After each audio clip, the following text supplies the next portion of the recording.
Hello everyone, I'm Metis Balaska and welcome to the stream. So, I'm a bit irked because once again, YouTube giving me trouble for Extella Link. So, I'm going to leave that for tomorrow. But yeah, it's time for us to continue Phoenix Wright.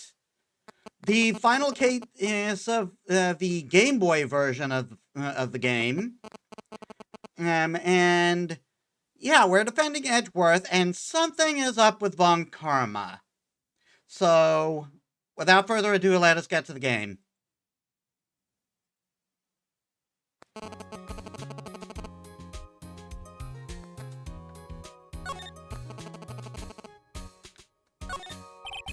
No clues here. All for the camera.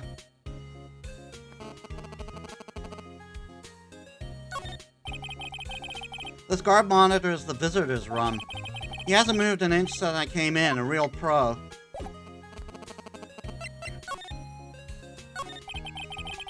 Have you been questioned yet? No, not yet. Detective Gumshoe was here just now. He said, seeing as this is your first offense, we'll let you go after questioning. Phew. Oh, and he wanted me to get bail money ready. You can pay for me, okay? Huh? How much? I don't know. I guess they'll send you a bill or something? Why do I picture giant bales of money every time I hear the word bail? Any luck with Mia? None. I can't get through to her at all. I tried, I really did. I don't know what to do. I think I probably shouldn't have stopped my training. She sounds like she really did her best. I should check and see if there are any waterfalls in the local area. I wonder if I'll ever see my sister again. It must be nice, Nick. You can just show that to anyone and say I'm a lawyer. But spirit mediums, well... I don't know, with your clothes, I bet at least some people would recognize you. But these are medium in training clothes. I wonder if I'll ever be a proper medium.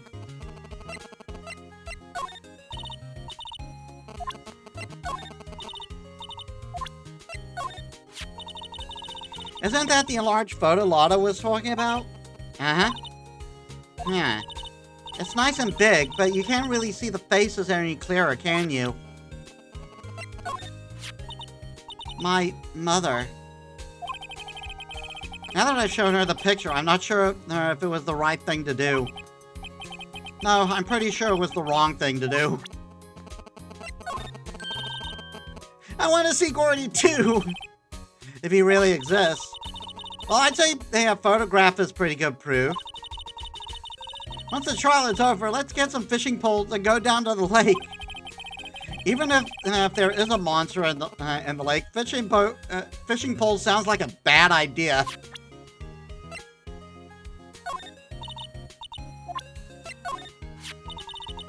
So the marking of this bullet and the barrel of the pistol matched? Hey, I'm surprised. I'm surprised you remembered that. How could I forget that after Von Karma rubbed it in so much? So which one of these is our ballistic markings? I'm not really sure. Mr. Edgeworth's prints are on this pistol, aren't they? Yes, the prints from his right hand. But they must have gotten on there sometime other than the shooting. What? Really? The shooter used his left hand, after all.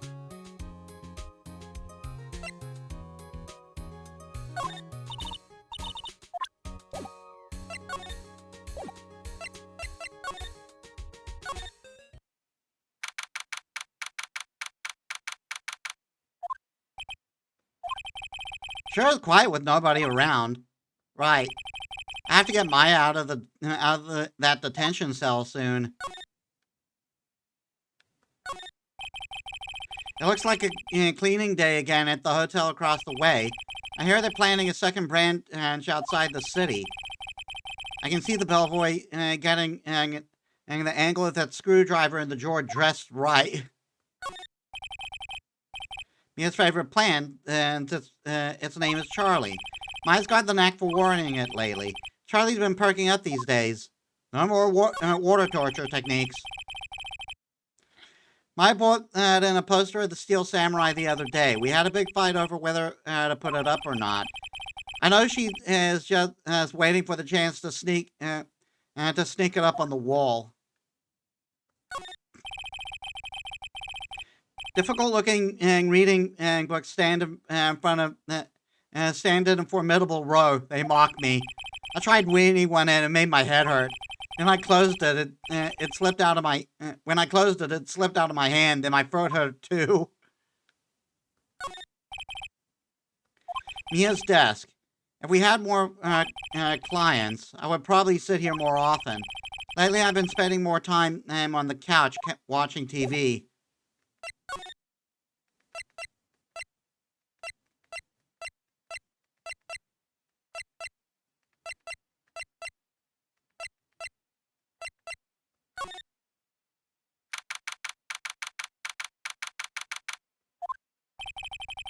There are fewer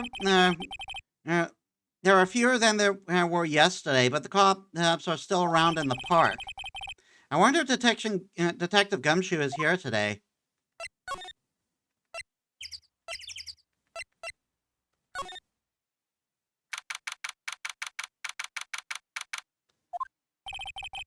Haven't seen Larry around today at all. Probably all paying through the nose on a date with the lovely fiancée.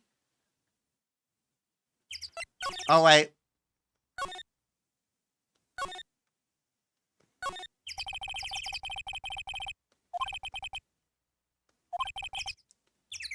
Quite pretty when the cherry trees along the lakeside are in spring. Today it's just cold.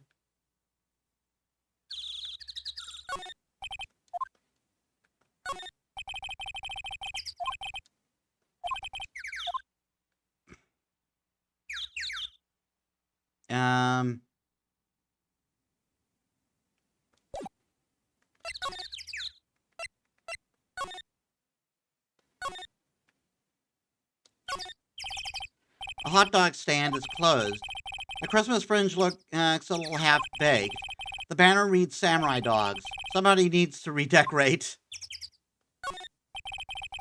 The famous Gourd Lake. Its green waters stretch out on both sides. It's a pretty big lake, really. A lineup of plastic benches. I guess the idea is you buy a hot dog and eat here. I doubt anyone would sit here and eat on a day like this. Except maybe Maya if she had a samurai dog.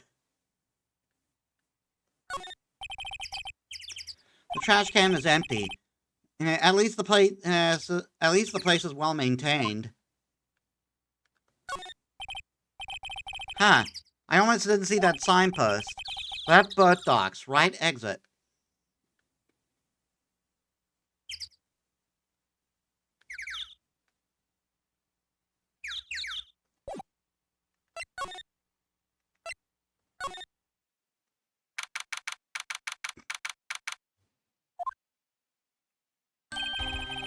Hey, Detective Gumshoe. Hey, pal! The trial today at, Yes? What about the trial? Well, I was going to say good show, but it wasn't really all that. Though you did say Mr. Edgeworth, I guess. I just wasn't sure how to thank you, you know? Thanks.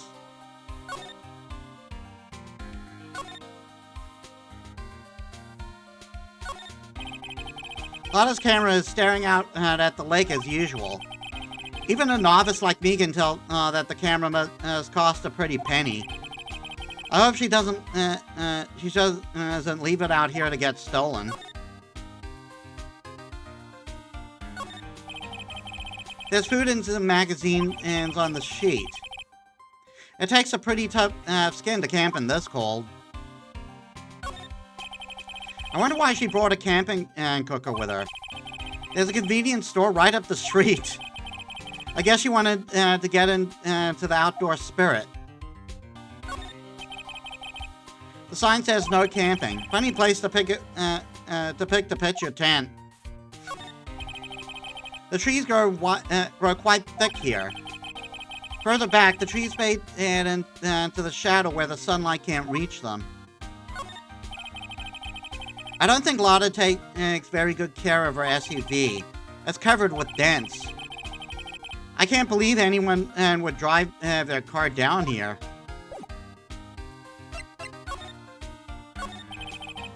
Detective Gumshoe? Any idea what strategy Von Karma is planning for tomorrow? It sounds like he's bringing in another witness. Another witness? Oh, right. He said he said something about that in the trial today. There were 2 witnesses. I was wondering who that other witness was. Who was it? Sorry, pal. As much as I'd like to, I'm not at liberty to divulge that information. Right. Alright, I wanted to ask you something about Edgeworth. What's up? What's up? Is he afraid of earthquakes? I never heard of anything about that before.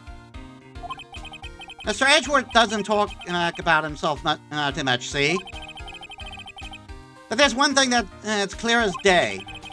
Him hating crime the way he does, and him becoming a prosecutor, and him being scared of earthquakes. It all started with that incident. The DL6 incident? Yep, that's the one. 15 years ago, when he saw his father, saw his father shot before his very eyes.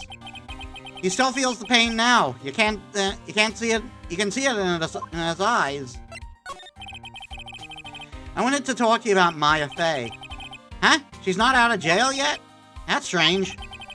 I told them to let her go as soon as they had her report written up.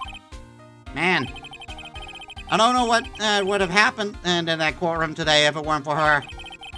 Seeing her getting dragged out by the bailiff? I'll be honest with you, pal. I shed a tear or two.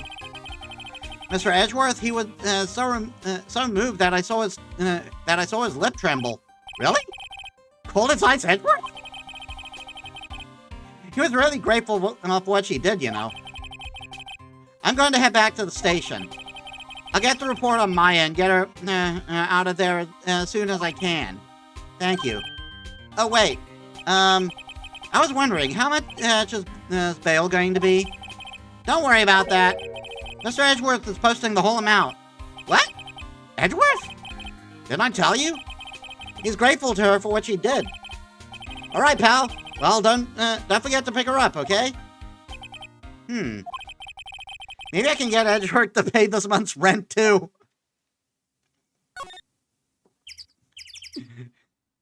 We just, like, gaslight him the whole time. Oh, Edgeworth, remember how I defended you in court when you were convicted of murder?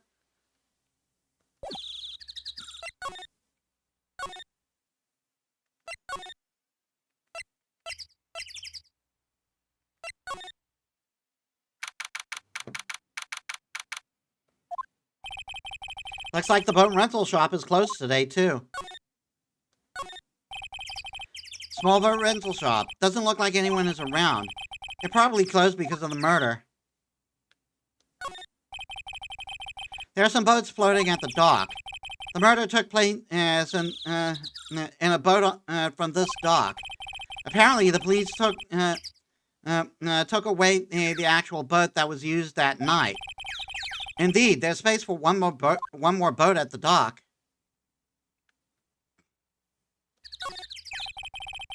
There's more forest off that way. I doubt I'd find any helpful clues in there.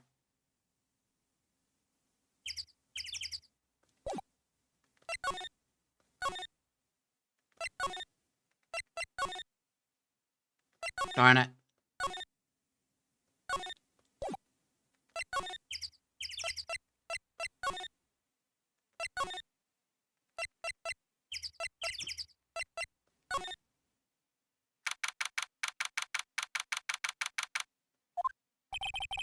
Detective Gumshoe's not here.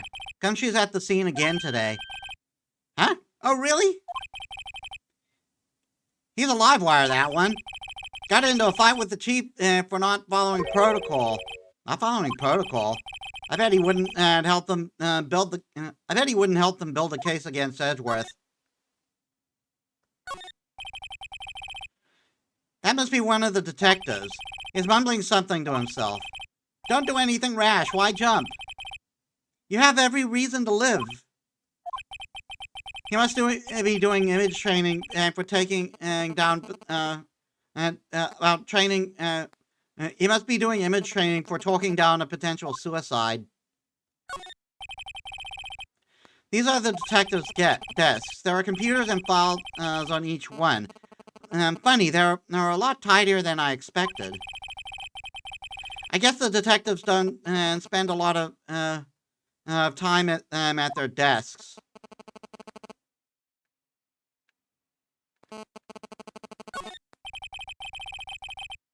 Hey, is that the police department's mascot? That's the Blue Badger. It was my idea. I made it. It's my mascot. I see. How nice. Yeah, we read this. He's glued to his computer screen. What? Rook to bishop 7? Checkmate? I don't believe it. He must be playing chess with us on the computer. Wait, no, that's Babes in Uniform calendar.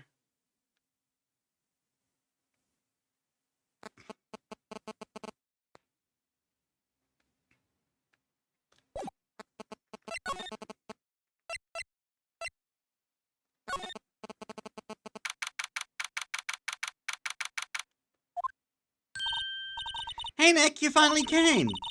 I just finished the paperwork. I'm free to go. Real ass, eh?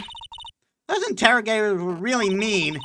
They were like, okay, what did you do this time? Like I was some kind of criminal. Can you believe it? Well, last time you were kind of in here for murder. Well, they let you out in the end, didn't they? Oh, that reminds me. Thanks for the bail. Thank Edgeworth. Huh? He posted a bail for you. He said he was grateful for what you did. Mr. Edgeworth did that? I have to make it up to him. We've got to win this case, Nick.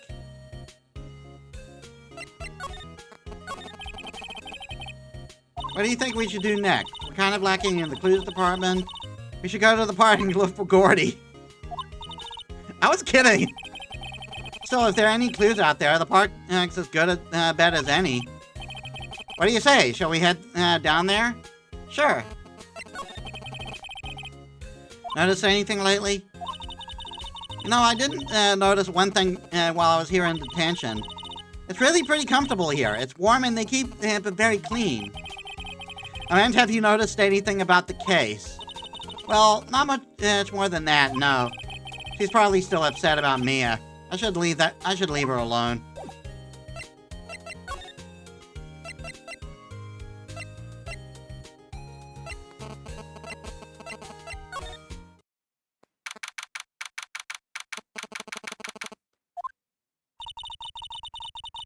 There aren't many cops around today, are there? They're probably back in the precinct working up the case against Edgeworth. Hey, y'all! Hey, it's Lotta. Y'all really did it today. What do we do now? Nah, I'm not complaining. See, I did a little thinking. A little self-reflection, you might say. I realized that being a witness is a mighty big responsibility. They literally make you swear under law.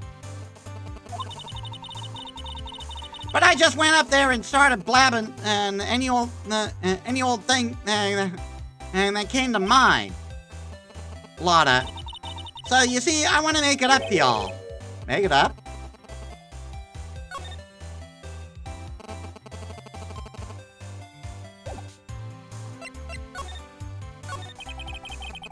What did you think of the trial? To be honest, I was doing it half just to say I've been a witness. Even though I didn't really see anything. I kind of convinced myself I had, though. I'm sorry, I know I caused you all a lot of trouble. While memory is a bit tricky, is a tricky, vague little thing. Yeah, I sure learned it now. I'll be fine next time I witness a murder. Preferably you don't want to witness one? Right. You mean the first time you witness a murder? What about Gordy? Right!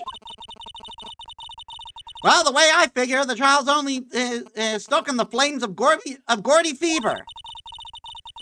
I'll get my exclusive photos and rocket to stardom. All right, Lotta, you go, girl.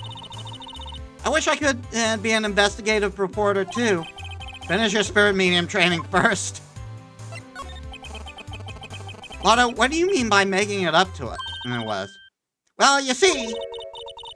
Actually, I got a bit of information for you. What? That Aunt Karma didn't want me to say nothing about it. What information? Now we're getting to the heart of it. See, I reckon we might be able to do ourselves a little exchange.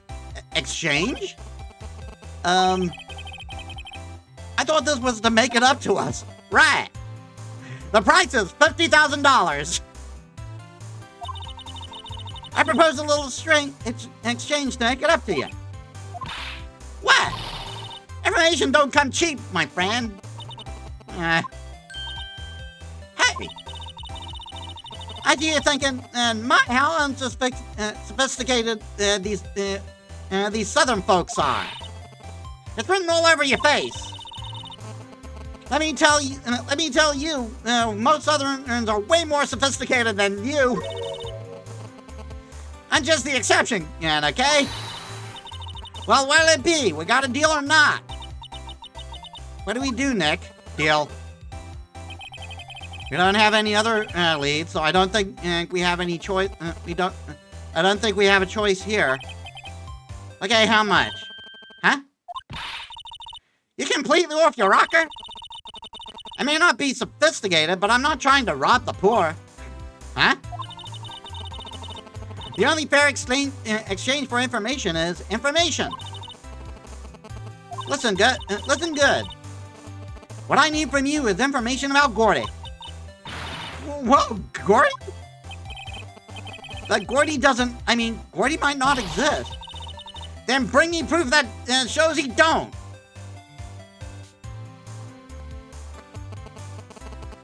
You can't prove a negative. I'll be keeping watch from the car, okay? You see something, and you'll come to me first, got it? Okay. Right, see you later. Hey, Nick, let's get hunting. Hunting? You don't seriously mean... Gordy, I sure do. What about Edgeworth? We're searching for Gordy for him, Nick. Don't you get it? Okay, and how exactly do we search for a make-believe monster? Maybe we can find a monster and a specialist?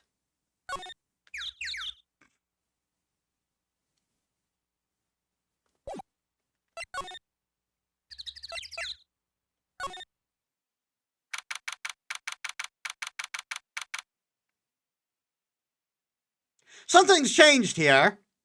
I can't put my finger on it. What's that? The Steel Samurai, Nick. Yo, Maya.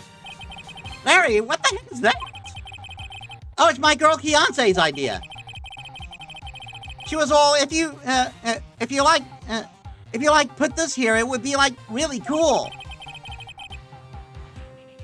Dude, she gave it to me along with the banner. Wow. That's real impressive if she could find those for you. Well, she knows a lot of people. And that show's finished now, so she got him for free.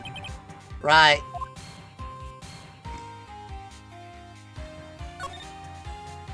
And just, we have the Steel Samurai.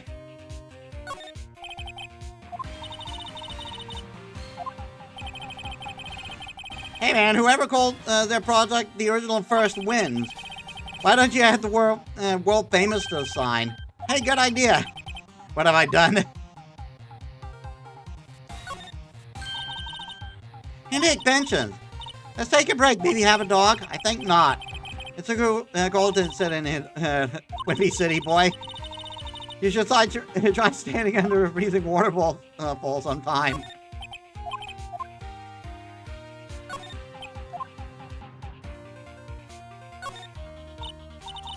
Wow, Gordy Lake is really big, yeah. Hey, Nick, yeah.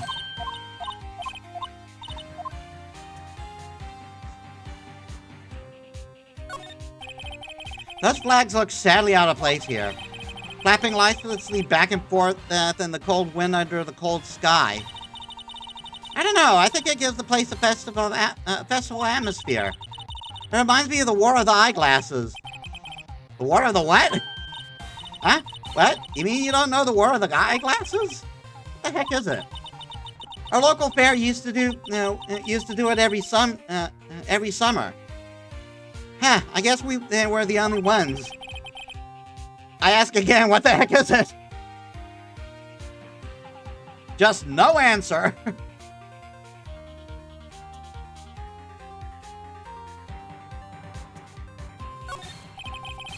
Doesn't that Steel Samurai look a little out of place? I mean, it's so huge.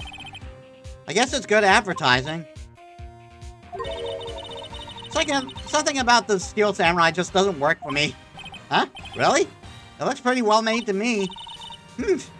And still a novice, aren't you, Nick? Really? True connoisseurs like Cody and me don't fall for this kind of stuff. These Steel Samurai fans are obviously in a league of their own. What's this machine? That's a compressor. I use it to fill up. I use it to fill up that balloon and there with air. Huh? Neat.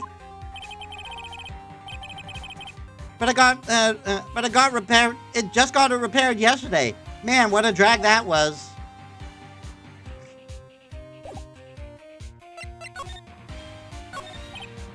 Yo, Nick! What happened with Edgy? Well, we made it through the first day in Cordal, right? I don't know how good our prospects are from here on, though. Huh. Hey, Larry, do you know Mr. Edgeworth's secret weakness? He's terrified of earthquakes. He acts like a little boy. Huh? That's weird. I don't think he was ever like that in school. No? Really? Well, we were only in the same class for a little bit. He transferred schools pretty quick. Transferred? Right, when the DL6 incident happened. Doesn't look like Larry knows about it, though. Hey, Larry, when did you get that big thing? Huh? Oh, the big guy? I had it for about a month, yeah. It's a big hit with the kids. Why wasn't it there yesterday? Huh? Huh? Oh, right. The, compressor was busted. Compressor? Yeah, it's that little unit, by my hot dog stand. That's what I used to put air in the Steel Samurai. It broke a little while ago, so I sent it in for repairs. Oh. And here I thought you'd inflated it by yourself.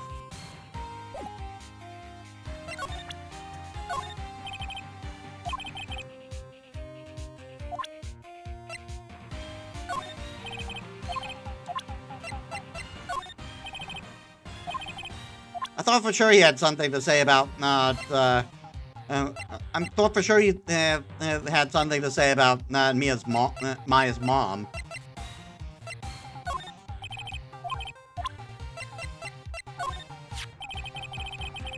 That's the guy that's selling my that's the guy that's selling my dogs faster than I could cook them.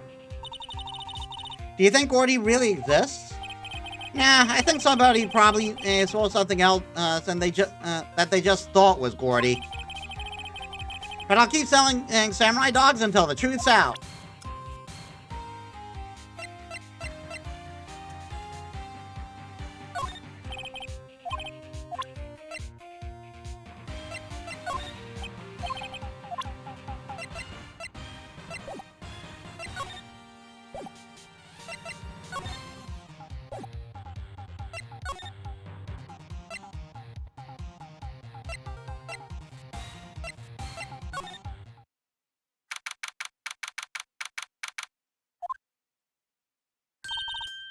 Hey, y'all!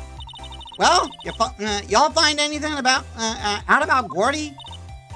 No, nothing. Well, keep moving. It gets cold out here at nighttime. It is a little chilly. I think I have to sneeze. Whoa, no, you don't. No sneezing. Achoo! Well, there goes another roll of film. I told y'all no sneezing. See, I set the camera to respond to things a little softer than a bang. It'd trigger on one of Von Carver's finger snaps now. That sounds very inadvisable. Oh, I'm sorry. Yeah, well, sorry is nice and nice, but what about my film? Pay the lady.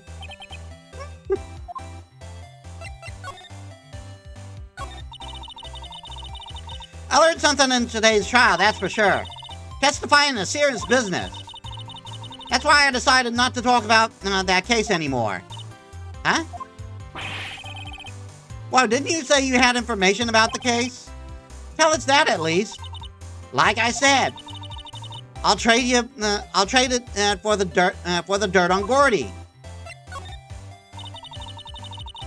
What are you going to do if Gordy doesn't exist?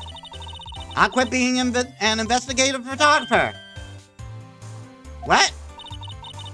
After all, I only have one photo to my name so far. Was it a good one? You bet. A UFO.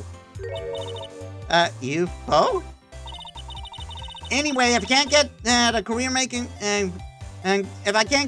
making photo this time around, then that's it. I'll quit and go back to school. Huh? So you are a university student? Yeah, well, I'm taking a break from it. Right.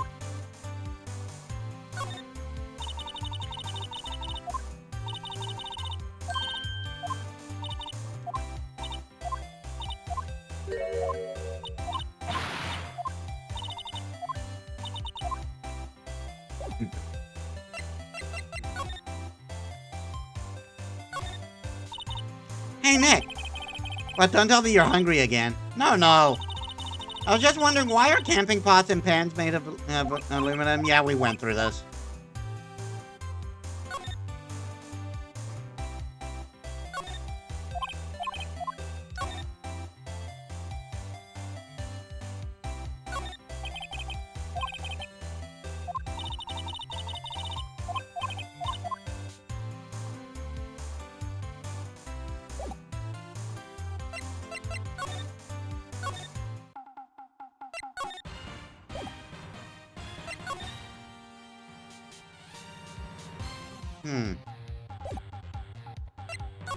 Just making sure.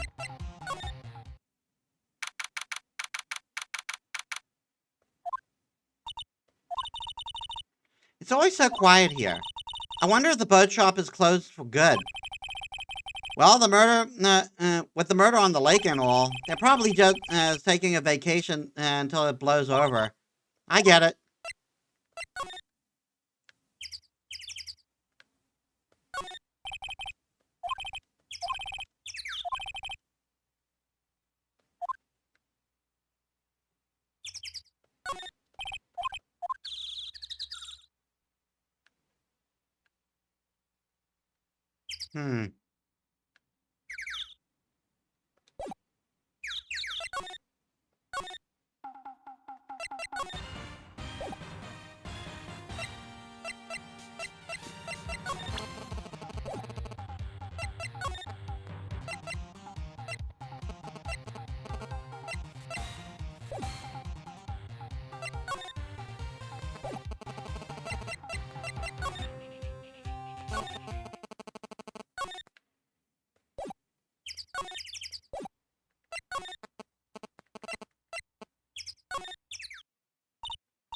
Ah, fresh air. I gotta say, freedom smells great. Behave yourself in the courtroom tomorrow, okay? Misbehaving's much more fun. It's not going to be so much fun when Edgeworth refuses to pay your bail again. Right, I'll behave. Oh dear.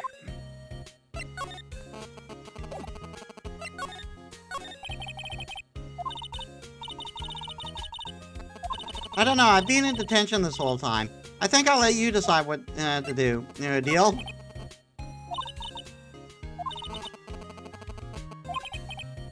Poor Maya, she probably thought about Mia the whole time she was there. Well, any thoughts on what to share? Well, I was in detention all day. I think I'd like more time to think.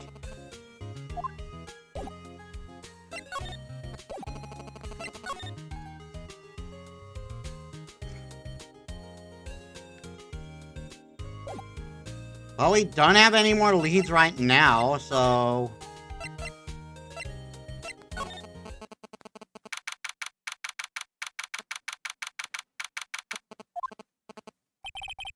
Hey there, pal!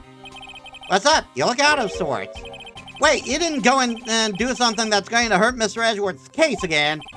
What do you mean again? Whatever, have a seat, pal. I'm here for you if you need anything. Besides money, that is.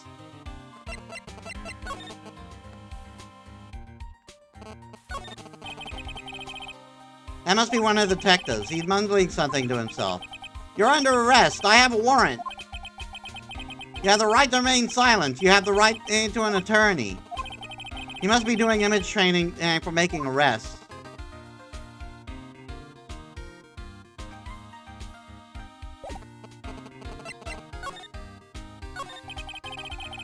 How's the investigation proceeding? It's not really. We have another meeting come up. We're supposed to talk about Mr. Edgeworth's motive. His motive?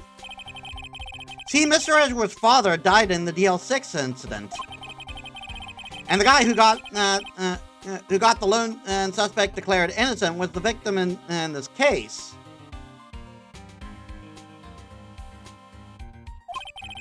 Robert Hammond. They're saying that that's why Mr. Edgeworth shot him. And Edgeworth never talks about his past. I bet they'll drag that out and hit him with it in court tomorrow, too. Poor Mr. Edgeworth. I gotta admit, it doesn't look good. It doesn't look good, pal. Say, Detective Gumshoe, do you know Gordy? The monster down by the lake? Not personally, no. Well, we're looking for it. Huh? Are you out of your mind? You got time to go wild monster hunting? How about doing a little questioning for me then? Oh, Detective Gumshoe is scaring me, Nick. I told Gumshoe about the deal with Lotta. Nick, try telling him sooner next time. Sorry. I see, pal. Sorry for shouting at you. Okay. I, Detective Gumshoe, will aid your search for Gordy. Huh? I'll loan you one of our four newest secret weapons for finding evidence. Really? You can take whichever one you like.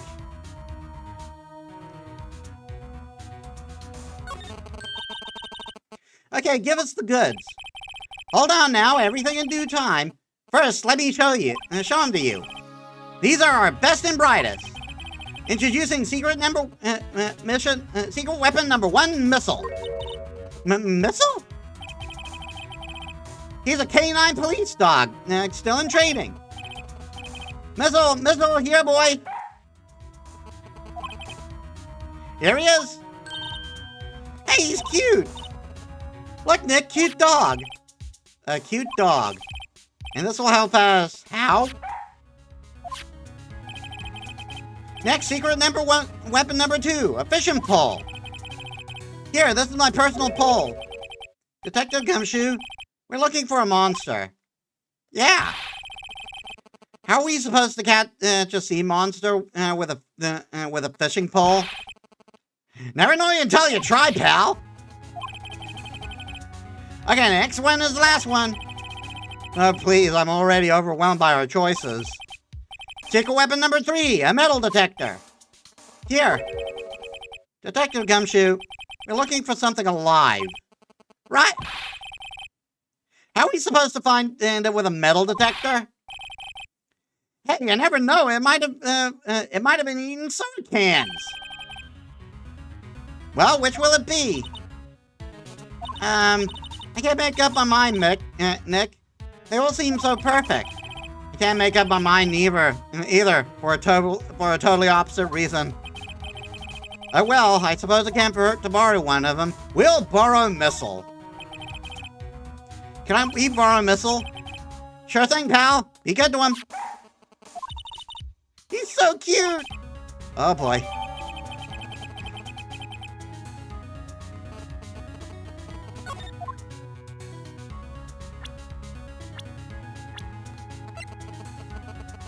A canine unit and in training. Very cute with shiny eyes.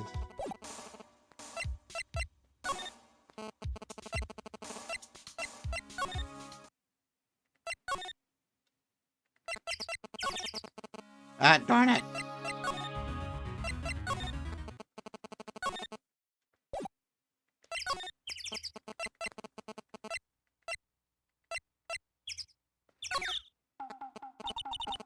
Hey, Nick. Missile's been acting strangely. Missile? Oh, right. A little creature of... that little creature of the detectives. Hey, I love little doggies. Good boy, good boy. Well, what's wrong, Missile? Eek! Missile! Missile! Whoa, stop that thing! Cannibal! It's eating my samurai dogs!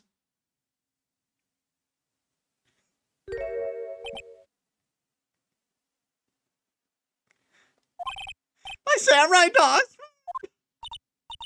Wow, he ate every single one. I'm sorry, Larry. Sorry, don't pay my bills, Nick! It's going to have to this time.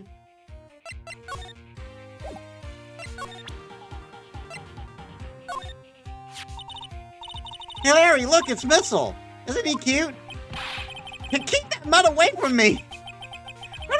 Tell the big boss. There's a big boss in charge of your hot dog stand? Nick, maybe the stand is a front for a mafia money laundering scheme. Maya, I think you should probably try to look a little sorry for about what happened. All right. My poor dogs.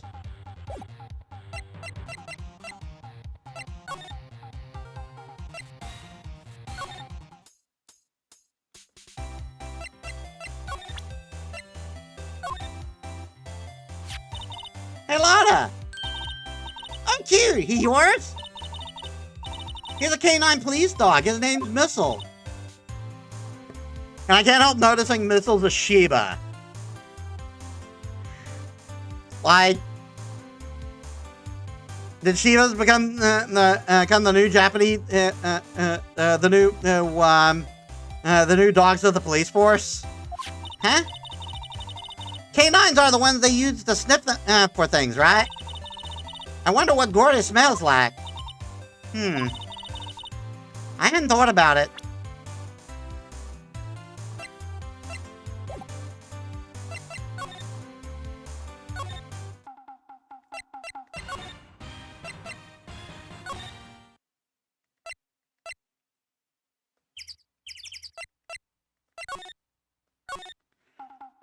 Well, Missile turned out to be a flop.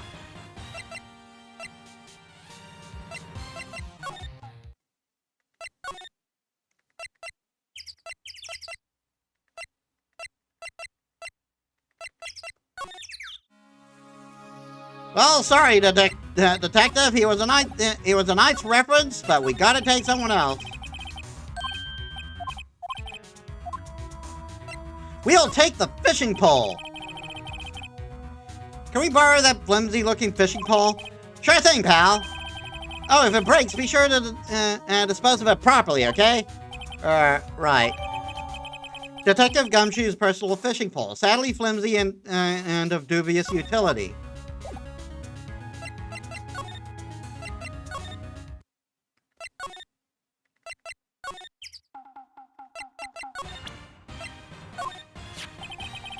You know, you can't catch many fish in this lake.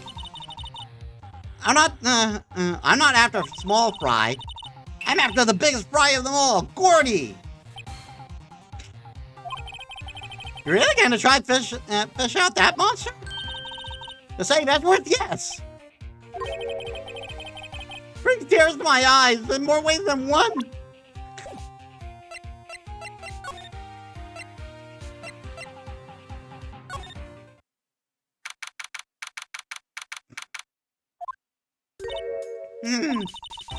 Okay, Nick, this looks like a good spot.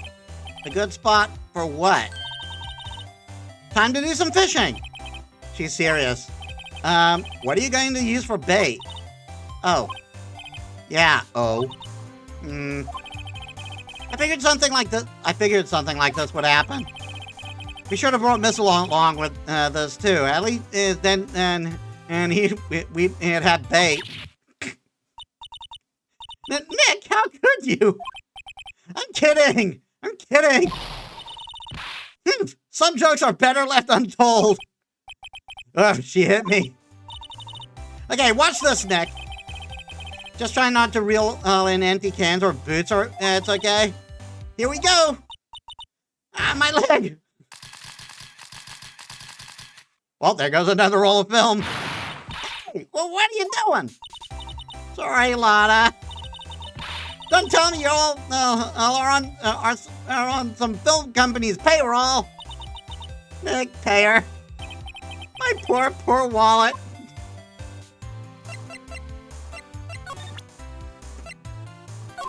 I love the writing in this game.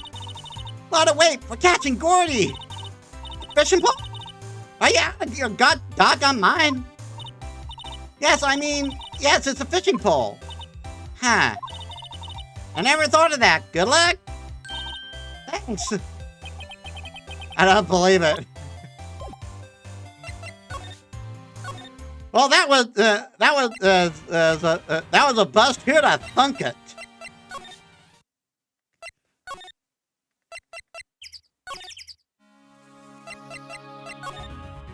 We would like to try another one, and the metal detector, if you please. Can we borrow that metal detector? Sure thing, pal. I'm not sure what we're going to find with this. Remember, you're hunting a monster. Anything is possible. Anything. Makes noise when metallic objects are near. A useful detection device. Secret Weapons 3. Borrow all Gumshoe's secret weapons.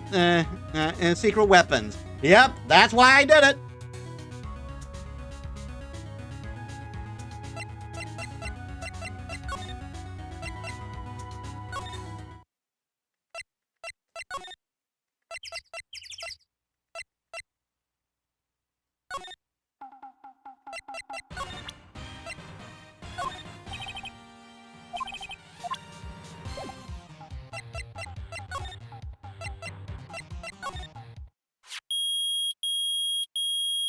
Hello. Nick, it's beeping. The metal detector's found something. Sure is loud enough about it. Whatever it is, it must be in those bushes. Go check it out, Maya. Why do I have to check it out? Nick, look. Huh? An air tank? Huh. The valve looks broken. I thought it was Gordy. Maya, first of all, why would Gordy be in the bushes? And second of all, why would a metal detector react to a sea monster? Oh. Huh? There's something wrapped around this air tank. It looks like a string of flags. Well, we might as well take it with us now that we've found it. It's heavy. An empty air tank. The valve is open, and the banner of flags is wrapped around it.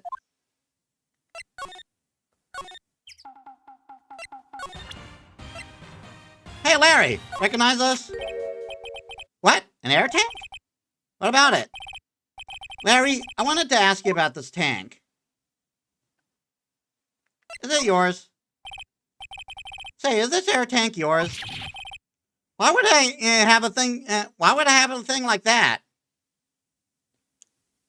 Air compressor, balloon.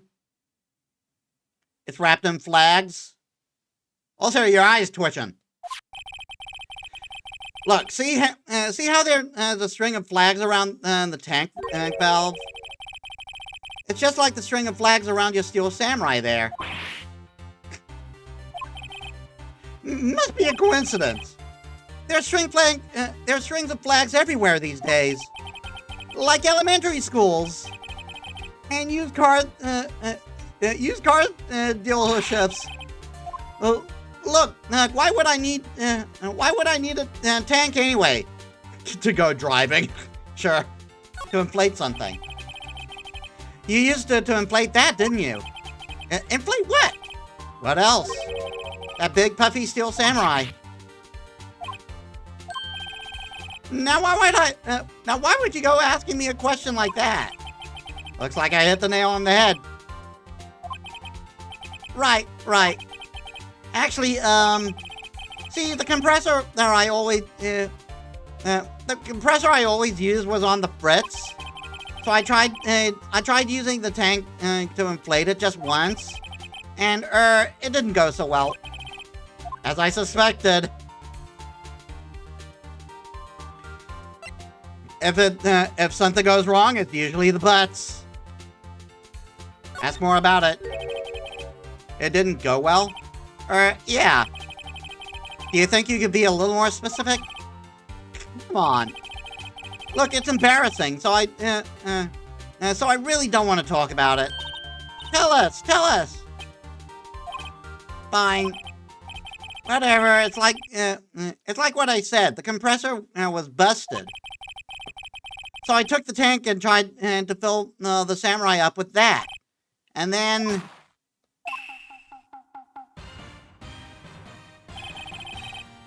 the valve busted open and made this incredible noise. And that tank there took off like a rocket. And it took my poor deflated Steel Samurai with it. What? Off into Gordy Lake? It sure scared me out of my gourd, that's for sure.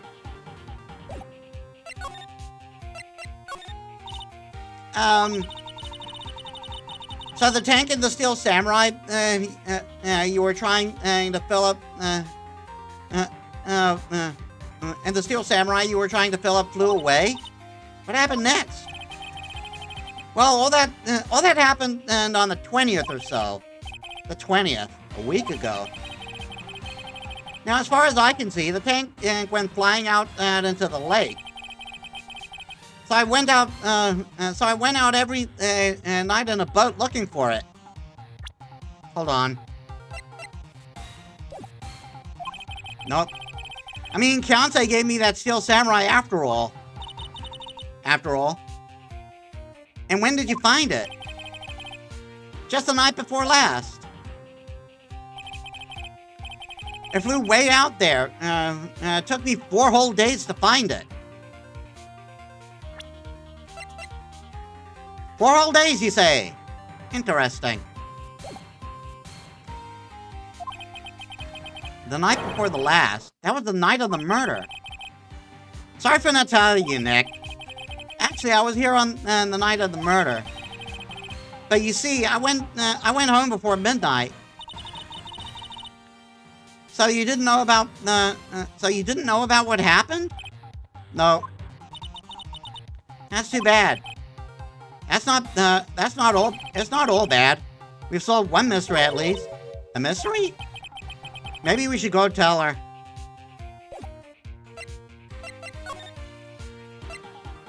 You can probably guess.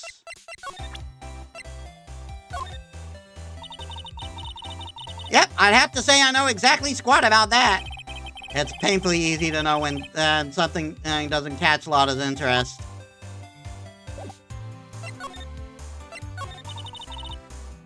Well, Mr. Lawyer, I've got the info y'all need. Y'all got the scoop on Gordy for me yet? Gordy doesn't exist. Lotta, there's no such thing as Gordy. Well, what? How can you be so sure? Really? Y'all got some proof Gordy don't exist? Proof that Gordy doesn't exist is here. Of course I have proof. No lawyer worth this badge would make a claim without the proof to back it up. Here's the proof that Gordy doesn't exist. Larry's air tank? What are you all doing with an air tank? This is Gordy. Excuse me? What exactly are you saying, Nick? There's a stand near here, a hot dog stand. There's a giant and inflatable samurai doll there.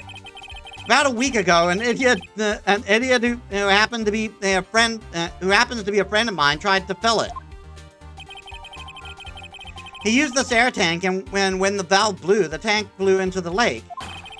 Apparently, it made a loud bang when it flew. A bang?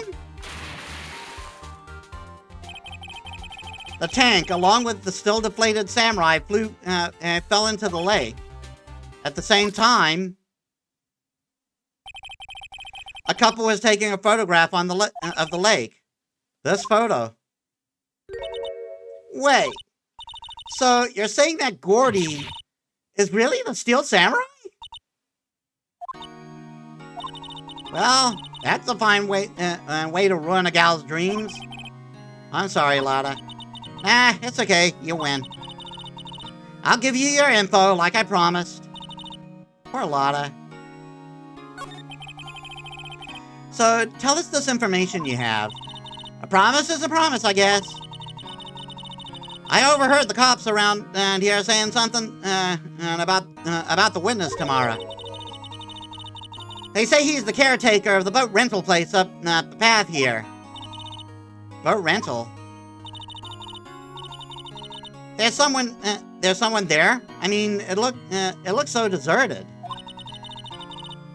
Just an old guy living all by himself. You all should go check it out. Thanks, Lotta. We will. Let's get cracking, Nick. Hold on. Something else? Yeah, the night of the murder. The camera clicked twice, you know? Wait, do you have another photo? Well, yeah, but there's nothing in it at all. It's just the lake. I figured it wouldn't be much use as evidence, so I kept it to myself. Well, it might not be helpful at all, but here, take it. Shows an empty lake, taken automatically at 12:24 at 11:50 p.m.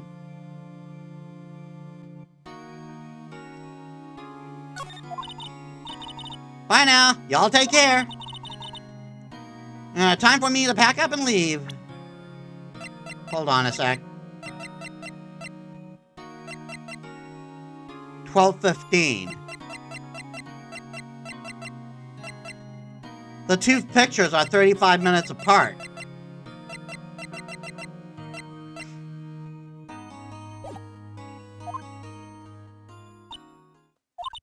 Poor Lotta. It's all Larry's fault. The legend still lives on, I guess. The legend? Yeah, the legend of Larry. Familiar to all who know him for any length of time. When something smells, it's usually the butts. Someone should whip that butts into shape.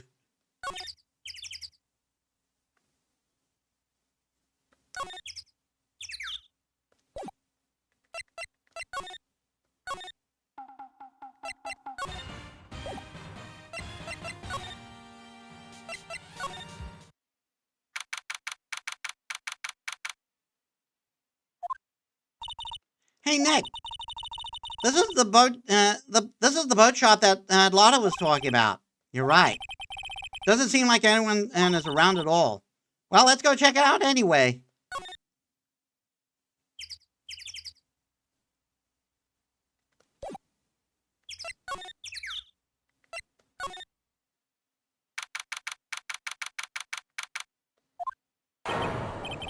Meg, that you? Eek! Hey, is that Keith with you? Where have you two been? I've been worried sick. You handle this. I think I'll leave this up to you. This one up to you, Maya. Meg! Yes? Finally made up your mind, have you? My mind? You'll run the pasta shop when I'm gone? Pasta? Glad to hear it, glad to hear it. Yeah, you make your old man proud. When your kid left the house, I didn't know what to think. How am I supposed to keep this place running? An old man like me. Polly, the kids are home. Hello, hello. Nick, what was that? A parrot, the one on that perch. Keith! Yes? I'll leave the wet noodle in your capable hands, Sonny. And Nick? What's the wet noodle? What's the wet noodle? Based on the available evidence, I'd say it's the name of his pasta shop. That's a relief, isn't it, Polly? Hello, hello. Ah? Yup.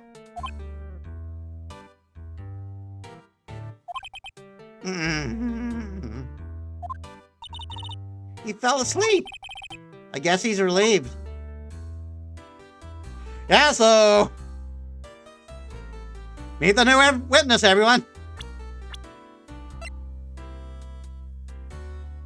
Caretaker of the boat rental shop in Gourd Lake. Thinks he runs a restaurant.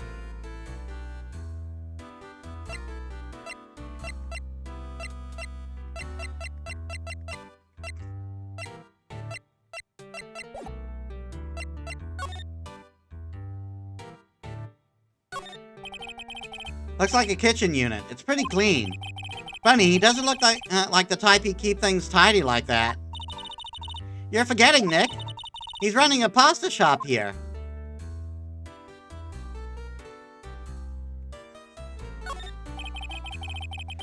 Wow, there's lots of various fish in Gourd Lake, aren't there?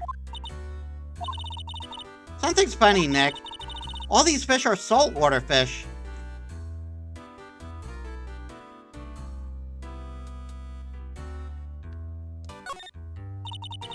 Wow, he has a television here, too. Look, Nick, he has an electric blanket on his table. It looks warm. It's called a kotatsu, thank you very much. That's a great idea. We should do that at the office.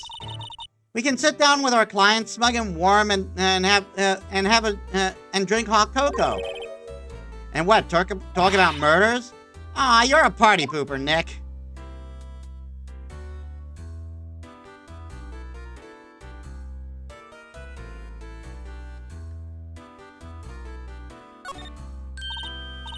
Wow, what an amazing parrot that is. Good morning. Hello. It ignored me.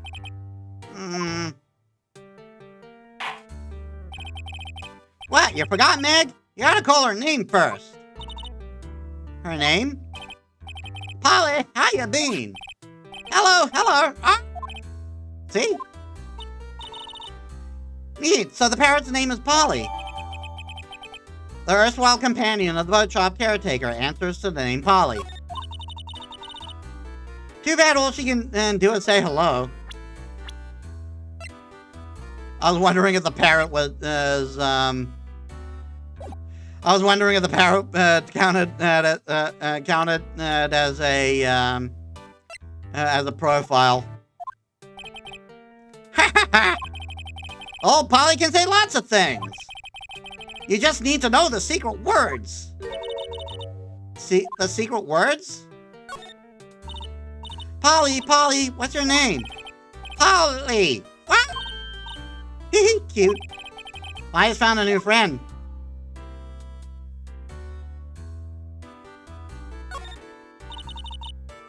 Look, a little safe. It's locked.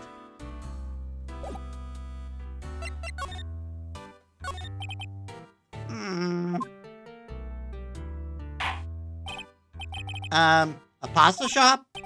Yep. To think the wet noodle will live on when I'm gone. My father started it, you know. So that makes you two the third generation. Meg, yes? Tomorrow we'll start with the secret of dough tossing. Dough tossing? You too, Keith. Yes? You'll be the best pasta wrangler the West has ever seen. Pasta wrangler? West? Isn't pasta from Italy? Meg! Yes? You know the best pasta's always been made west of the Rockies, don't you? Right, of course. Everybody knows that. Nick? Huh? How long do we have to keep up this all in the family charade? This old man must know something about the murder. We're not leaving until we find out what that is.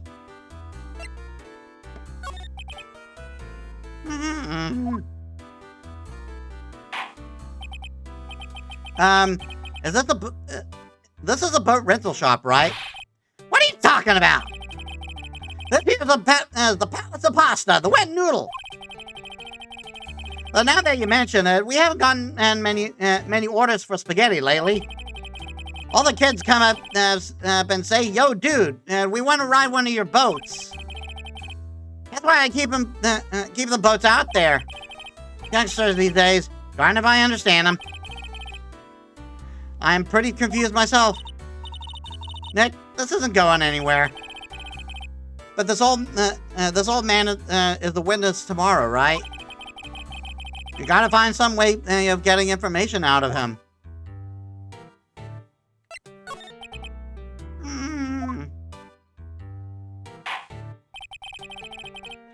My memory's gotten worse of late. That's why I just tell everything important to Polly. Everything important? I wonder. Polly, what's the number to the safe? 1228. All right. Hey, Polly, watch it, what? Seen it? All it takes is a little clever thinking and a criminal mind. Quick, Nick, write that number down. Don't get me involved in your little high schemes.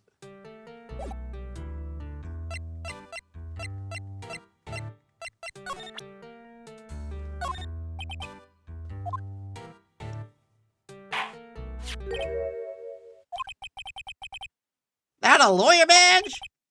Yes, it is. I don't believe it. This old guy is the first person to recognize my badge. I get it. Huh? Yep. I got you figured out now. You're not Keith. Nick? Now's our chance to clear things up. Sir? No, I'm not Keith. And I'm not Meg either. I wonder if that's a reference to anything. We're here investigating a murder that took place on this lake the other night. Please help us. A lawyer, huh? Please, mister. All right, I'll help you. But on one condition. What's that? When this case is over and done, you will run the wet noodle. I guess. Okay, we promise. Nick, are you sure about this? Hey, anything to get this case solved. Also, who wouldn't want to eat at Phoenix Noodles? I guess so. That's my boy! Good for you, Keith! Wait, didn't I just say... You too, Meg! Yes?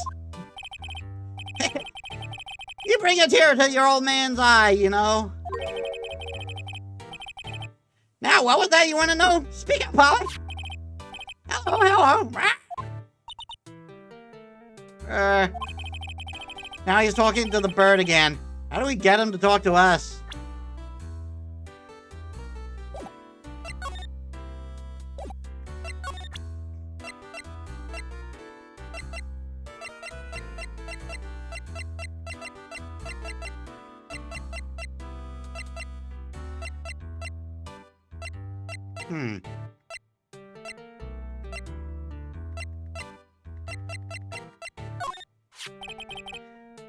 Yep, I've seen this. You know something about this, sir? Keith! Yes? It's okay. You can call me Dad. Dad? You know something about this? Yep, the other night, out on the lake. Yes. I know all about that. I see it. What? Tell us what you saw. Well, I suppose. Since you're taking over the shop and all.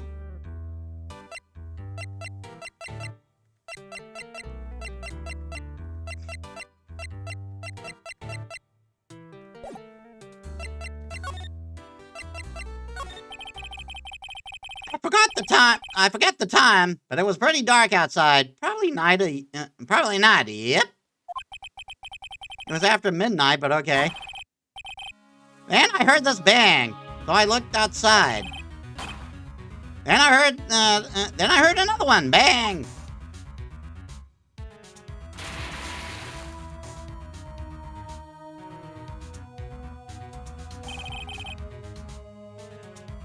With a little while later, this boat comes back. Then a young man walked by my window here. He was muttering something to himself, yep. What did he say? Yep. I forgot. I'll remember tomorrow by court time, promise. You need to know earlier than that. You know what? Little Terry was just here. Terry? Yep, that kid next door. You always used to make him cry, remember? He was wearing this tattered old coat. Got himself some whiskers growing out of his face. He must be talking about Detective Gumshoe. He comes up and tells me to come down to court tomorrow. Really? Somehow I don't think we're going to get much useful information from this guy. Maybe we should be leaving. I think you're right. Oh wait, I have one more question.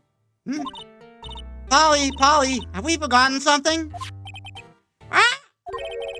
Don't forget DL6! Ah! Hello? Huh? What did she just say? One more time, Polly. Don't forget DL6, right? What? The DL6 incident? Hey, mister, I mean Dad. This is getting weird. Who is this old guy? Why would that bird Polly know about DL6? We have to figure out who that old man is. Oh. What? He locked the door from the outside.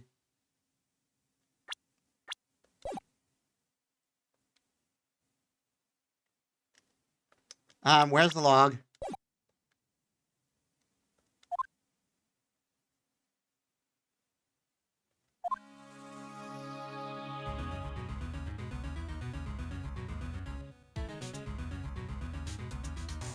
Not autoplay.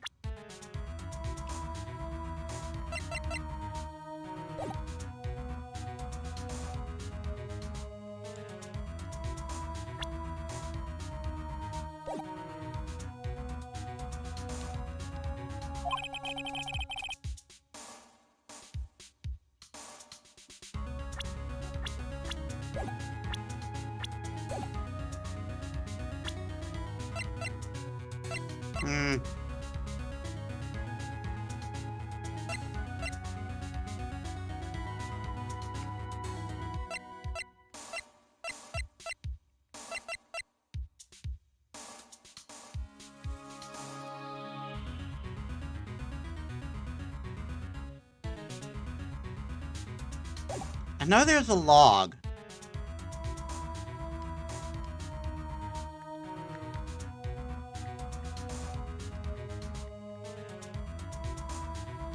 Didn't we access the log?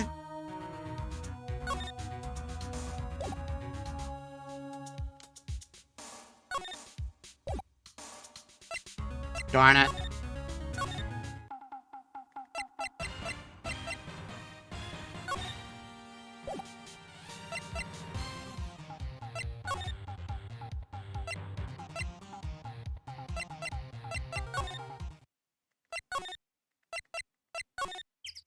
Not the detention center.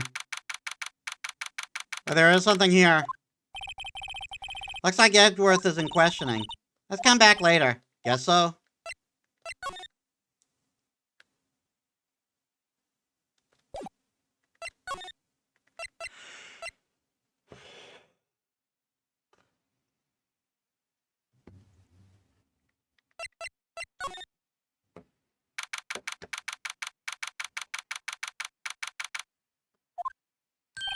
Hey, pal, long time no see. You don't look so happy. What's wrong this time? Actually, we wanted to ask you something. Yeah?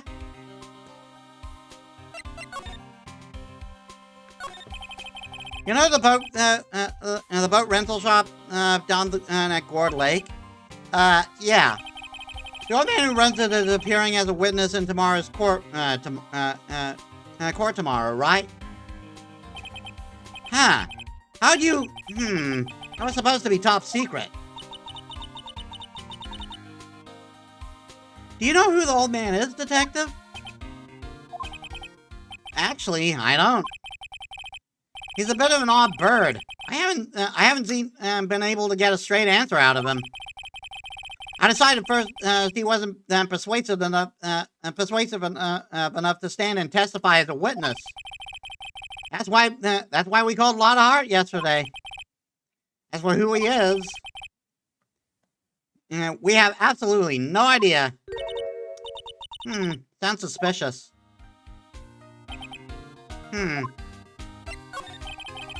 Detective Gumshoe, please tell us. Huh? We need to know about the DL6 incident. That was when Edgeworth's father died. I can't help think that this has something to do with this current. I can't help think that it has something to do with this current case. To tell the truth, I don't know much about DL6 either. Mr. Edgeworth forbade us from reading the file, so I'm afraid I can't show him to you either, pal. What?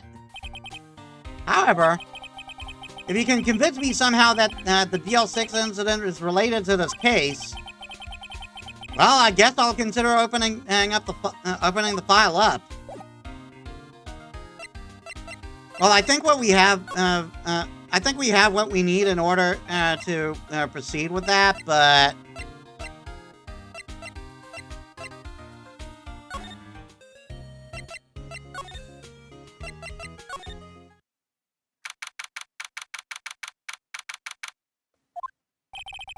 Apparently, Mr. Grosberg is on vacation today. Well, I guess I can get back tomorrow if I need anything. Table for clients, elegant LV case. Even I can tell someone has money to burn. Expensive plant. Missing painting. Mahogany desk. Books.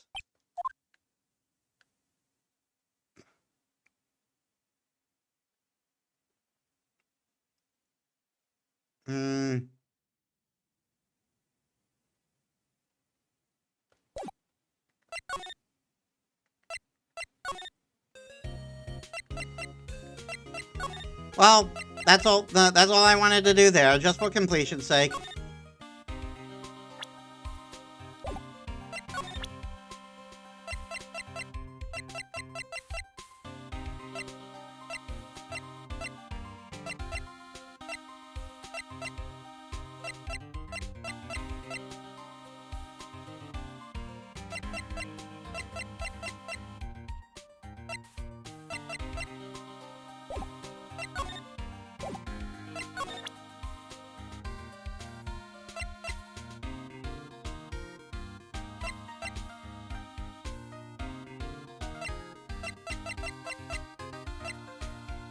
Hmm.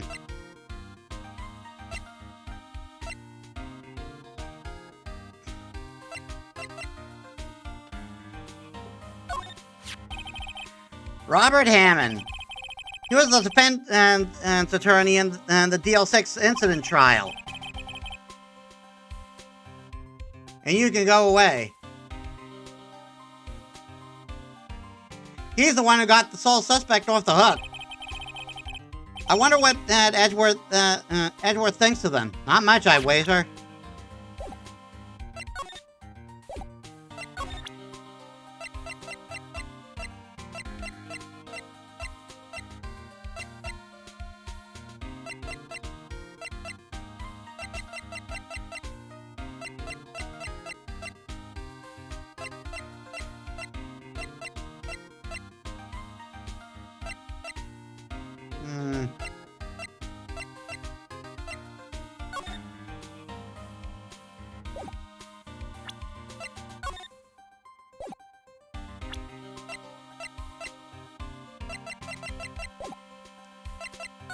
Maybe I just need to go back to the one.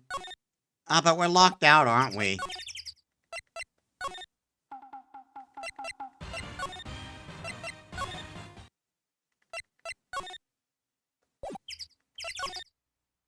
Yeah, we can't go back in.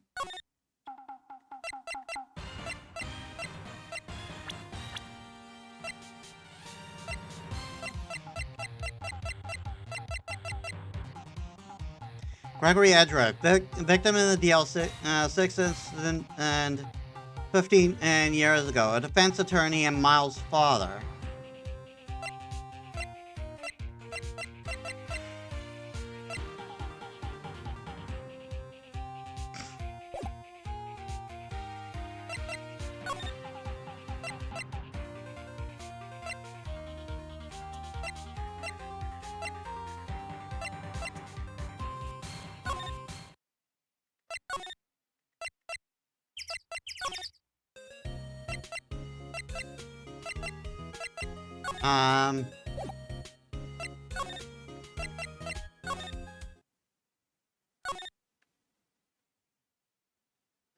Nothing left here for us.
I don't know.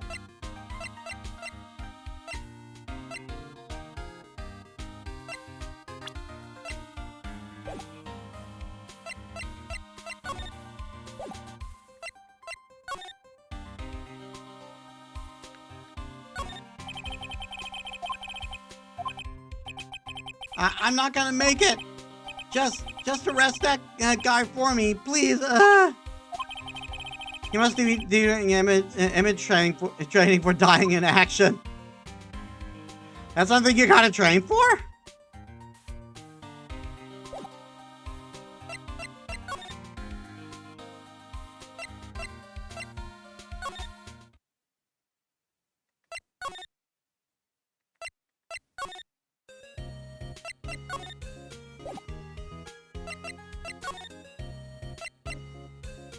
Hmm.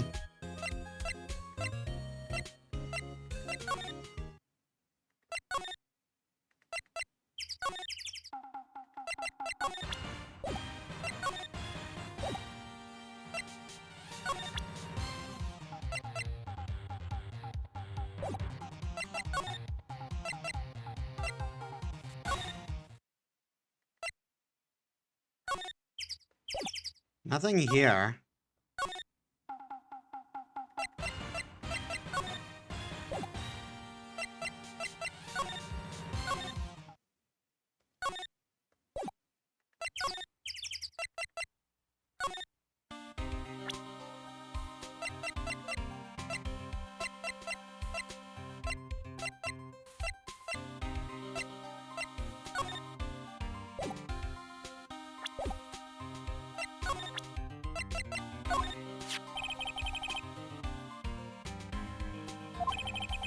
I mean, come on, it doesn't look like him at all.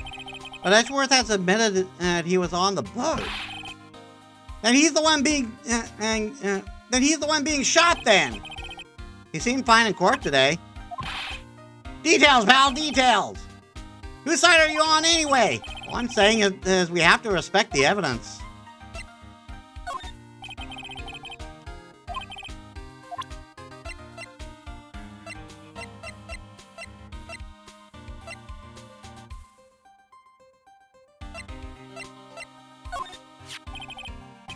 What's that, a parrot? The old man at the boat rental shop's parrot. The parrot knew about that incident. That incident? DL6. What? Polly, have you forgotten something? Huh? Don't forget DL6. Huh?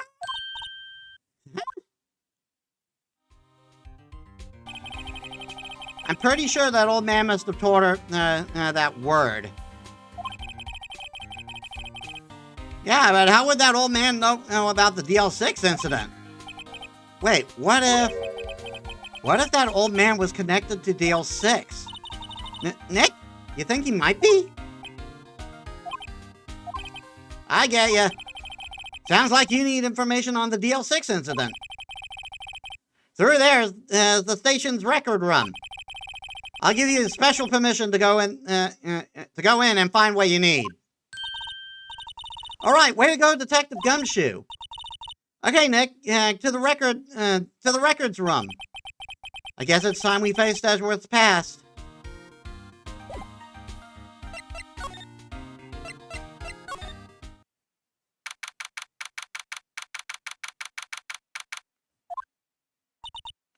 Wow, it's amazingly dusty. 10 years of files and 10 years of dust, I guess. They would still keep it clean.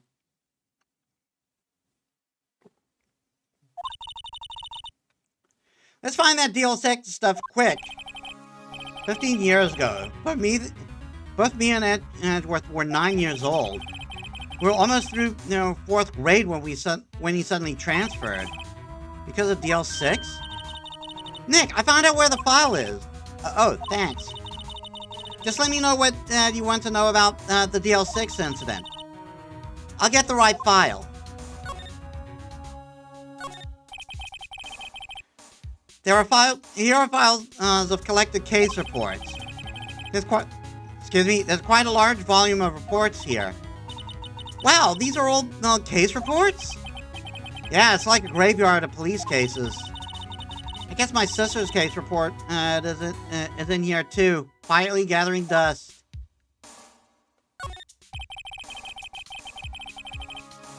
There are shelves stuffed with case files in the back of the room too.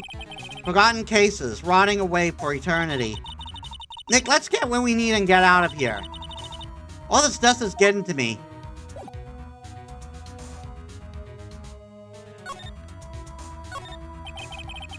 It looks like there are files inside the glass case. The case is so dusty I can't see what's inside. Nick, it's locked. I must keep important case files in there. Case summary. Well, first, I'll have to get a handle on the main facts, like a summary. Right. Summary, found it. Here you go. December 28th, 2001. That's exactly 15 years ago from the day after tomorrow. So in 2 days, the case is closed. The incident took place in the elevator of the district courthouse. What? Is this the same district courthouse we're holding the trial tomorrow? Looks like it. There was a large earthquake at 2 p.m. on that day. Part of the court building collapsed and all the lights went out.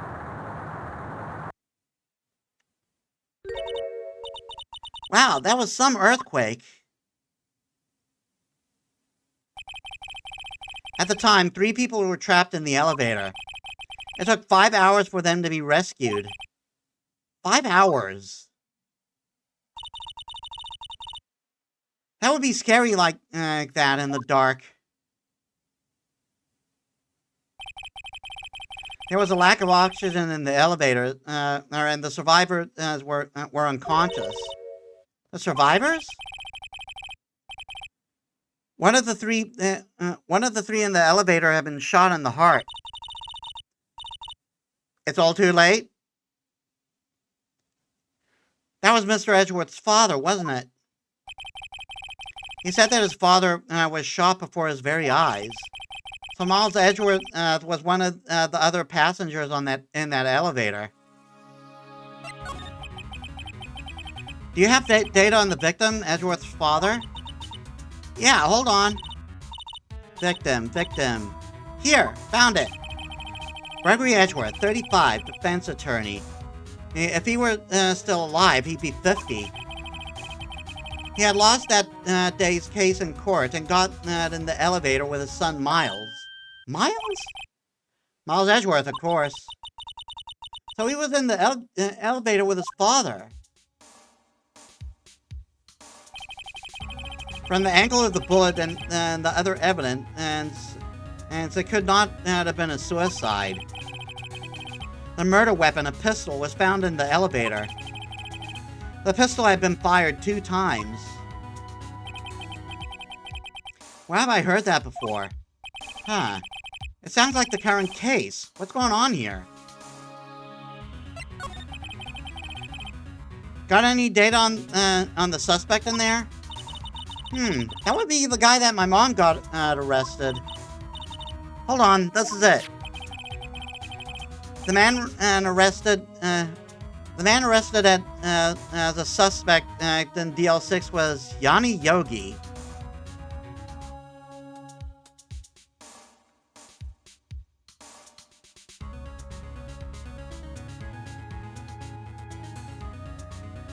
I am not catching the pun with that.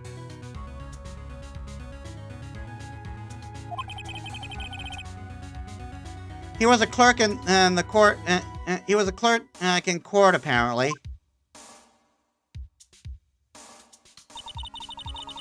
So he must have been the 3rd person in the elevator. Well, then he had to have done it.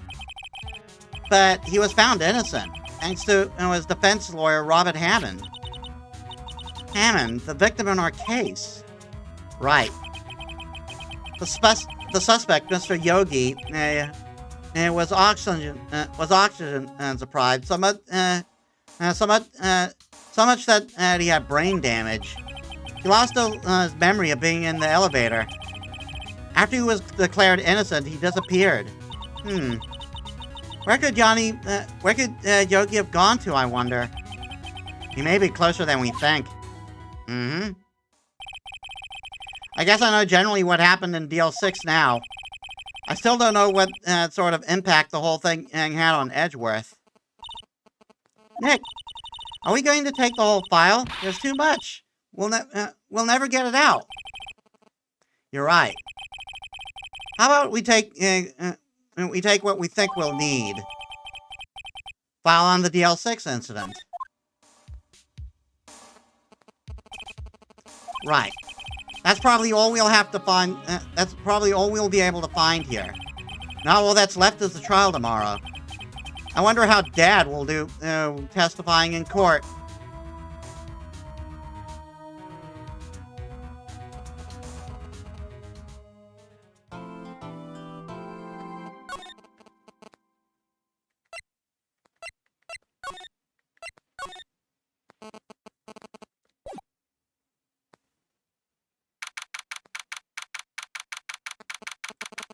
"10 a.m. District Court Room Number 3. The court is now in session for the trial of Mr. Miles Redgeworth. The defense is ready, Your Honor." "Very well. Apparently the prosecution is also ready.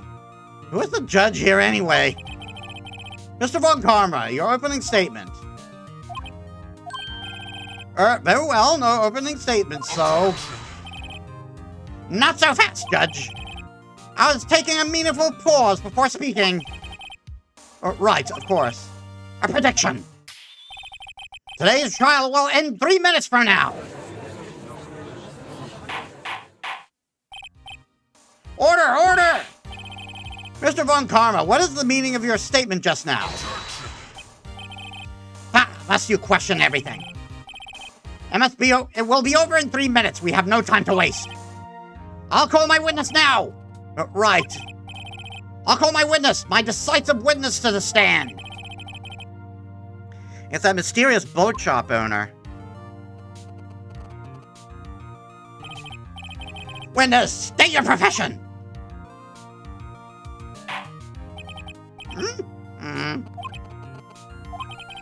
"I am proprietor of the restaurant and Wet Noodle at Glord Lake. I also rent boats. The night of the incident, you were in the boat rental shop, correct?"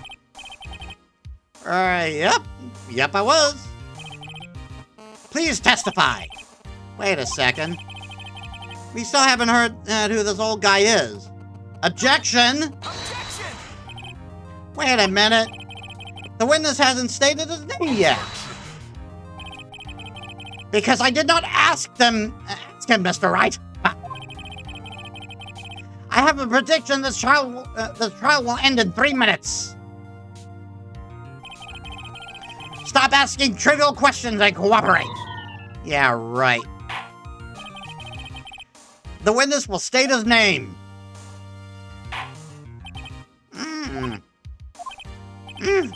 Well, I'm not really sure." "Yep. What do you mean?" "My memory, Your Honor. The witness does not remember anything beyond the last several years. Ergo, he cannot recall his own name."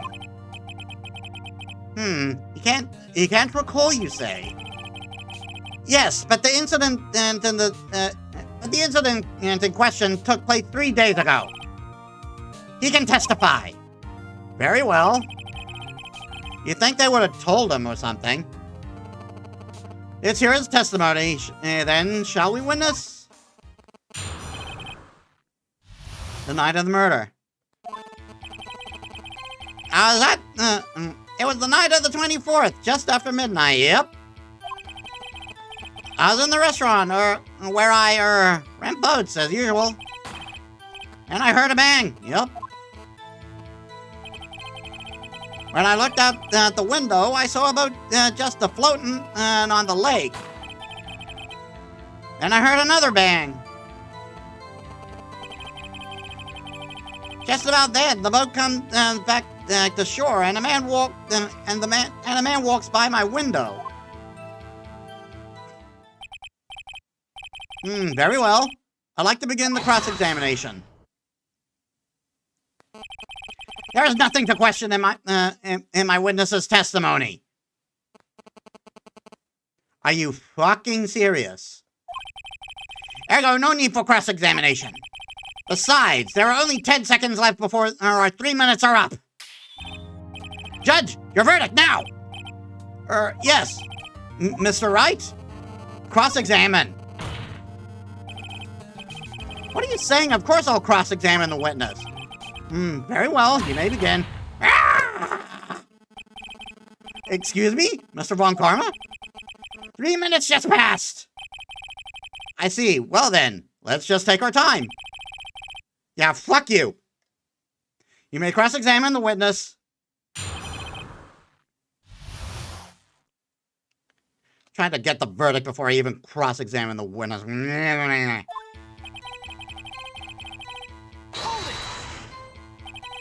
Just after midnight, you say? Yep, just around then. Are you sure? Pretty sure, yep. Then when I talked to you yesterday, you were rather vague about the time. I'm surprised you seem so sure about it today.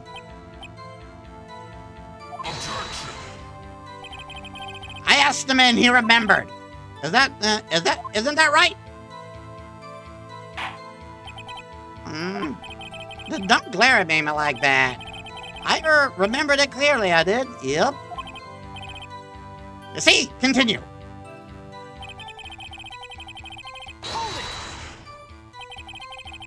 Is there anyone who can verify that? Well, I guess Polly could. That's not good enough for a court of law. Mr. Wright, exactly what's not good enough? Your Honor, this Polly is a parrot. Parrot? Yeah, and Polly is like a stereotypical parrot name, so... Don't be so hard on the girl, Keithy boy. Keith? Prosecution concedes that the prosecution concedes that we cannot prove the witness was in the shop. Witness, please continue.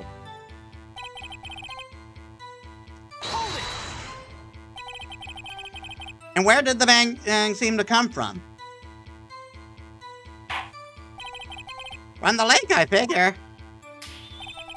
Are you certain? Yup. Good, continue.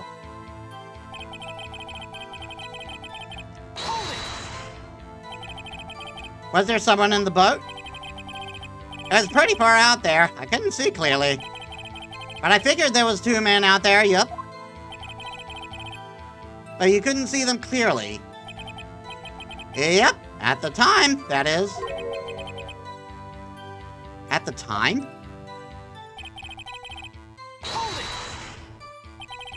So you heard 2 gunshots total? Yep. That's what Lotta said in her testimony yesterday.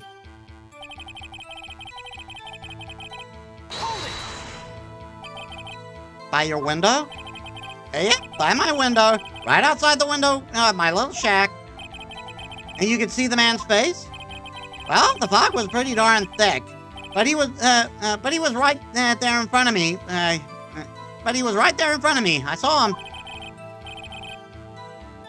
This is a rather important detail. Please add it to your testimony. Tisk, tisk, tisk. I have a bad feeling about this.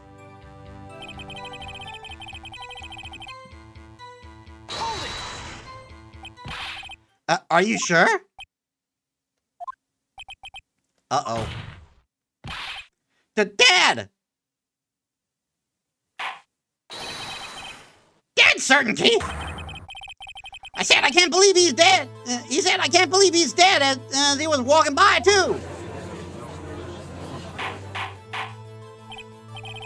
Witness, are you sure the person you saw was Miles Edgeworth? It was him! That Edgeworth boy!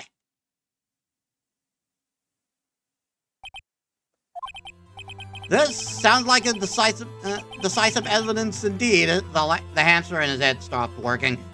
I see no room for doubt. Von Karma. He lured me into a cross-examination so he could set me up for a fall. That's not a fall, though. We now got to make certain of it. Tisk, tisk, tisk. Nick, I don't like the way things are going here. Everyone in the courtroom is glaring at us. I better act quick or this trial is going to be over. Objection! Your Honor, we proved in yesterday's trial that it could not have been Edgeworth who fired the gun. Mr. Wright, are you referring to the fingerprint from Edgeworth's right hand found on the gun? And the photograph showing a man firing and with his left hand. Exactly. That is easily explainable. He could have wiped his print dance after he fired. Why wouldn't he wipe it after he carried... why would he wipe it and then carry the gun again, though? You're ignoring the truth of the matter. And I think wiping isn't exactly perfect either. There'd still be prints, right? I think. I'm not too certain on that one. Everything in this witness's testimony is true. The judge is lost in thought. What should I do? Objection. Your Honor, this witness claims that Edward said, "I can't believe he's dead." But his words is all we have. If he were telling a lie, Mr. Wright, in a court of law, the evidence tells all. Apparently, you have yet to realize this basic fact. If you say his testimony is a lie, show us proof.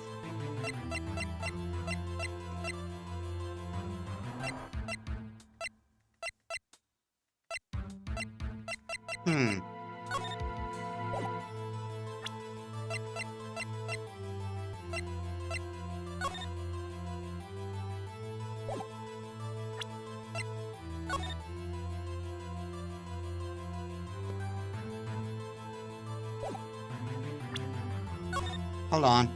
Air in the elevator was oxygen depleted at the time of incident. No clues found at the scene. Defense attorney trapped in the elevator returned from a lost trial with his son Miles Edgeworth. Returning from a lost trial with his son Miles Edgeworth. One bullet found in heart, murder weapon, and was fired twice.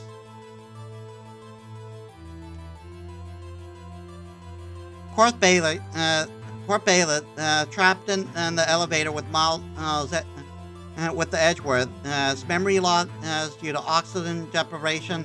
After his arrest, fiancée Polly Perkins committed suicide. Interesting. Polly Jenkins.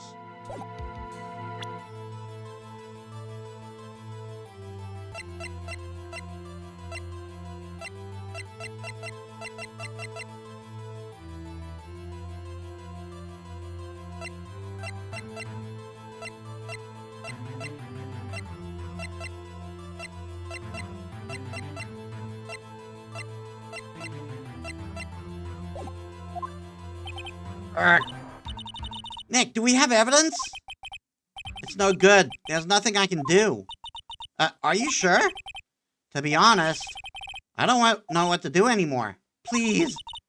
Can you hear me, sis? Please. We need your help. Nick needs you. Tisk, tisk, tisk. 3 minutes was perhaps too high an expectation.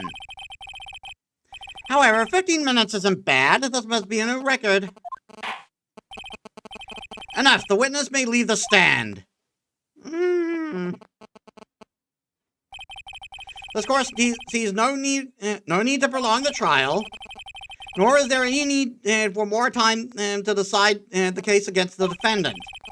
This case is extremely clear. There is no room for misinterpretation of the facts. What? No. This court finds the defendant Miles Edgeworth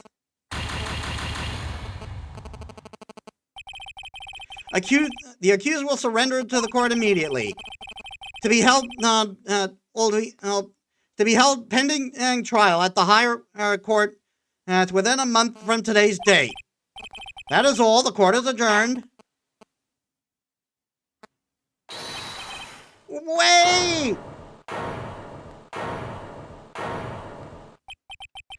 Who was that just now? Me. Huh? What? What, Larry? What are you doing here? Well, listen, you gotta listen to me. I was there in the park the night of the murder. I wasn't sure about it until just yesterday. But today I remembered it. Remembered what? I mean, this wouldn't fly in an actual court, but fuck it, it's in our favor. The gunshot. I heard it too. Order! What is the meaning of this? The verdict has been decided. I call for adjournment. One moment, Mr. Von Karma. So you say you heard a gunshot? Yeah, I did. A gunshot that night. I was sitting here in the audience listening to the testimony. Then I realized something he said was different from what I remember. Anyhow, I can't just sit here and let you call Edgy a murderer. It's just not right. I'll testify. Let me testify. Order! Order! Well, this is the first time something has happened like this in my court. I'm not quite sure how to proceed. Judge, you've already given your decision. The trial's over. Nick, this is it. Give Larry. Larry's given us one final chance at this. She's right. If only it wasn't Larry. He could make things even worse. Mr. Edgeworth was just declared guilty, Nick. It doesn't get any worse. You're right. Okay. Your Honor, if there is another witness, it is our duty to hear him speak. Right here, right now. A waste of time. The verdict cannot be overturned. Actually, I believe a judge can overturn a verdict if he so pleases.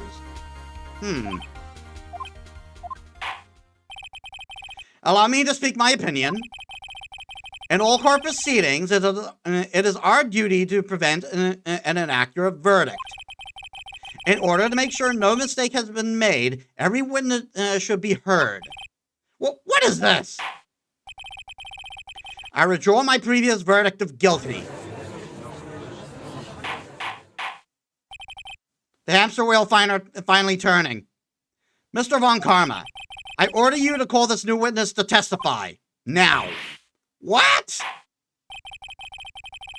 The court will adjourn for a 5-minute recess. After that, we will hear this new witness. Court is adjourned.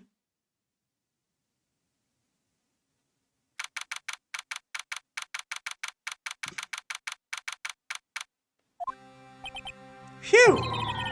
That was too close. Sorry to keep you on the edge of your seat like that, Edgeworth. I've seen worse. Yeah, right, Edgeworth. You're sweating bullets. I just wonder what Larry plans to say in there. Larry was at the lake that night? Yes. He said he went looking for the Steel Samurai balloon that flew into the lake. All right. And he found the balloon in the air tank that night. Yeah. Hey, Edgeworth. Huh? You say something right? Yeah, a lot of things. You seem out of it. What's wrong? It's nothing. Mr. Edgeworth? There's something I've been meaning to ask you. What's that? Why are your fingerprints on the murder weapon? Oh.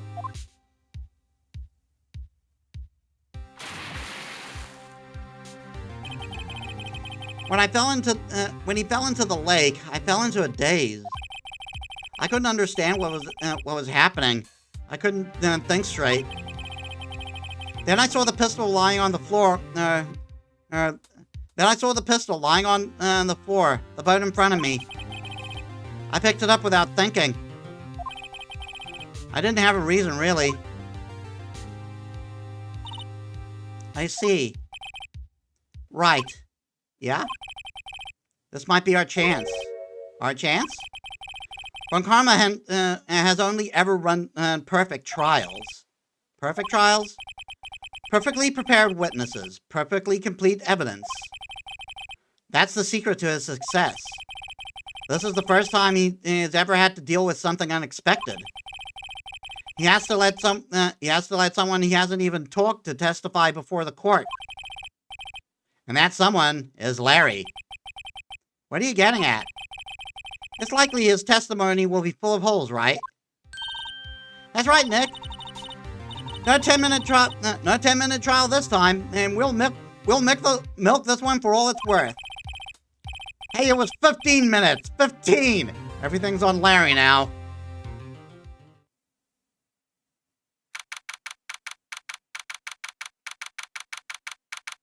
Back in the courtroom.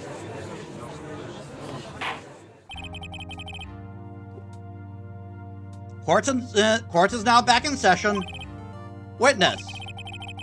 Please testify to the court about everything you saw on the night of December 24th. Right, leave it to me. Please, Larry, don't mess this one up. I hate to admit it, but you're our last chance. We're fucking doomed. Karma didn't even have time to prep his witness. I just hope Edward is right about this being our big break. Night of the murder. That night I was out on the boat on the lake, in a boat on the lake. I was looking for something and I found it.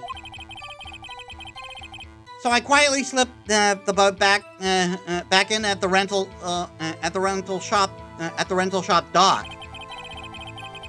Then, just as I was thinking about going home, I heard this bang. I looked out over the lake, and I didn't see a boat. So after I heard that single shot, I went home. That was an unusually vague testimony, even for this court. In any case, Mr. Wright, you may begin your cross-examination. Yes, Your Honor. What's wrong, Nick? It's Larry. I have no idea what he's going to say if I press him. I'm a little scared. Well, we've come this far. There's no way to go forward, Nick. I was expecting. I thought I read that wrong, and thought it was. It might have been nowhere to go but up.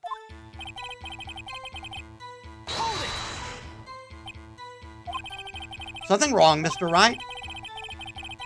There's so many things wrong, I don't know where to begin. Well, okay, first, what time was it? Oh, it was after 11, and when I went out on the boat, By the time everyone had gone home, by that time, everyone had gone home for the night. So I waited until the coast was clear, so to speak. Now, why were you out on the boat at such a late hour? Be specific. Looking for something? Yeah. Mr. Butts, what was it you were looking for? What the witness was searching for is irrelevant. Most likely he was hunting for this Gordy. That's surprisingly close to the truth in a sense. This is all irrelevant. Let's get it over with.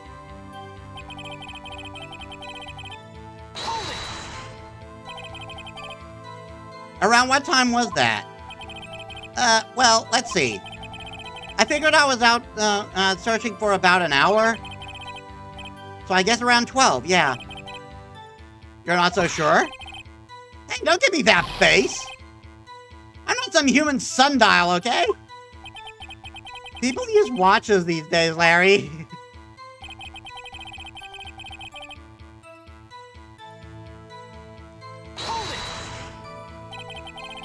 Where did the sound come from? Yeah, well, I wasn't too sure about that. I looked around, you know. Did you look at the lake? Yeah, I looked.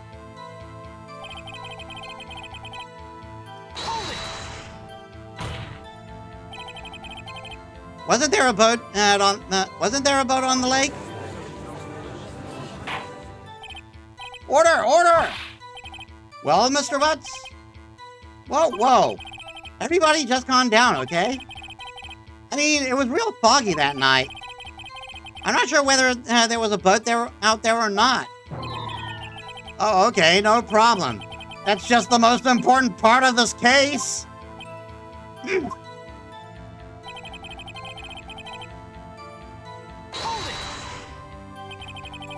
So you heard one bang, correct? Yeah. Huh. Well, Nick? It was a pretty wishy-washy testimony, wasn't it? I guess I should start by working on the contradictions. Sorry. I wish I could be more helpful. I wish I could call my sister.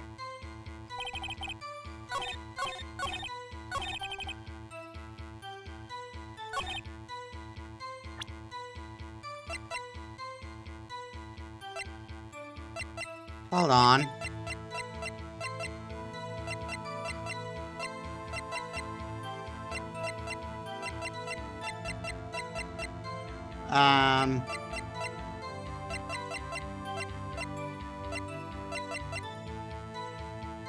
Objection! Wait a sec, Larry. What? You only heard one bang? You're sure? That's what I said. But Miss Lotta testified yesterday that she heard 2 bangs. And the old man just now said the same thing. They both heard 2 gunshots that night. Huh? Were you even listening? Were you paying attention at all to what they said? Yo, Nick, please. Huh? You know, something's been bothering me. I'm a witness, see? I'm like a customer here. That's not what a witness is. So you gotta treat me nice and stuff, okay? And there's the eye twitch. Mr. Butts, what? You only heard 1 gunshot. Are you sure? Well, to tell you the truth, I'm not sure. Eh? Not sure? How could you not be sure? Yeah, well, I might have missed the other gunshot. I was, listening to something else. Something else? My radio, dude. With my headphones. What? Order! And then stop that booing. Mr. Butts, you were listening to the radio on your headphones? Yeah, so what? That a crime? I listen to my radio. Everyone listens to the radio. What's the big deal? Mr. Von Karma, your opinion? A waste of time. I do not accept this witness or his shoddy testimony. Well, Mr. Wright, shall we continue the testimony? Continue. Your Honor. Please allow the witness to continue his testimony. Nothing more pitiable than a lawyer who doesn't know when he's lost. Very well, Mr. Butts. Please give your testimony, and be sure to include the details like your radio. I almost wanted to go funnier with Super Boomer, like he's ancient, like, let us hear about this radio device. Like, how old are you? Right, leave it to me. I wouldn't if there were any other way out of this, believe me. What Larry heard. It's lonely being alone on Christmas Eve. That's why I was listening to an all-request show on the radio, see? I was listening to it real booming loud like. But I'm sure I heard that gunshot. I remember exactly what the DJ was saying when I heard it too. Again, kind of vague. You were listening to your radio at high volume, which is very much not recommended. Yeah, what's the problem? Can't a man listen to his radio in peace? Isn't it a free country? I mean, sure, if you want to ruin your ears. I truly believe Larry has no idea what the problem is. Here is. Judge! Can you believe a word this witness says? What he heard was probably nothing more than a drum beat from the radio. Sure enough, it is difficult to believe this testimony. Wait, Your Honor. The witness said he remembered exactly what the DJ said when he heard the gunshot. Excuse me? DJ? You told me you don't even fucking know that. We just got the declaration that this is like 2016. An announcer, the guy who said things on the radio. Anyway, what this means is, when he heard the sound, no music was playing. The DJ only talks between songs, and so he could have heard the gunshot from the lake. I think sometimes they do play the music in the background, but I think they do they don't usually do that between songs. I'd like to cross-examine the witness, Your Honor. Very well, Mr. Wright. I can't believe I'm continuing this charade.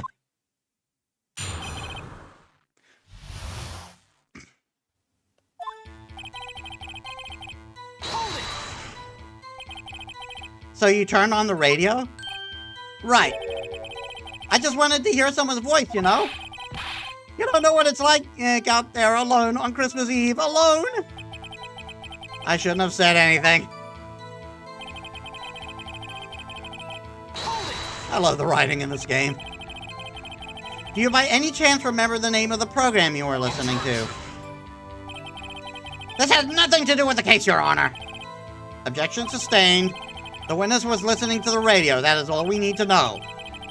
Tell us, Mr. Butts, how loud was your radio set to that night?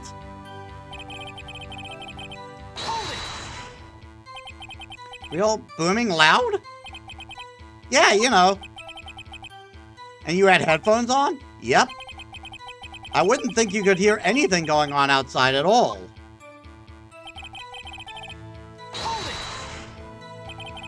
Can you prove that?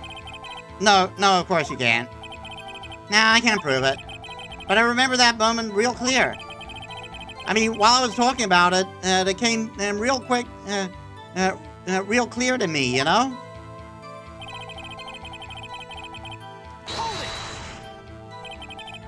What did you say? Mr. Wright.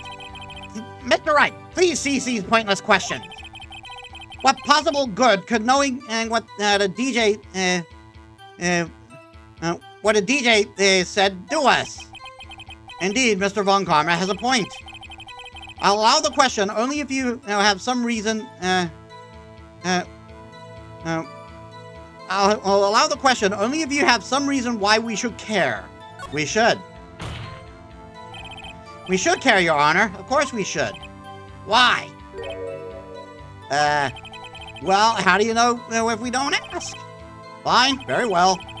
Mr. Butts, please testify to the court. What was the radio announcer saying when you heard the gunshot? Hey, it's almost Christmas. Just when she said, hey, it's almost Christmas, I heard the gunshot. Are you sure? Of course I am. She had this real sexy voice. God damn it. Maybe Von Karma was right. I'm not sure how that helped us at all. This is most ludicrous. This is the most ludicrous testimony I've heard. But there is one gleaming ray of hope in there. I gotta press it until I get to the bottom of what happened. Yeah, about that.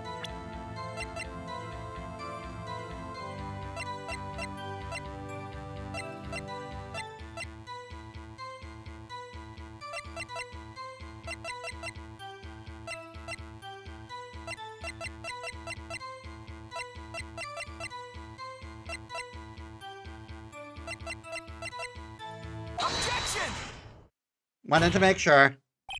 Larry, are you absolutely sure what you're saying is correct? Huh? What's with the face? You look scary, dude. Hey, if you're trying to scare me, you better know I don't scare that easy. Is something the matter, Mr. Wright? Your Honor. Did you hear what the witness has just said? The DJ said, "Hey, it's almost Christmas," as when he heard the gunshot. Indeed, and almost Christmas means it wasn't Christmas. Do you realize what this means? When he heard the gunshot, it was still Christmas Eve. That would seem to be the case, yes. But he should have heard that gunshot after midnight. This photograph is irrefutable proof of this fact. Let's see what time the time was on the photo taken when the gun triggered Miss Hart's camera. 12:25, 12:15. 15 minutes after midnight on Christmas Day. This is a clear contradiction, Your Honor. Order! Order! What does this mean? 2 prior witnesses heard gunshots after midnight? However, this witness says he heard a gunshot before midnight? Judge, the answer is simple. The current witness is plainly mistaken. Just look at him. Suspicious. What? Well, Mr. Wright, what do you think about Mr. Butts' claim and the gun, and he heard the gunshot before midnight? Larry's right. Larry's not mistaken, Your Honor. He heard the gunshot before midnight. Intriguing. I assume you have evidence for this wild claim. Show me your evidence there was a gunshot before midnight. Well, you see, Senor Dickhole. Look at this photograph. This was taken by our witness yesterday, Miss Lotta Hart, with her automatic camera. The timestamp on the photo reads December 24th, 11:50 p.m. Oh? But there's nothing on the lake in this picture. Your Honor, the real issue is not why nothing is shown in this photograph. It is why the photograph exists at all. What do you mean? Your Honor, the photograph was taken by an automatic camera. The camera taken was set to go off in response to loud noises. Aha! Correct. There was a loud noise on the lake at 11:50 p.m. That is why the photograph was taken. In other words,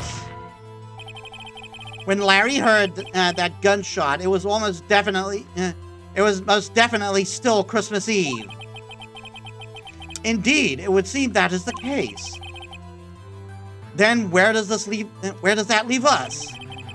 Miss Hart testified that she heard the gunshot after midnight. Are you claiming she was mistaken? Not at all, Your Honor. It is a fact that the camera was also triggered at 15 minutes after midnight. Your Honor, that night there were 2 sets of gunshots with a 25-minute pause between them. Oh yeah, it is 25 minutes. I was mistaken on that. I said 35. Why would this be? Don't be fooled, Judge. That camera was set to respond to loud noises. Yes? There is no proof that the loud noise at 11:50 was a gunshot. Why would the witness could have sneezed triggering the camera? He was on the lake. Hey, my nose was clear that night, man. Clear. Well, Mr. Wright, there is no turning back now. Can you prove the loud gunshot at 11:50 p.m. was a gunshot? Please show the court evidence if you have any. Hmm.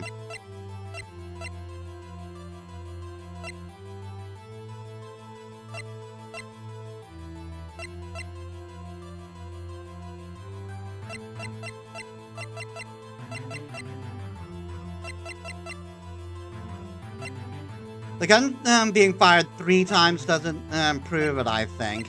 But I think Lotta's testimony does. Mr. Wright. Is that a smirk I see? Okay.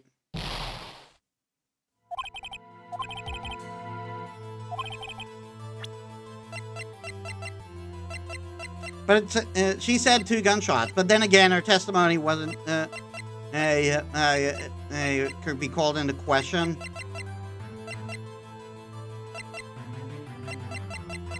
So then it has to be the gun. This is my evidence. The murder weapon? Something about this pistol was bothering me, Your Honor. Both of the witnesses who testified yesterday heard 2 gunshots. However, the murder weapon was fired 3 times. When then was the last shot fired? Only now have I realized is the truth. That 3rd shot was the shot Larry heard just before midnight. Order! Order! That would make sense of the evidence we've seen so far. However, this leaves me wondering exactly what did happen that night on the lake. Exactly.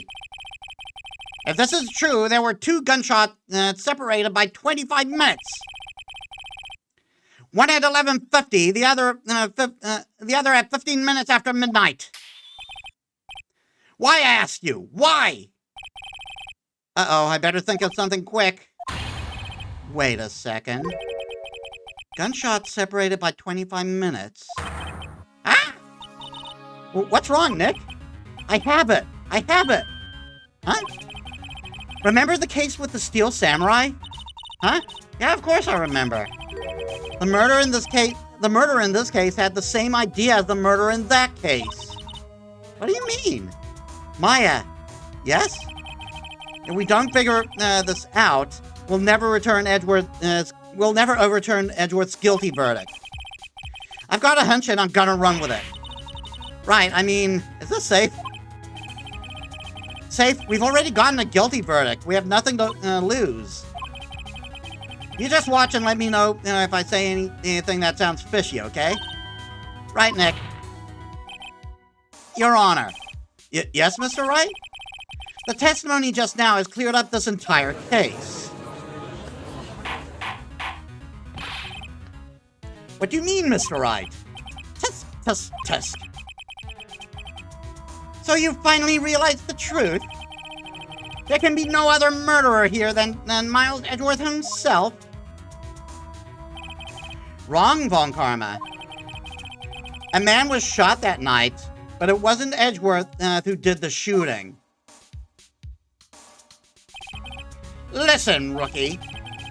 Take a deep breath and consider the facts. At the time of the murder, one boat was on that lake. This was shown by the witness's photograph. The defendant Edgeworth and the victim Roger Hammond were on the boat.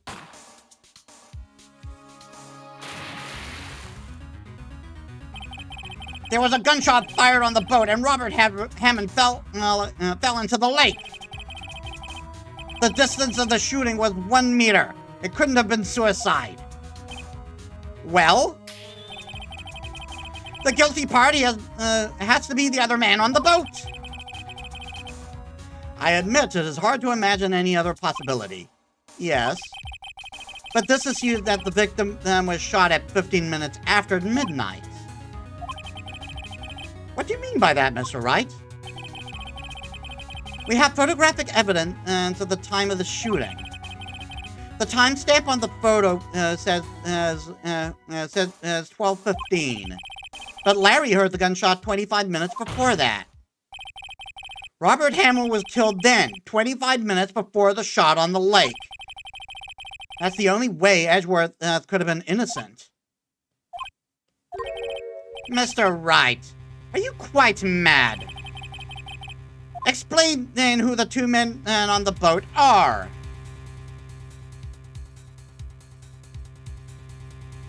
Edgeworth and the murderer.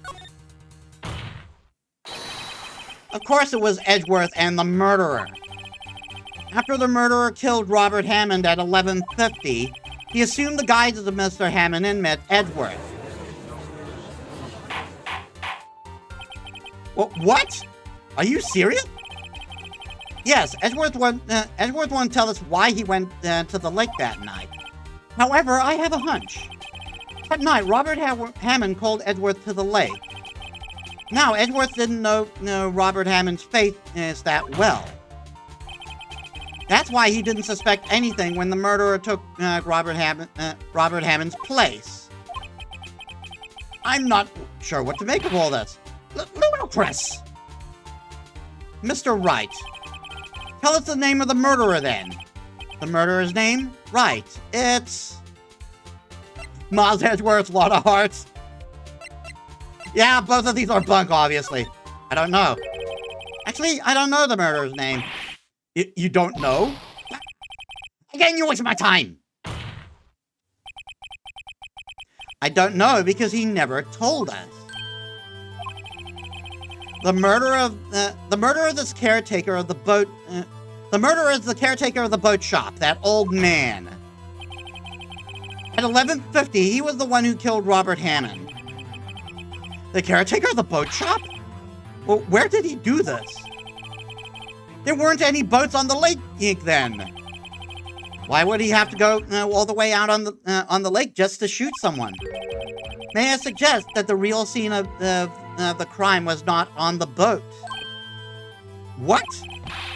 Well then, where did the murder take place?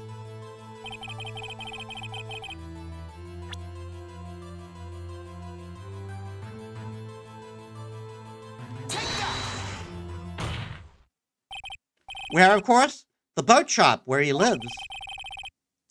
That way he could meet with the victim without anyone seeing.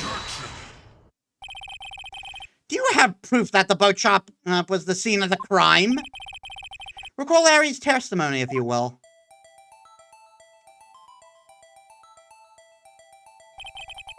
That night he was out on the lake in a boat, searching for something. He finds it and returns the boat. Then, just as he's starting to head home, he hears a gunshot. He heard a gunshot, Your Honor, even though he was wearing headphones at the time. In other words, the gunshot was very, very close by.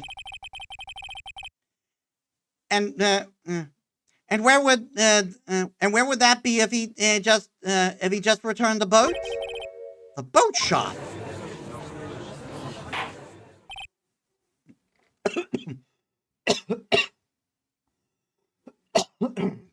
Excuse me. Some water went down the wrong tube. Mr. Wright, what happened last night on Gore Lake? Please tell the court from the beginning. Yes, Your Honor. Nick, are you sure about this? Not really. But I think if I start at the very beginning and I take it slow, I might be able to figure this out. That night, the caretaker of the boat shop called Robert Hammond to his shop.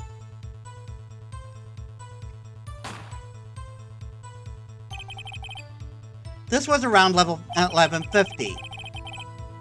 That was when the gunshot that Larry heard was fired. After that, the caretaker put on Robert Hammond's coat.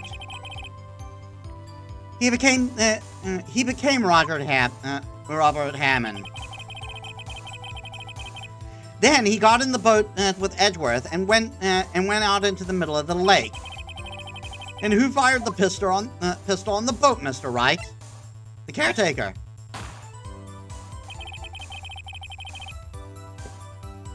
Of course, it was the murderer who shot the pistol.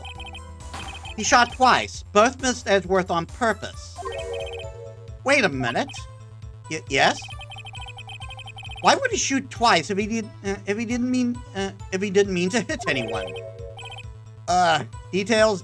I mean, it's a detail that is needed. No, that's Mr. Wright. The moment you run out of explanation, the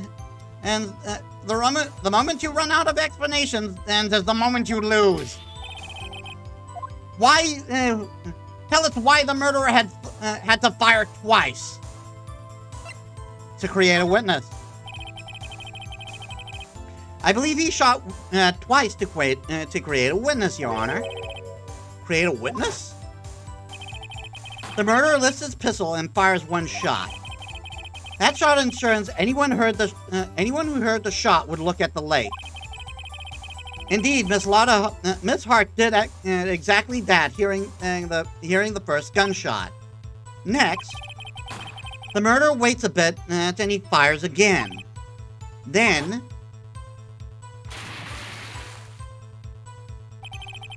the murderer jumps from the boat himself, leaving the pistol in the boat behind him.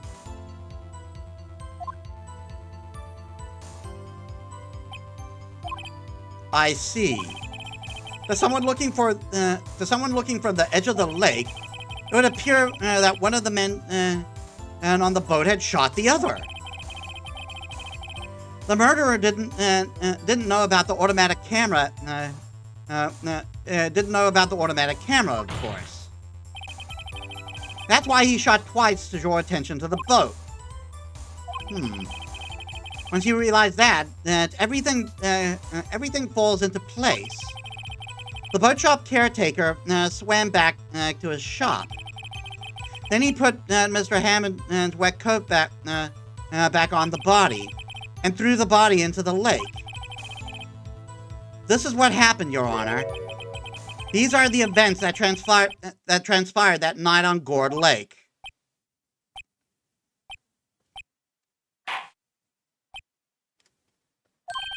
Bailiff, bring out the witness from before. The boat shop caretaker, quickly.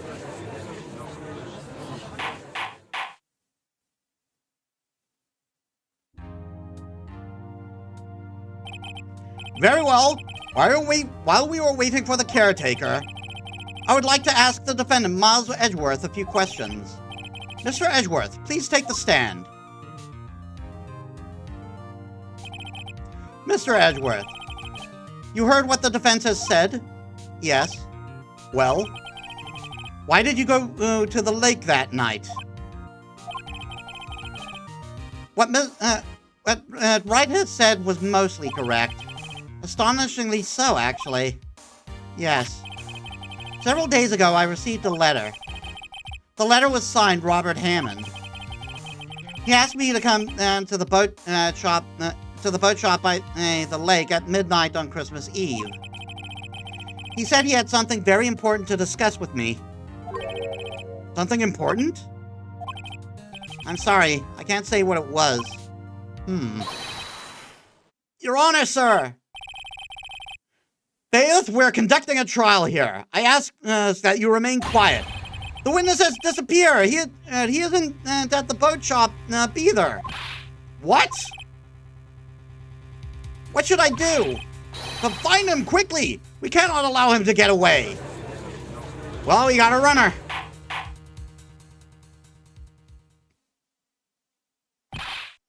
Mr. Von Karma, your witness has disappeared.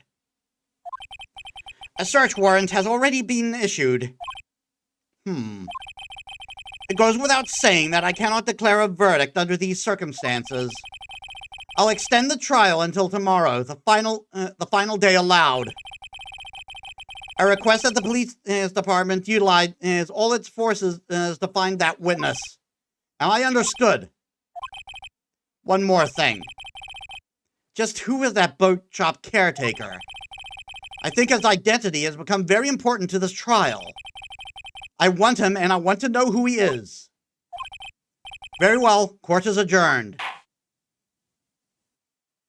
Basically, the entire Phoenix Wright series is just getting the hamster wheel and the judge's head turning. Yay, Nick, you did it! Yeah. Well, at least we got out from under that guilty verdict.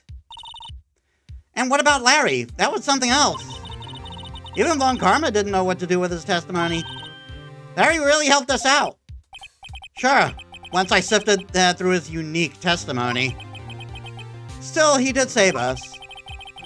I just wish our cases weren't so down to the wire all the time. I know what you mean.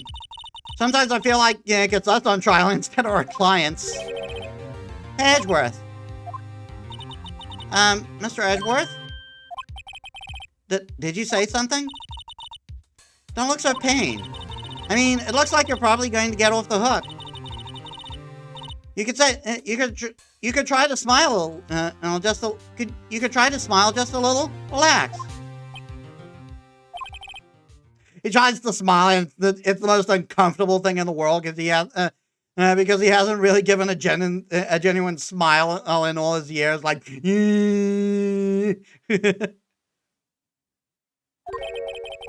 wait, I should do a thing for this.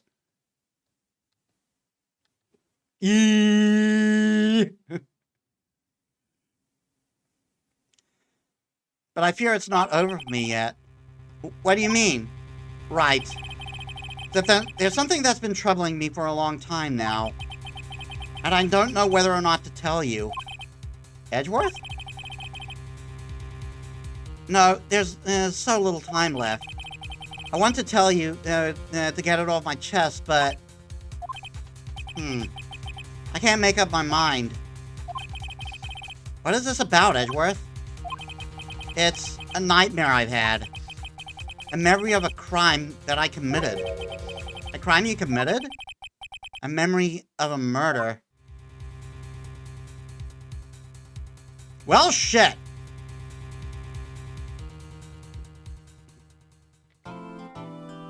That might complicate things.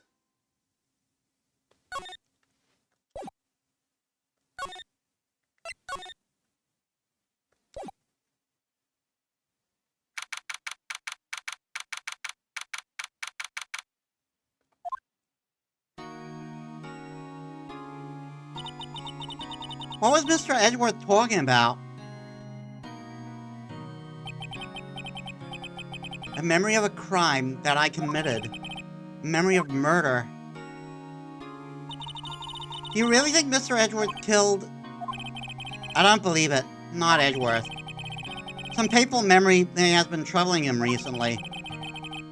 But he never takes someone's life. Never. Nick. Yo, how's everyone doing? What do you think of my performance today? I had him swimming in the aisles, huh, Maya? Swimming? Me? Oh yes, I do remember feeling faint. Right on, tell me the truth. It was like love at first sight, right? Right, Nick? Me? Well, maybe my heart skipped a beat or two? I think you can do better than that. But spy confirmed? Come on, I saved Edgeworth in here, dude. In there, dude. Edgy. You can fuck off?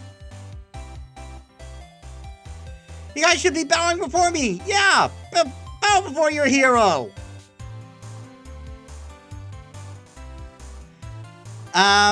Before we do that, I'm going to take a bio break. Give me a sec.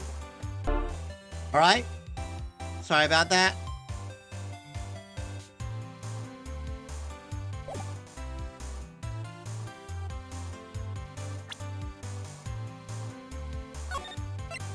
I might as well save while I'm here.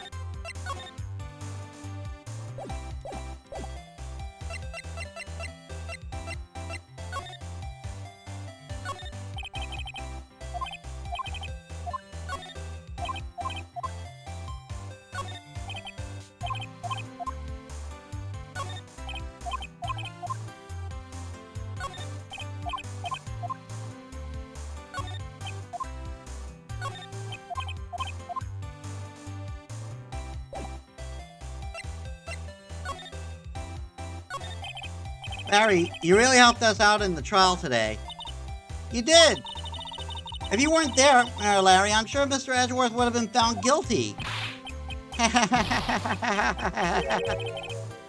But seriously, Nick, that boat shop caretaker guy is quite suspicious. But Edgy ain't off the hook yet. Way to spoil the mood, Larry.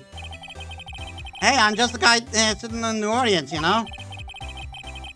But from where I was sitting, Edgy seemed pretty edgy. I mean, can you really know?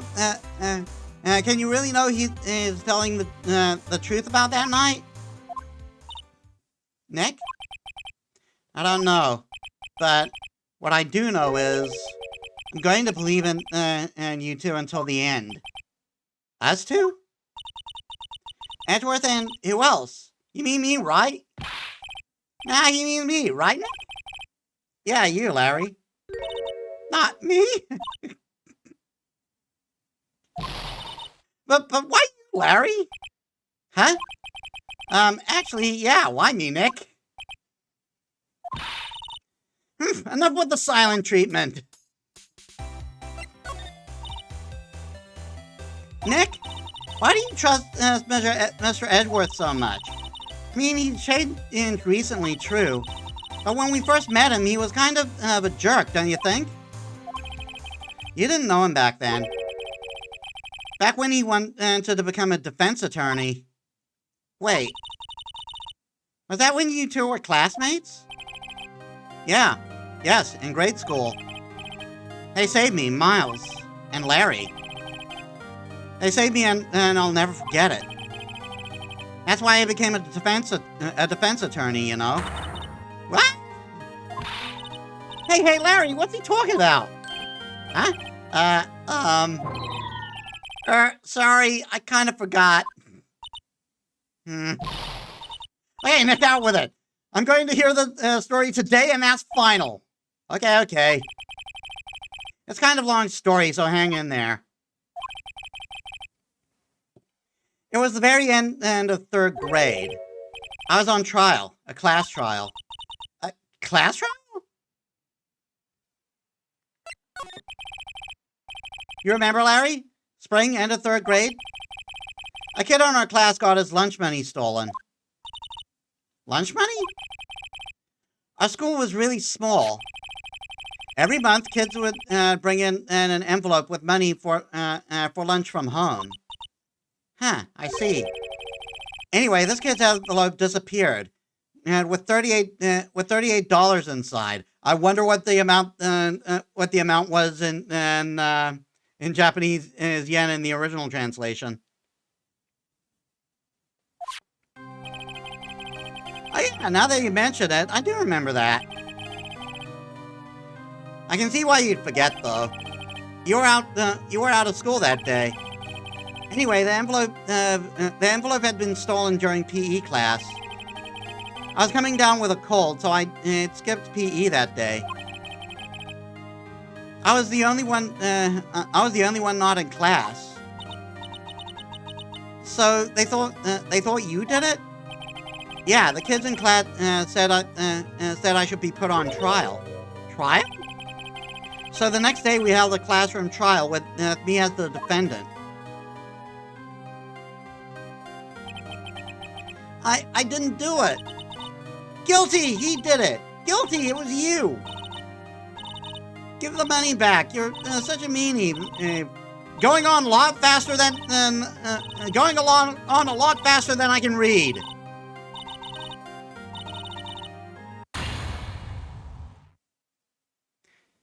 Now, Phoenix, you know you shouldn't steal people's money. It's not right.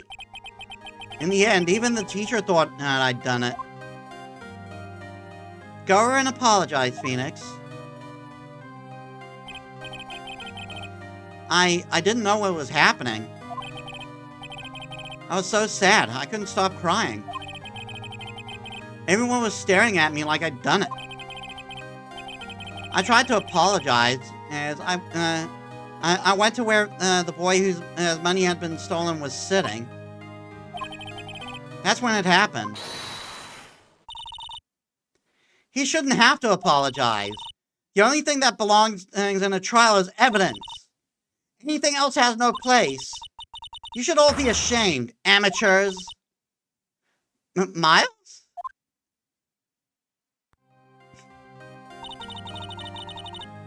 It wasn't you who stole, my money, was it? No. Then you shouldn't apologize. Everyone's been shouting you did it, but no one has any proof. That is why, Your Honor, this boy is innocent. But Miles, it was your money that was stolen.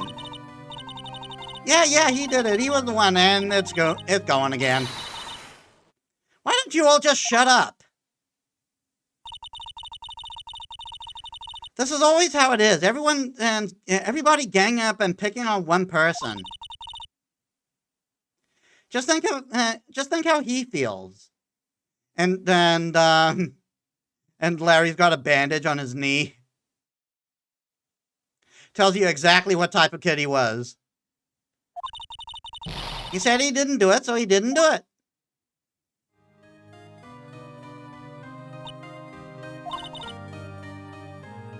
Very well.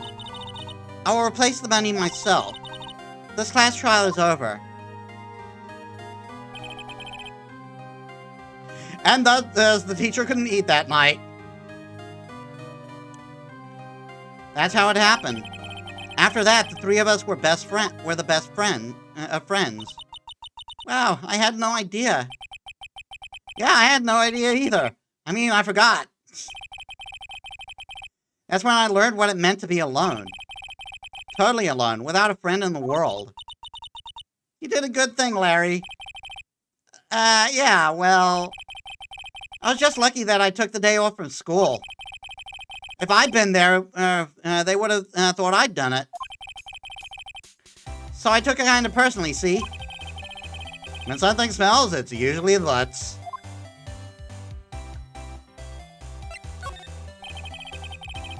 Anyway, Edgeworth and I talked after the class trial. That's when I heard that his father was a defense attorney. I remember his eyes would shine when he talked about his father. I'm going to become a defense attorney, just like my father. A famous defense attorney. Then, a few months later, he suddenly transferred to another school. The DL6 incident. Right. I'm not sure, but the transfer probably had to do with his father's death. That's so sad. It was several years later when I heard Edgeworth's name again. And there was an article about him in the newspaper. The headline was something like "Dark Suspicions of a Demon Attorney." Fabricating evidence, manipulating testimonies, covering up facts. The article said that he'd do anything to get a guilty verdict. Anything. But why? What happened? I mean, that's not the Edgy I used to know at all. That's what I thought, too. I tried to get in touch with him, I don't know how many times. He never replied. I guess he didn't want to see his old friends. I couldn't just drop it, though. I wanted to meet him, to learn why he had become who he became. That's when I decided. Wait, you don't mean... That's why you became a defense attorney? To meet Edgeworth? If I was a defense attorney, I knew I would have to meet... I knew he'd have to meet me whether he wanted to or not. In court. Edgeworth believed in me, and I believe in him. He's in pain, and no one's on his side. I'm the only one who knows the real Edgeworth. I'm the only one who can help him. Whoa, Nick! So is that why you helped me out for free? Yes. I helped you because I believed in you. Except I don't remember saying I'd do it for free? Aw, Nick! Nick! We have to save Mr. Edgeworth if it's the last thing we do, okay? Right. And it very well may be. First, there's that rental boat. There's that rental boat shop caretaker. Rental boat shop. Rental boat shop caretaker is such a full mouth. We need to find out who or what he is. I'd settle for who. Guess I can clean out some of this evidence I no longer need. Okay, let's go.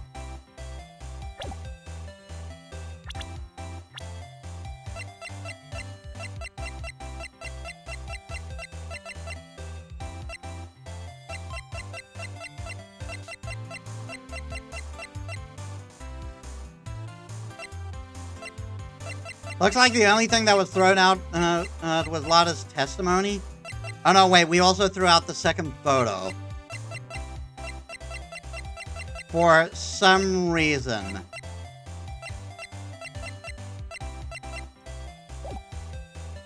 And then, like, the judge just, Mr. Wright, could we see that? Could we see the photo of could we see the photo of the first shot again? And it's like, ah, shit.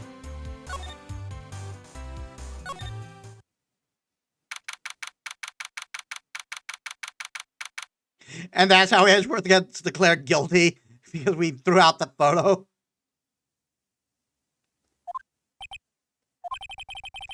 You look as grim as always. Mr.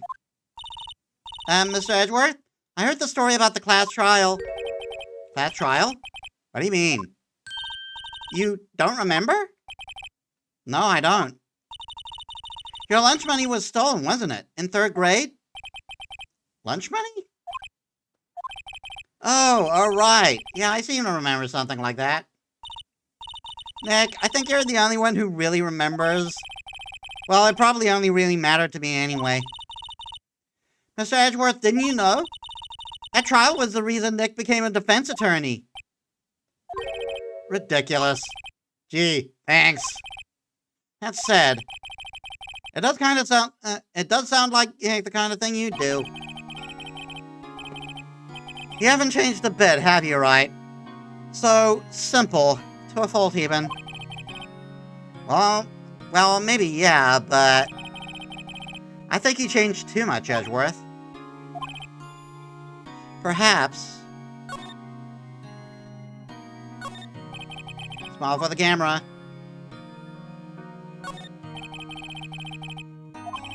He hasn't moved an inch since a real pro.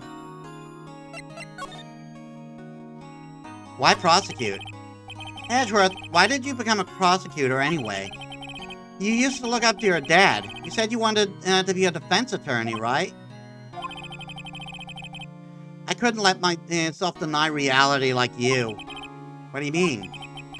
My father was taken from me, and you want me to defend criminals?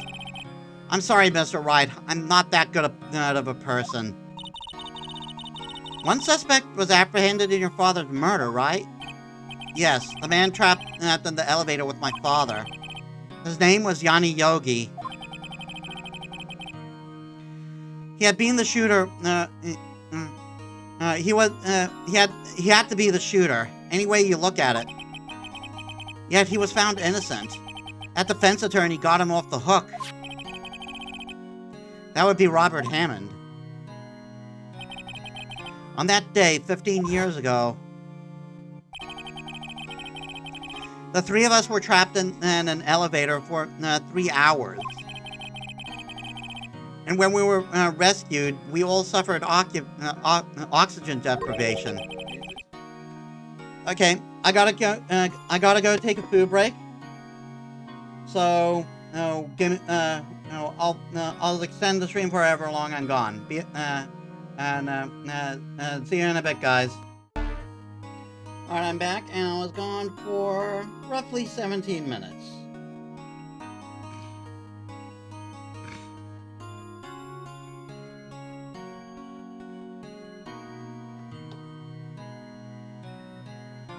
I lost all memory of the murder.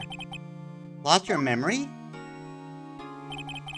Even now, I can't recall what happened in that elevator.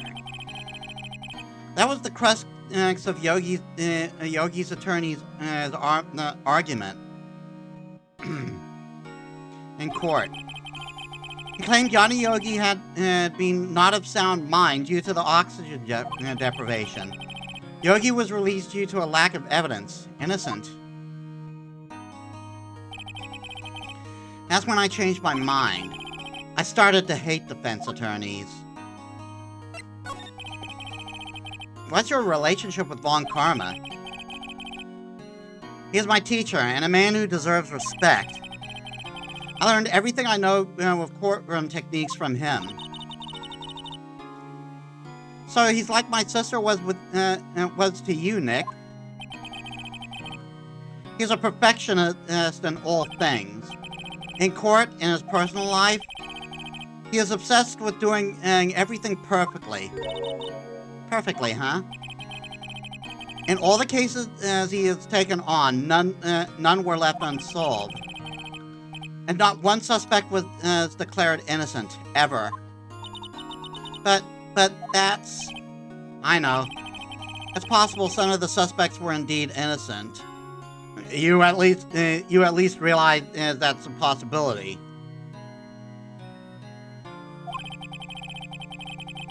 However, it is impossible for us to accurately determine that in every case. All Von Karma does is his job, to find the suspect guilty perfectly. In any case, it's nigh well impossible to find a weakness in him. Should a weakness appear, he would do everything in his power to make it go away. Edgeworth? If what you're saying is true, you're headed for a guilty sentence tomorrow. He's right. Now's no time to praise the enemy, Mr. Edgeworth. It's a strange situation in which I find myself, I'll admit. No kidding.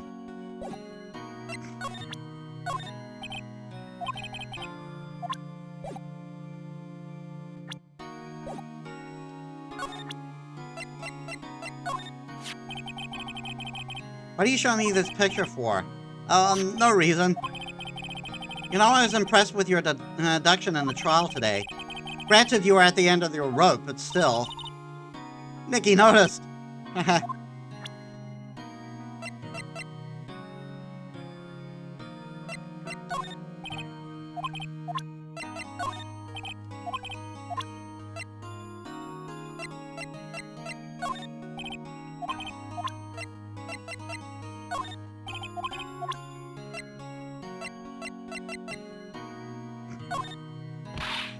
Nick, no! That's the photo of his father. Don't show him that. You're right. That probably isn't a good time to dredge up those memories. What is it? Nothing. Huh?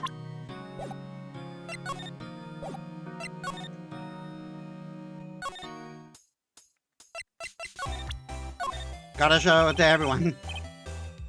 Woo! I was hot out there. Hot! I'm glad someone's happy about how this case is going. He seems too happy to care about anything I show him.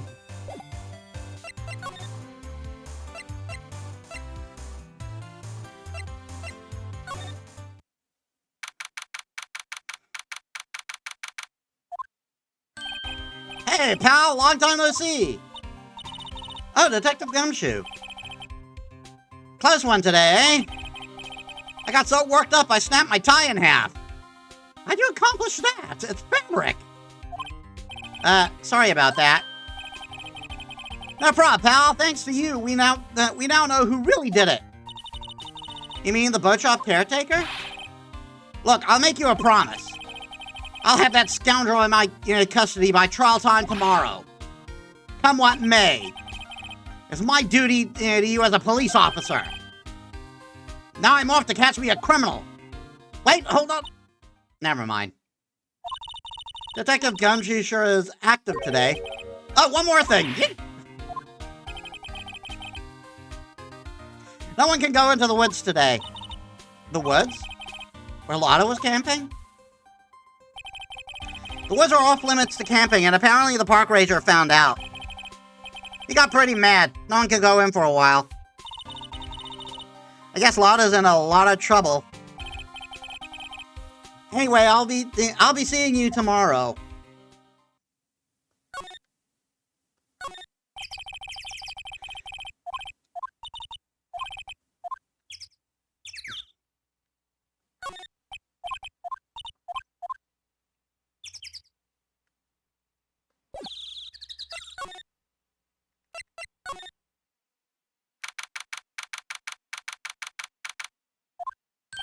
Huh?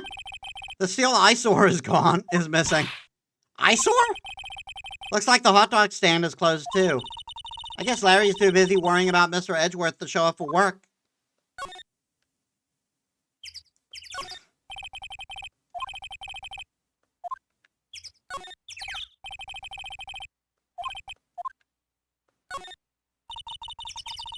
This lake sure likes to cause problems, doesn't it?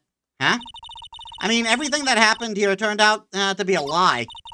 Gordy was a lie, and the charges against Mr. Edgeworth were all lies. I guess you're right. I mean, I'm glad the charges were all lies, but still.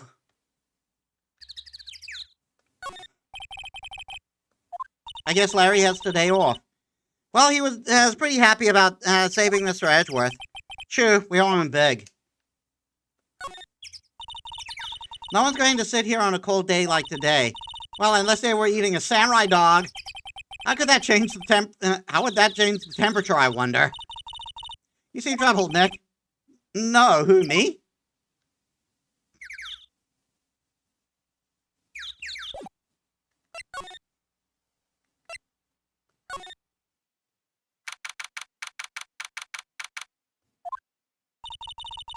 The old caretaker got away. Yep. I never imagined he might be a real murderer. Ahem. I'd know that clearing of the throat anywhere. Aha, hello! What might you be doing here? Out for a walk, Ah, the days of my youth, like the scent of fresh lemon, you see. Has he always said that every time we met him? Mr. Grossberg. This is no time for idle reminiscing. Mr. Edgeworth's trial ends tomorrow. That is true, yes. But from what I saw of today's trial, Edgeworth should be fine, right? Well, I'm not sure about that. Oh, what do you mean by that? Well, I'm not sure. If you find anything out, come to my office at once. I may be able to offer you some assistance. Thanks. Bye. What do you think Mr. Grossberg was doing here anyway? Who knows? The boat rental shop. Doesn't look like anyone is around. Caretaker must have run for the hills, huh? Yeah, looks like it. He didn't seem to like a bad person.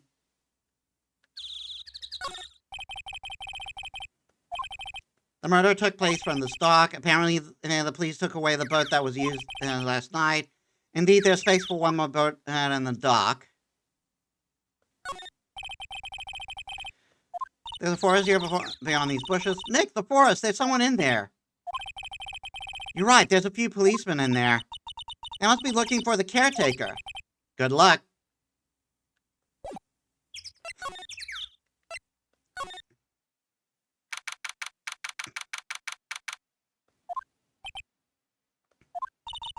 Nobody's home. Hello! Ah! Hey, it's Polly! I wonder where your owner's gone, Polly. Hello! Ah! Can't believe he'd run off and leave his poor parrot to fend for himself. Hello! Ah!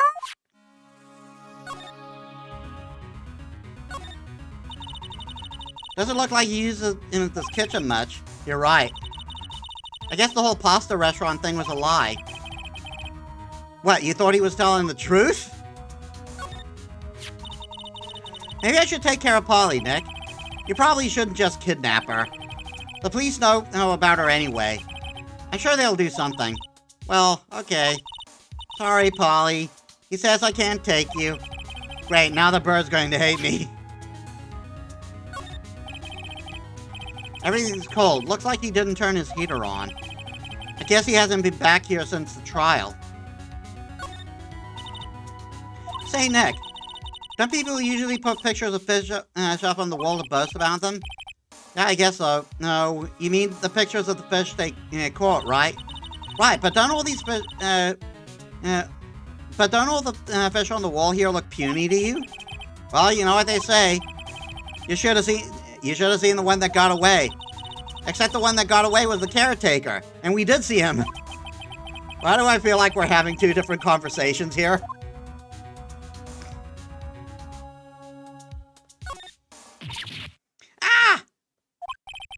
wrong? Never mind. What, tell me? Just, when I saw the TV, I remembered. They're showing a Pink Princess special this week. Oh. See, that's why I didn't want to tell you.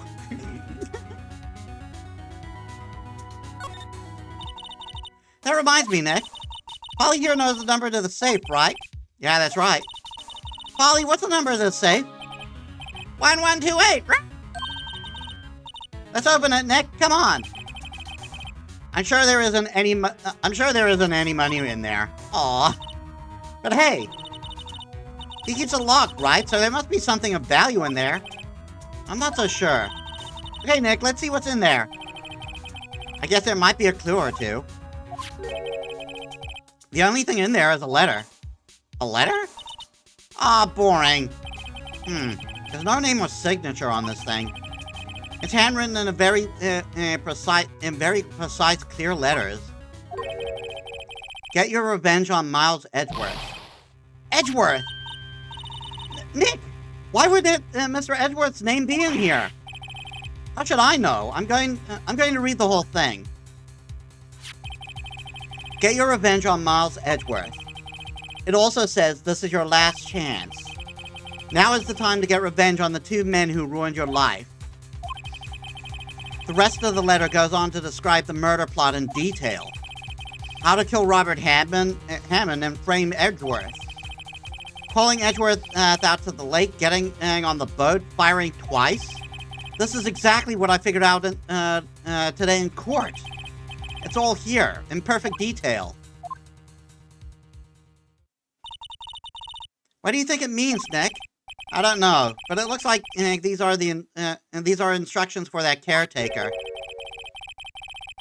When he killed Robin Hammond, he called out Edgeworth. He was following instructions. But who would have written that letter? And what does it mean? Get revenge? To get revenge?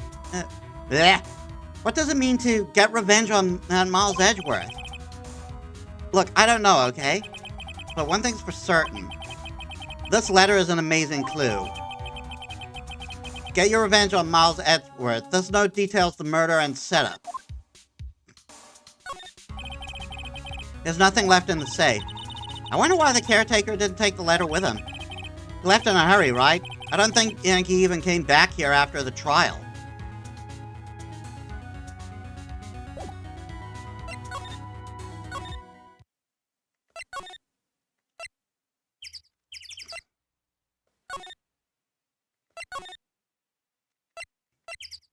Well, we're done here.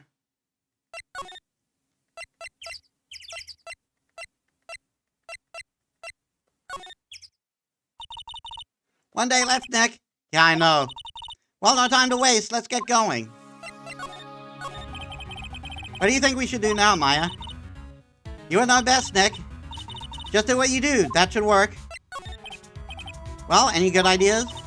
This is all tied to the DL6 incident. We better find out as much as we can about the murder before tomorrow.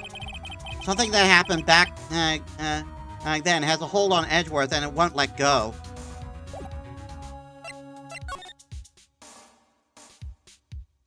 Just making sure.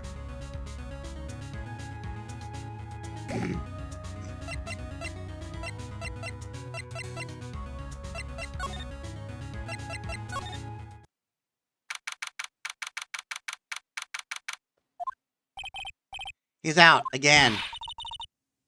When does he work anyway? Now, don't be harsh. Guess we'll have to come back later.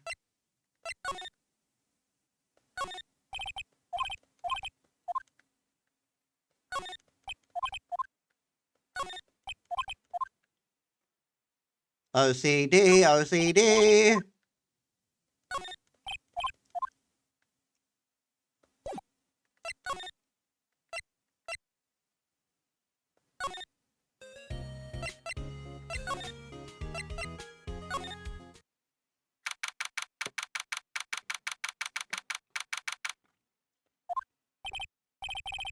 Looks like Detective Gumshoe hasn't gotten back yet. Gumshoe, he won't be coming back today. Oh, really? He said there was some guy he had to arrest by tomorrow. The boat shop caretaker. He shouted something about catching him if it's the last thing I do, pal. Good luck, Gumshoe.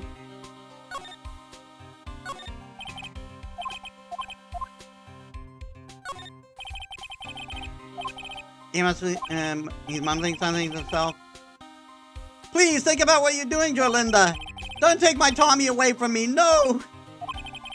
He must be doing image trading for a nasty divorce argument.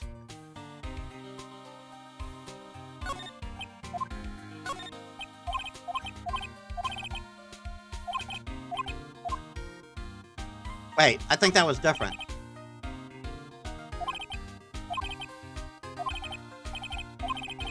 Tomorrow I'll present him before the department at last. I'm going to make sure they know how much people like the Blue Badger. Good luck.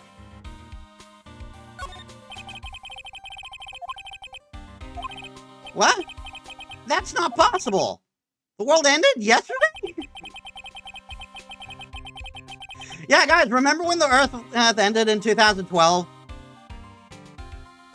He must be reading predictions for the future on someone's homepage.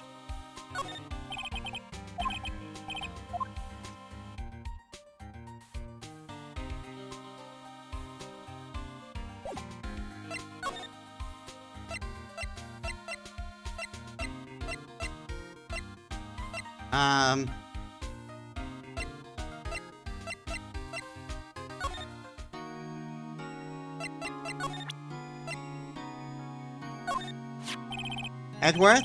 See this letter? This came out of the safe in the shack where the boat rental caretaker lives. I see. Revenge? On me? Who is that old guy anyway? I don't know. Could he be an innocent and defendant and you got declared guilty or something? Nice, Wright. But I don't remember that old man. Not at all. Who was he? Who was following? Bleh. So he was following this letter then? Which means there was someone else behind it. Now is the time to get revenge on the two men who ruined your life. Two men, meaning myself and Robert Hammond? It also says this is your last chance. Last chance? Wait, maybe he's talking about the statute of limitations on the DL6 incident. Wait, that old man. What is it? Do you know who he is? Yogi. Could he be Yogi? Yogi Bear? Yogi Bear's a murderer? Yogi? The suspect in the DL6 incident, the one who was found innocent. Yanni Yogi. Yanni Yogi was the court bailiff at the time. We just happened to be in that elevator together 15 years ago.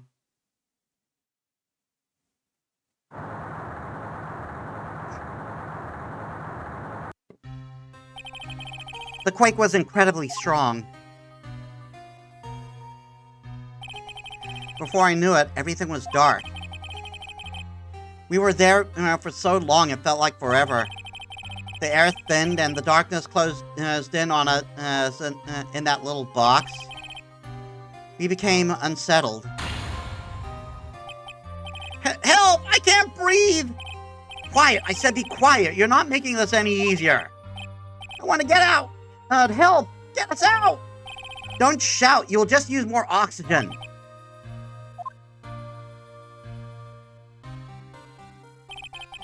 That's all I remember. When I came to, I was in a hospital bed staring up at the ceiling. In court, Yanni Yogi's mental condition was called into question. They claimed the oxygen deprivation and stress had caused temporary insanity. In the end, the claim passed the court, and Yogi was found innocent. Huh? But isn't that strange? The letter tells him to get revenge on Edgeworth. Why would he want to take revenge on you? Right. Yeah? There's something that's been troubling me these last few days. I didn't know whether or not I should tell you. You mean the nightmare? It's a nightmare I've had. A memory of a crime that I committed. A crime you committed? A memory of a murder. I think the time has come to tell all. For the last 15 years, I've had the same dream almost every night. I wake up with a fearful sweat every time. What kind of dream? It's a dream about my father's killing in the dark. Help! I can't breathe! Quiet, I said quiet. You're not making this any easier. I want to get out! Help! Get us out! Don't shout, you will use up more oxygen. I can't breathe! You're using up my air! What? Stop breathing my air! I'll stop you! What are you? Stop breathing my air! No, father! He's attacking my father! And I see the pistol lying at my feet. I don't know if it was evidence from that day in court or the bailiffs. In a daze, I picked up the pistol. Get away! Get away from my father! Ah!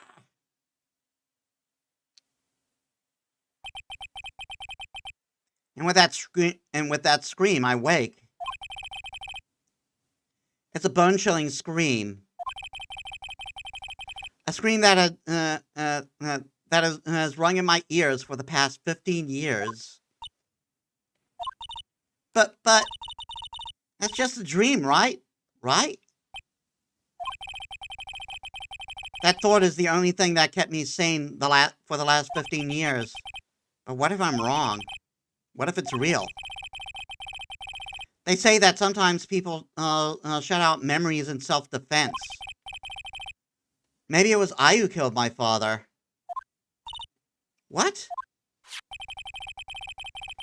If you think about it that way, this letter makes sense. Get your revenge on Miles Edgeworth. Think about it. Yogi was really innocent. That's why he wanted revenge against me. Wait, Edgeworth, you mean... It was me. I was the true criminal of DL6. I shot my father. This was bad. What are we going to do, Nick? What can we do? I don't know. I don't think there's anything we can do, like it or not. If there's someone else who knows a lot about DL6, about the DL6 incident, maybe. There is, Nick. There is someone who knows about DL6. Yep, Grossberg.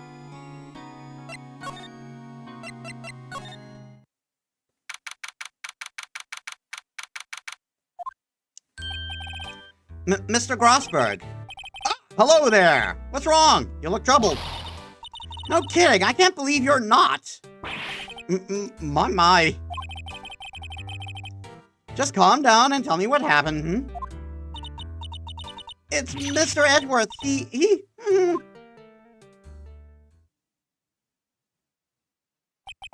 I see. So Mr. Edgeworth dreamt he shot his own father. It's only a dream. Only a dream. I wonder.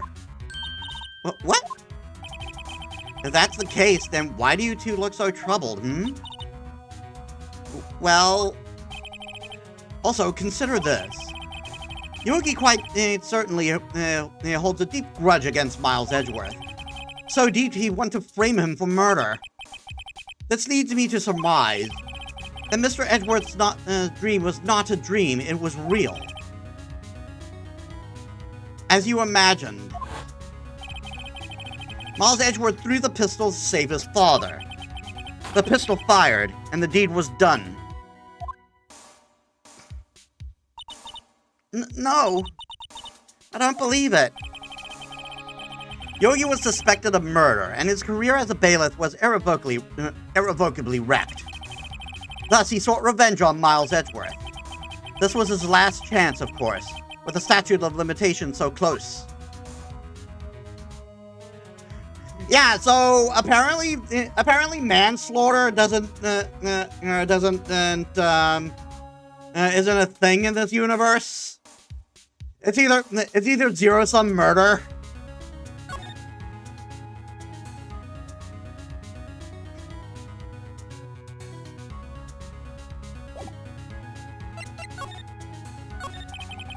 What do you know about Edgeworth's father? He was a defensive attorney without peer. It sounds trite, but it's true. Well, he may have had one peer, now that I think about it. Your mentor, Mia Fey. My sister? Gregory Edgeworth was very disapproving of Mr. Von Karma's techniques. That's no surprise. Von Karma is an extreme man. Forged testimonies and evidence are nothing to him. The result, he has a perfect win record in court. To beat him, Gregory Edgeworth tried to call attention to his methods. And? He lost. He died in despair, as it were. I see. When Gregory Edgeworth was killed, the police called on a spirit medium. That was your mother, Misty Fey. I am Gregory Edgeworth. I have been killed. The one who shot me was the bailiff, Yanni Yogi.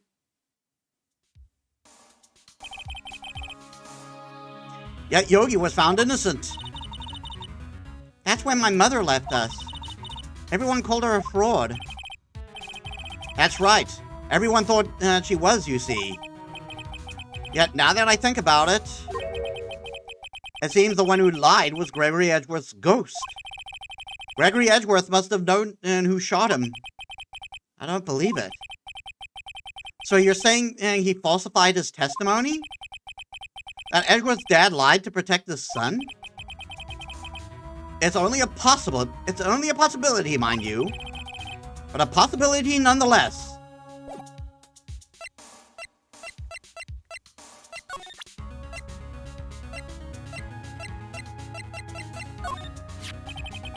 Ah, she was a beautiful woman.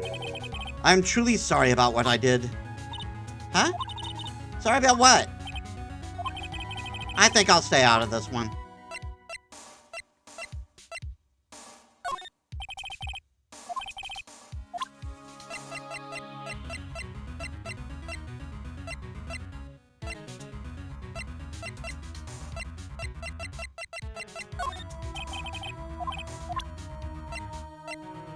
Oh, that's the wrong report.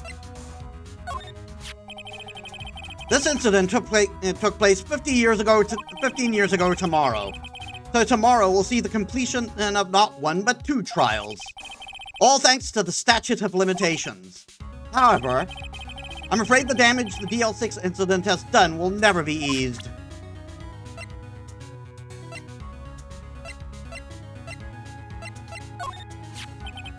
Gregory Edgeworth? He was a gifted man. His death was truly a loss. I wonder what would have become of Von Karma were he alive. Oh, so this is the letter? It does seem that Yogi was following this letter when he killed Hammond. But why kill Robert Hammond? Hammond was a skilled defense attorney. But he defended clients not for their sake, but for his own. Huh? His own sake? He never trusted his clients, that one. The only thing he trusted was his own ability. But he got his client found innocent, so what should it matter?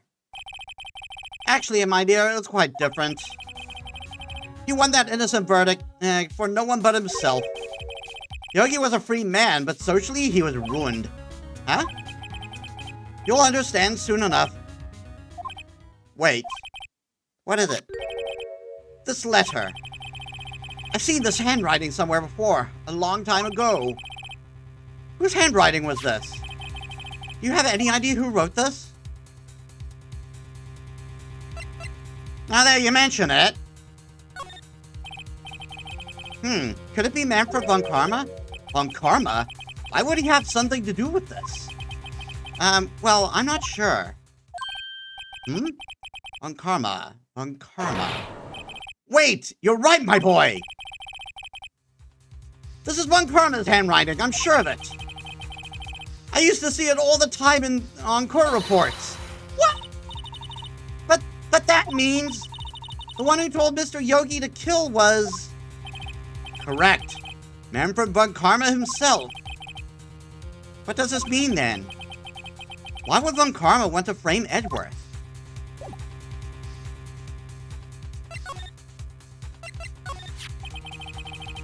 If it was truly Von Karma who wrote this letter, then he should know the truth. He should know that he would know that Miles Edgeworth had accidentally killed his own father. He'll say as much tomorrow in court, I should think. He'll press the point until the court finds Miles Edgeworth guilty. Oh no. But how could Von Karma know about Mr. Edgeworth's past like that? Even Mr. Edgeworth thought it was just a nightmare. That I do not know. Yet I do know that Von Karma is both persistent and a perfectionist. He may be seeking to satisfy a grudge against Gregory Edgeworth by hurting his son. What do you mean? It was 15 years ago. Von Karma met Gregory Edgeworth in court, and Von Karma did win, but he didn't make it through the trial unscarred. What happened then between Edgeworth's dad and Von Karma? Von Karma got the guilty verdict he wanted. He won the trial. But Gregory Edgeworth accused Von Karma of faulty evidence. And though he lost the trial, Mr. Edgeworth's accusation stood. Faulty evidence? It was the only penalty Von Karma has ever received in his career as a prosecutor. Gregory Edgeworth dealt a blow to his perfect trial record. Wow. It must have been quite a shock for Von Karma. Took a vacation for several months after that, you see. A vacation? Yes, an unusual event for the man. That was the first and last vacation he had taken in his many years of prosecuting. Really? He doesn't take vacations? Like go to the sea or to the mountains? Don't tell me he's never been to Europe. You have strange ideas about vacations, Maya. I mean, not really. Those tend to be vacation spots. In any case, that was the only time he took a vacation from work. I believe the penalty upset him quite a bit. Odd. If he wanted to keep a perfect record so badly, why would he take such a long vacation? What do we do, Nick? When Karma is going to bring up Deal 6, you can bet on it. What if Mr. Edgeworth pleads guilty to Deal 6? I won't let him. Yes, Mr. Wright. I hate to say this, but even accidental murder is murder, you know. I mean, yes, but it's classified as involuntary manslaughter.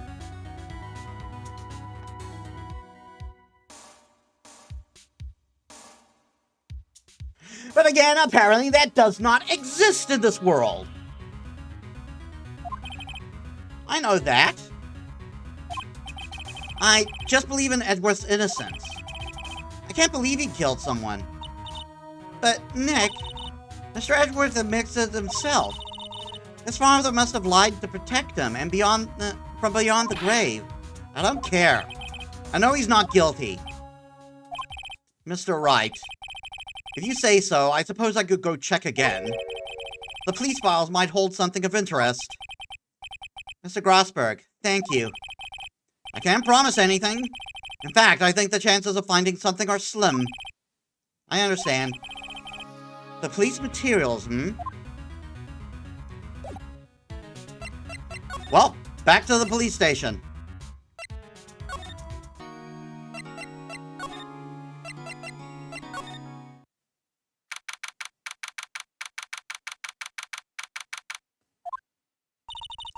There's hardly anyone here.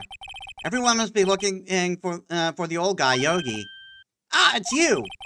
I don't think Gumshoe will be coming back today. He's staying out late looking for someone. Sounds like Detective Gumshoe is pounding the pavement for real. We were wondering if we could check out the records room again.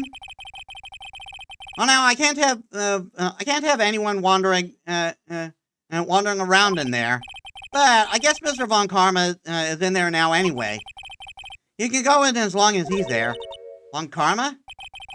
Yes, he just arrived, actually. Well, shit. Von Karma's in the records room. Nick, let's hurry.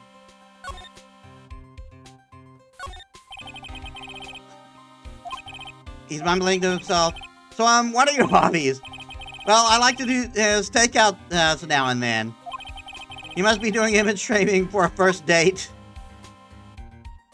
Very important police work.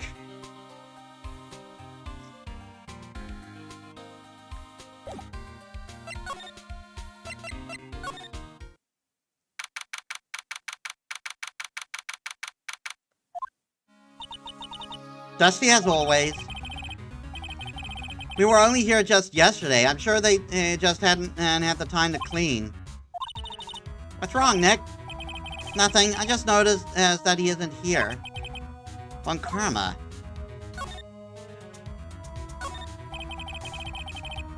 Files and case reports. Quite a large volume here. Wow, these are all case reports? Yeah, it's like a graveyard.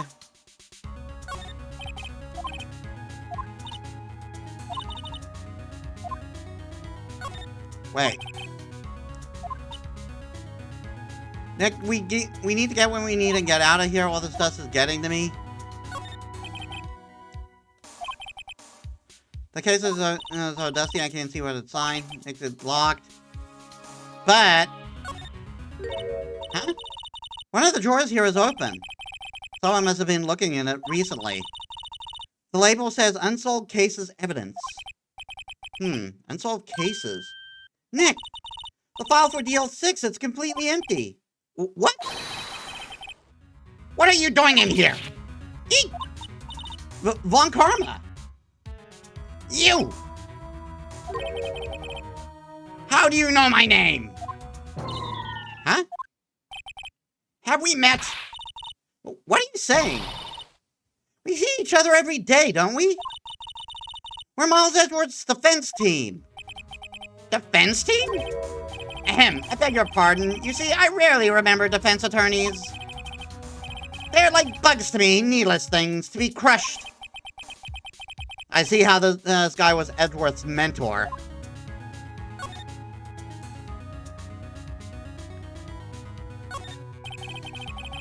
The cabinet is where they keep evidence for current cases. Some of the things are obviously murder weapon, and others are question marks. Most of it just looks like random junk. Nick, what do you think this clothespin is for? Don't touch that. It's evidence.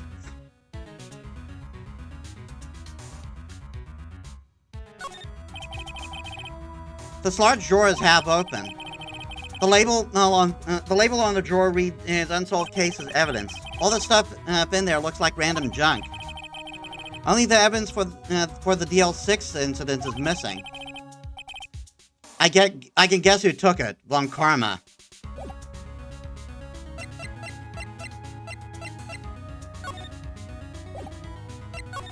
Before we do that, fool! You think I, a prosecutor, would give you, a defense attorney, information? Bah! Creep.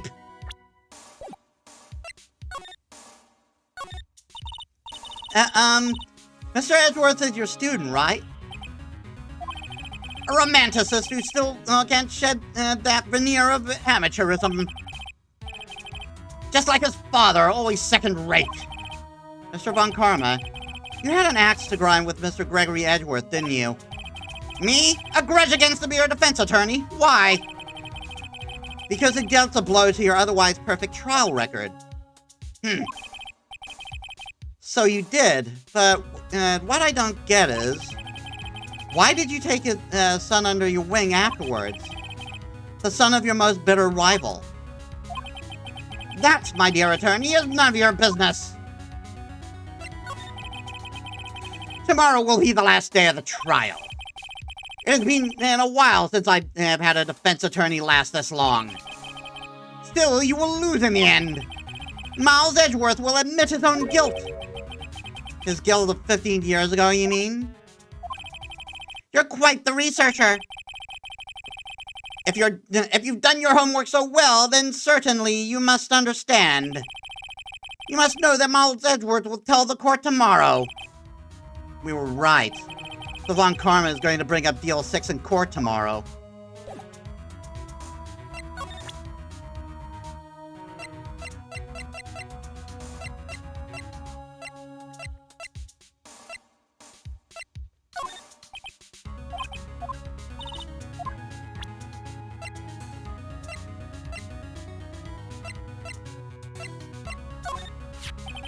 Mr. Von Karma, take a look at this. We are going to do the dumbest thing possible. This was you, wasn't it? You instructed Yanni Yogi to commit murder. Yanni Yogi. How many years has it been since I heard him called by that name? He's a fool. I told him to burn it after he read it. So you admit it. You wrote, Mr. Yogi, this letter. Yes, my dear defense attorney. Thank you for taking the trouble to bring it to me. You're such a fucking idiot. He saved me from a lot of needless hassle. What? Nick, what is that thing? Oh, shit. A stun gun for self-defense usually. He's planning to use it, obviously. Indeed. 600,000 volts will course through your body like a dog touching an electric fence. 600,000... Oh, don't worry. People don't die from it, usually. Now give me the letter. No. No! Well, what are you... Nick, run! Ah! Maya! Out of my way! Got shocked anyway.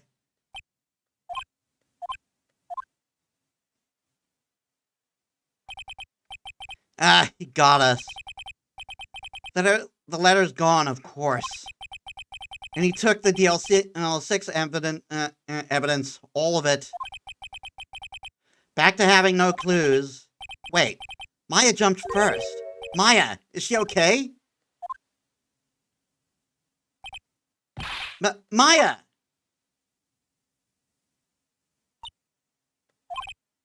Maya, open your eyes. Maya! The letter, did he take it? Huh? Oh, yeah.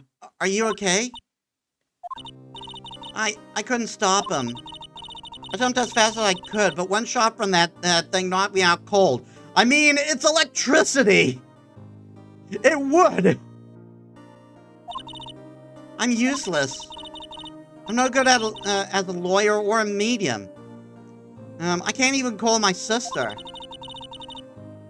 Not even now when we need her the most. I wish I hadn't woken up at all. Maya! There has to be some way I can help her. I better do something about her self-confidence first. Maya, she's holding something. What is that? A bullet? PL6 incident. Evidence number 7. Taken from the heart of Gregory Edgeworth. I remember. Von Karma was holding this when Maya jumped him. Taken from Gregory Edgeworth's heart. Still bears clear ballistic markings. I'll prove it to you, Maya. You're most definitely not useless. I'll prove it to you tomorrow in court. We actually might finish this today.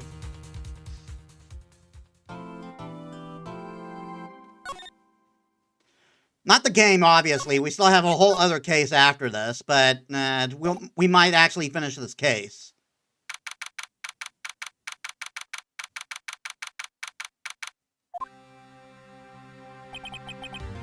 This is it. Judgment Day. Today, things are going to get settled at last. A lot of things. What's the big deal? Sorry, Nick. I just touched your shoulder. I guess the chocolate hasn't worn off when you're running with the stun gun yesterday. Anyhow, today's the last day of the trial. Good luck, Nick. Yeah, thanks, Maya. Edgeworth is looking glum as always. I hope Karma doesn't push him too hard. Whoa!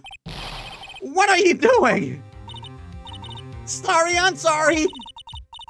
I just thought I'd cheer you up with a pat on the back. Maya, maybe you should go outside and discharge? Right, good idea. Try not to electrocute anyone on your way out.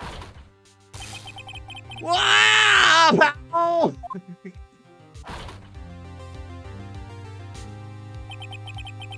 What's gotten into that girl? About 600,000 volts? Detective Gumshoe. Morning, Mr. Edgeworth. Good morning. How did it go, Detective?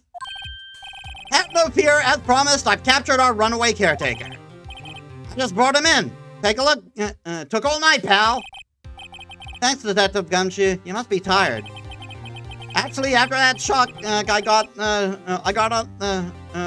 on the way in, I feel pretty good. Yanni Yogi says he's forgotten his own name.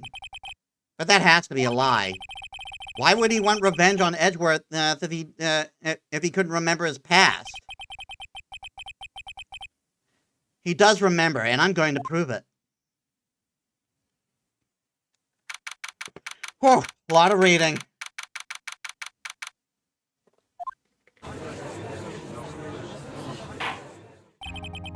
Court is now in session for the trial of Miles Edgeworth. The defense is ready, Your Honor. The prosecution is ready. Well, we managed to take him down on a peg. Right, very well. We have reached the final day of our proceedings in this trial. I ask that the prosecution then submit decisive evidence. Understood. Come on, don't be awed into silence by every little thing he says. Very well, Mr. Von Karma, your opening statement. Right. Thanks to Detective Gumshoe's efforts, the boat rental shop caretaker has been arrested. In yesterday's trial, the defense asserted that the caretaker was the murderer. However, the caretaker has yet to confirm this. I would like to ask that the defense to cross-examine him as much as necessary. Very well. Please bring the witness to the courtroom. Ladies and gentlemen of the court, I believe you all remember our witness. He believes that he lived in the boat rental shop on the lake, from where he witnessed the incident. In addition, he has currently lost his memory of his name and identity. Witness, why did you run away yesterday? The witness was not running away. He will now testify. I see. Very well. Please begin your testimony.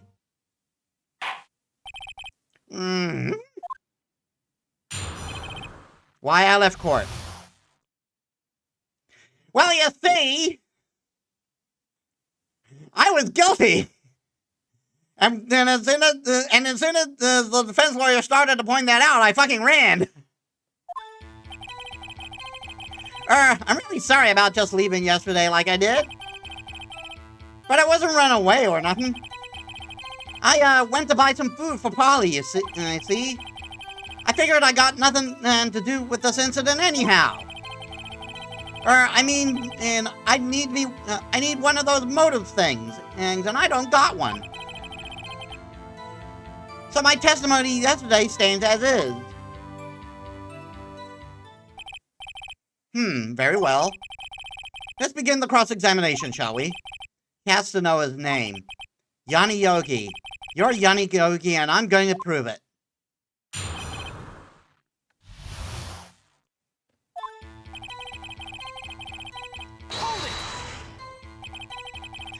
I call what you did running away and not just leaving. You heard Larry's testimony and you realized you were in danger. Now, Mr. Wright, there's no need to rush to conclusions. As I said, the witness was not running away. Listen to the testimony. He sure seems relaxed. In fact, they both do, Von Karma and Yanni Yogi.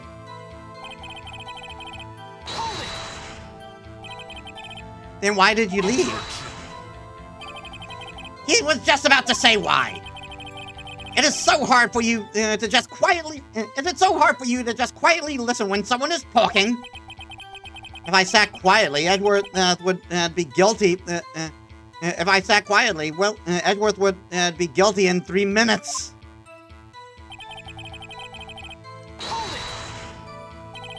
Food? Well, Polly is a bit of a gourmand, you see. She only eats high quality. She only eats these high quality bird pellets from France. They only have them in the big pet shop downtown. But you weren't arrested until this morning. Why didn't you go back to the caretaker's shack? Well, I got kind of lost, you see. The witness has trouble remembering things sometimes. When the police apprehended him, he was on his way back to the shack. Yeah, right. Nice try, Von Karma.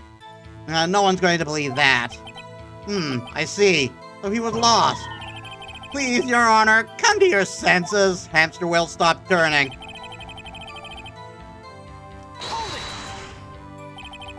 You lost much of your memory, is that correct? Yep. That seems like it. Then how did you know that you didn't have anything to do with this incident? Or maybe you're lying about not having your memory, You know exactly who you are. The witness has testified quite clearly that he has no memory of who he is. If you claim that he is lying, then show the court proof. How am I supposed to prove what's going on in that old codger's head? That's impossible. I'm glad you've come to your senses, Mr. Wright. Very well, witness. Please continue.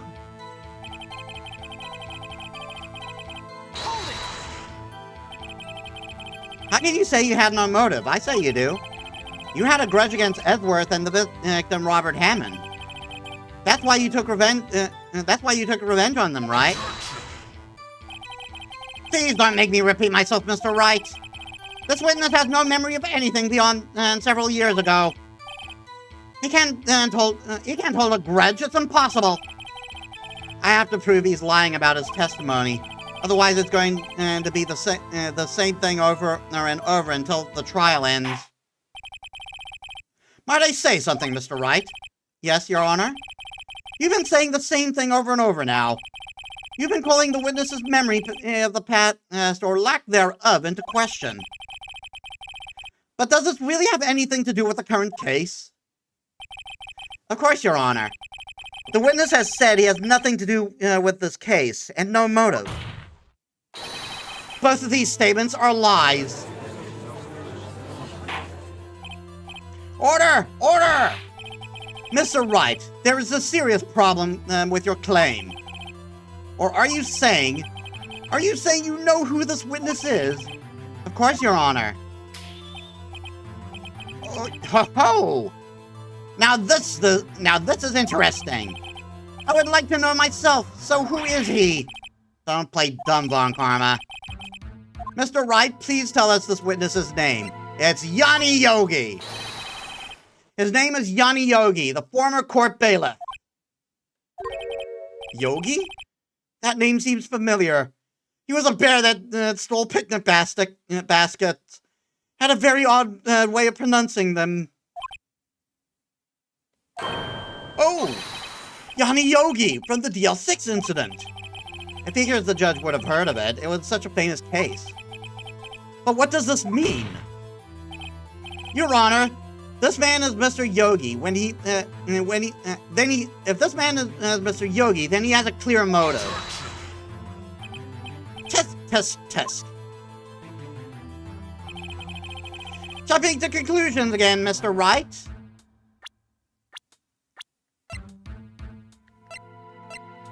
Yeah, I don't have the letter anymore, so I can't bring that out.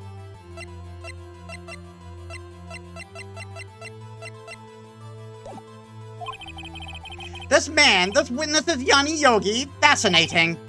However, how do you propose to prove this to the court? This is a court of law, as you may recall. You need proof.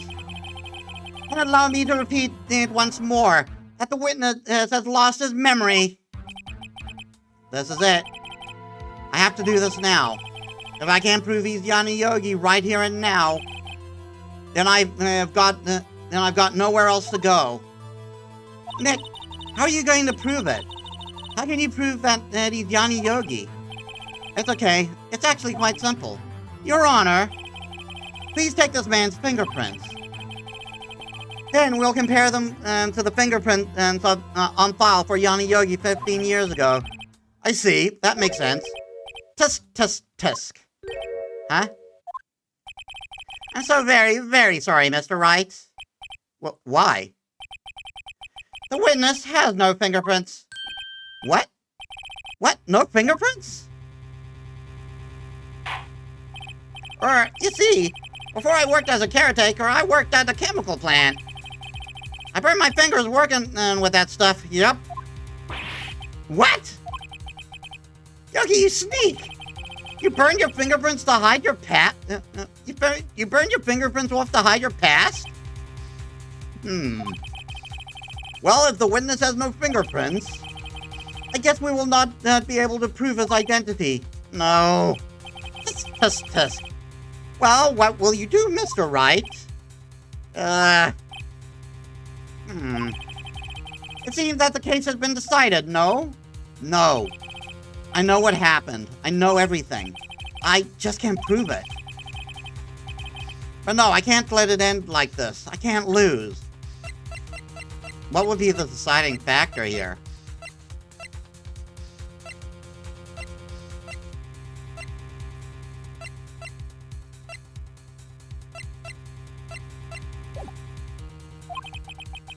There has to be another way.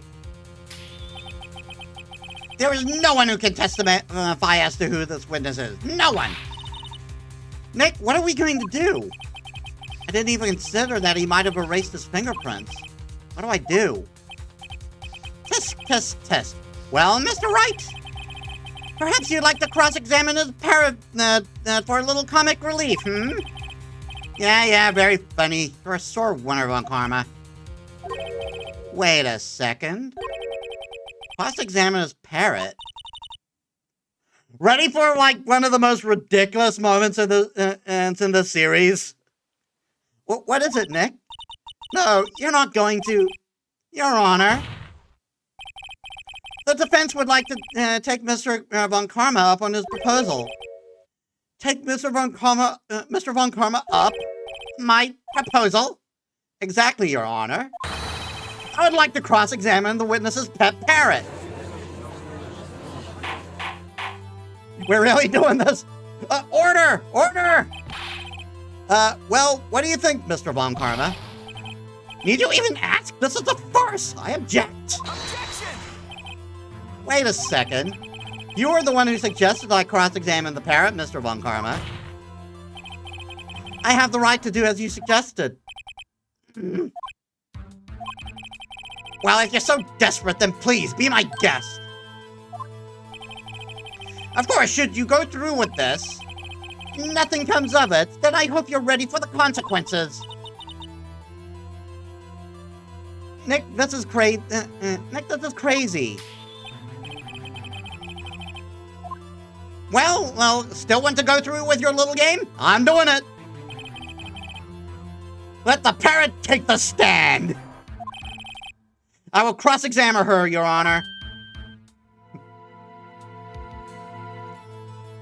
And right now, he's thinking, what the fuck kind of circus show am I, if I found myself running? This is the most ridiculous thing I've ever heard.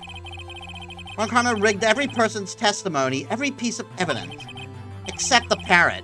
She's my last chance. At least, I think so. Bailiff, bring in the parrot. Yep, we're really doing this. That's quite a bird. Please tell us your name. Name! The witness is ignoring me. It must hurt to be ignored by a bird. Ahem, very well, witness. Who is your owner? Please, testify for us.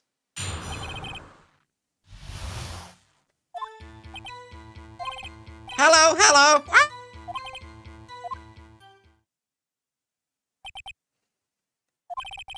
Certainly the most concise testimony we've had so far. Very well, begin your cross-examination. Right. What are you going to do, Nick? I don't know. What do we do, Maya? Hold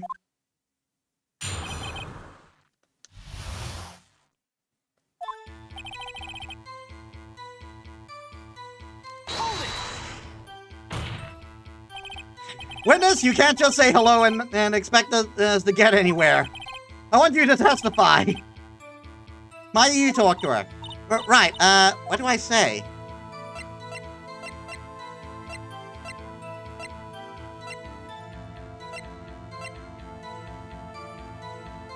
Hey, so welcome to the stream. How's your day?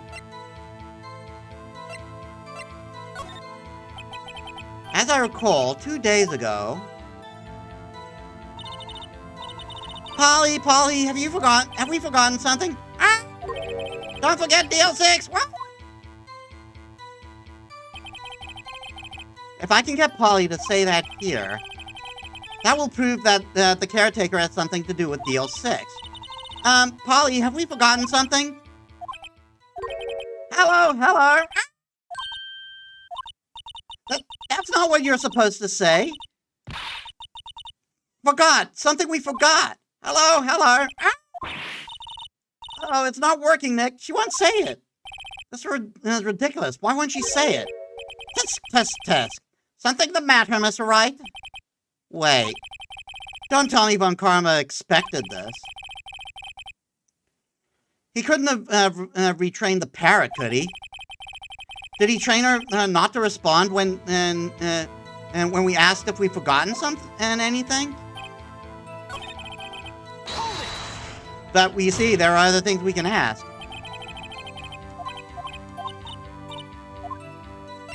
What's your name? Maybe I should get her to say her name. Polly, what's your name? Polly! Ah! Mr. Wright, I think we've established that this parrot is named Polly. Does it have anything to do with the owner's identity? Of course. Yes, it does. Fascinating. You claim that the parrot's name will prove her owner's identity. Then show us this proof. Nick, I don't think don't you think you're taking this bluff too far? Listen. We're not here to answer the question of who is the caretaker. We're here to prove that he is Yanni Yogi. Yeah, thing is, Von Karma was an idiot. He didn't take our files on the DL6 incident.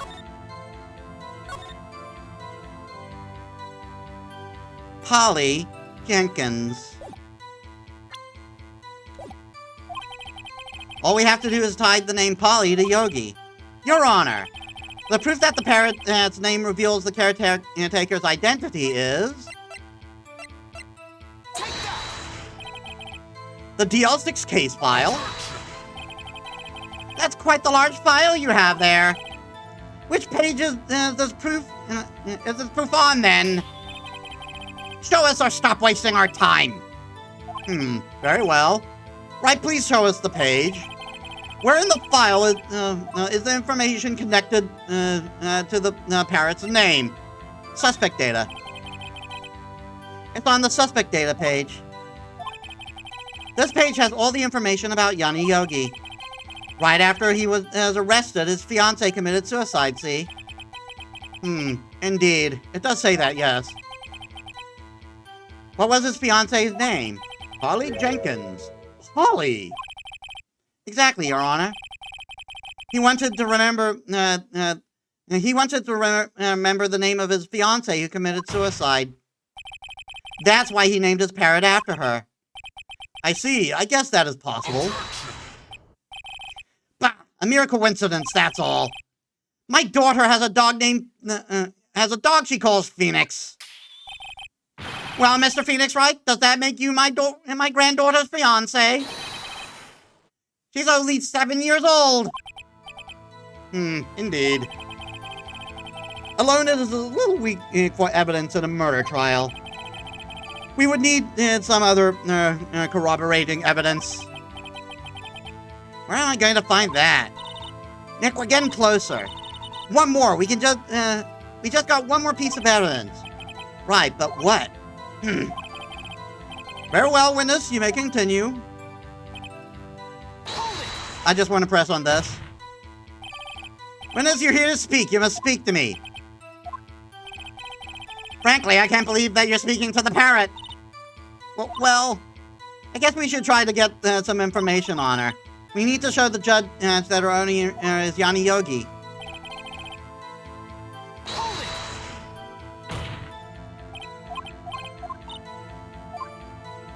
The safe number.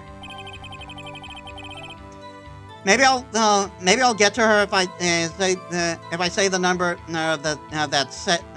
Maybe I'll get her to say the number of that safe. Huh? The safe? Why? Let's just say let's just try to get her to say anything, okay? Polly, what's the number of the safe in the shack? 1228. 1228. My, what a reckless parrot. Well, Mr. Wright, aren't you claiming that this number? Are you claiming this number has something to do with the caretaker? It does. Actually, it does. That's why I had her say it. Ridiculous. How can the number to a safe tell us who the caretaker is? Show us your proof. That could possibly link the number to the caretaker's true identity.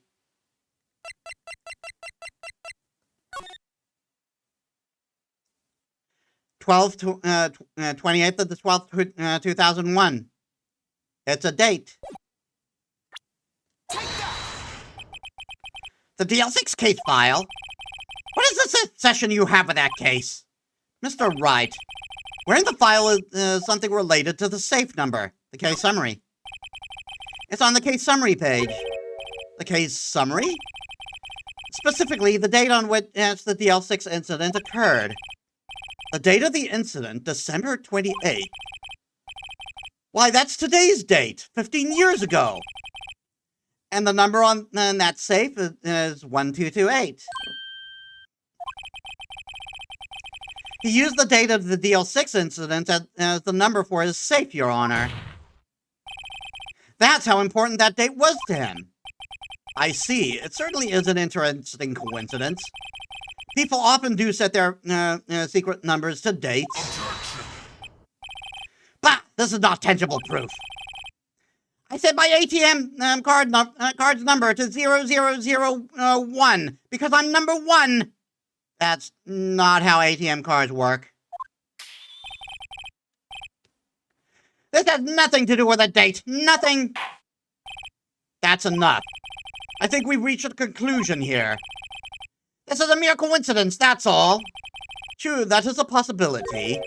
However, 2 coincidences at the same time seem more like a pattern to me. What are you saying? Hamster wheel started turning again. Summon the caretaker of the boat shop. Immediately. Witness, tell us your name. Wait! This witness, he doesn't remember! No, it's okay.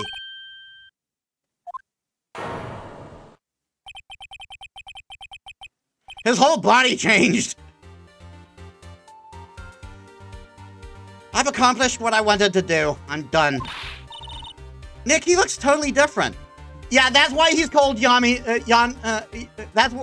I figured that out. That's why he was called Yanni Yugi, I think.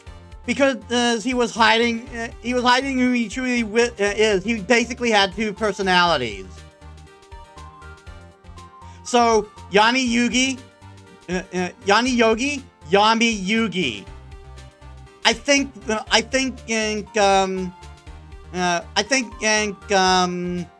Yu-Gi-Oh was Yu-Gi-Oh was out like for 2 years as before or something before the game was released, and I think it was a hot thing back then, and so I think the localizers took that into account. This is the real Yogi, I think. Finally. He's been acting feeble to hide his true identity. Acting for 15 years. Well, let me ask you again. Please state your name for the court. My name is Yanni Yogi. 15 years ago, I served as a bailiff in this very court. Order! Order! Yanni Yogi. So it was you who killed Robert Hammond? And tried to frame Miles Edgeworth for his death? Yes, it was me. I did it. They put me on the witness stand 15 years ago. Robert Hammond, he said I was mentally unsound. He told me it would make me innocent, get me off the hook.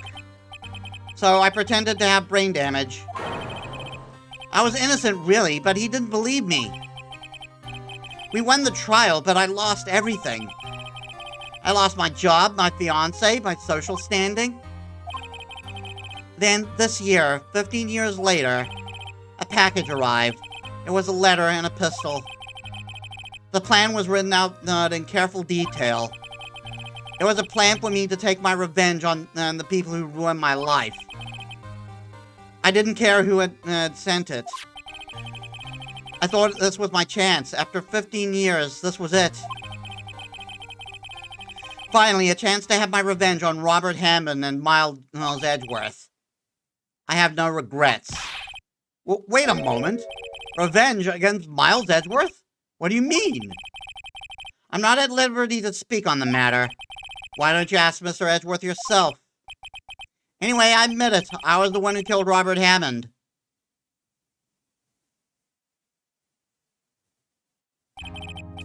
Well, Karma, where is Mr. Yogi? Under arrest, Your Honor. I saw no room for error in his confession. Then the defendant, Miles Edgeworth, is innocent, in this case at least. Very well. Will the defendant please take the stand? There are a few mysteries left unsolved. Still, you are cleared of suspicion for this particular case. So I would like to pass judgment on the murder of Mr. Robert Hammond. Any objections? I don't believe it. Why isn't Von Karma saying anything? Very well. This court finds the defendant, Mr. Miles Edgeworth, not guilty.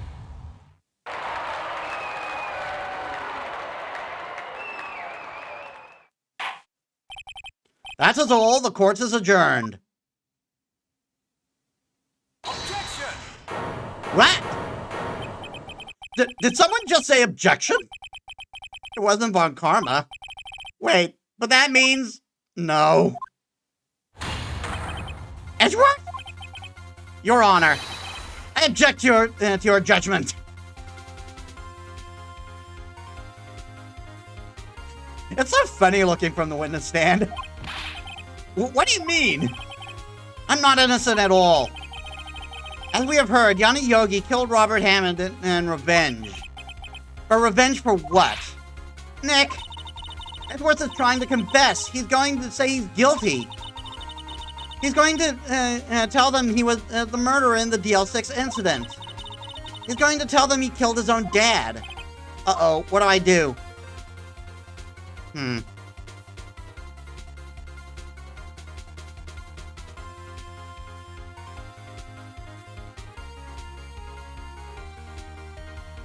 I'm raising an objection. Objection! The judgment has already been passed. I object to Edgeworth South first. Didn't something like this happen yesterday, too? I believe a certain witness raised an objection after a guilty verdict was passed. That would be Larry. We must hear this new statement. We must hear Miles Edgeworth. He's right. We have a duty to hear Mr. Edgeworth out.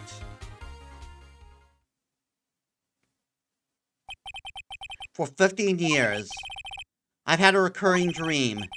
A nightmare. It's only a nightmare. It's only a nightmare.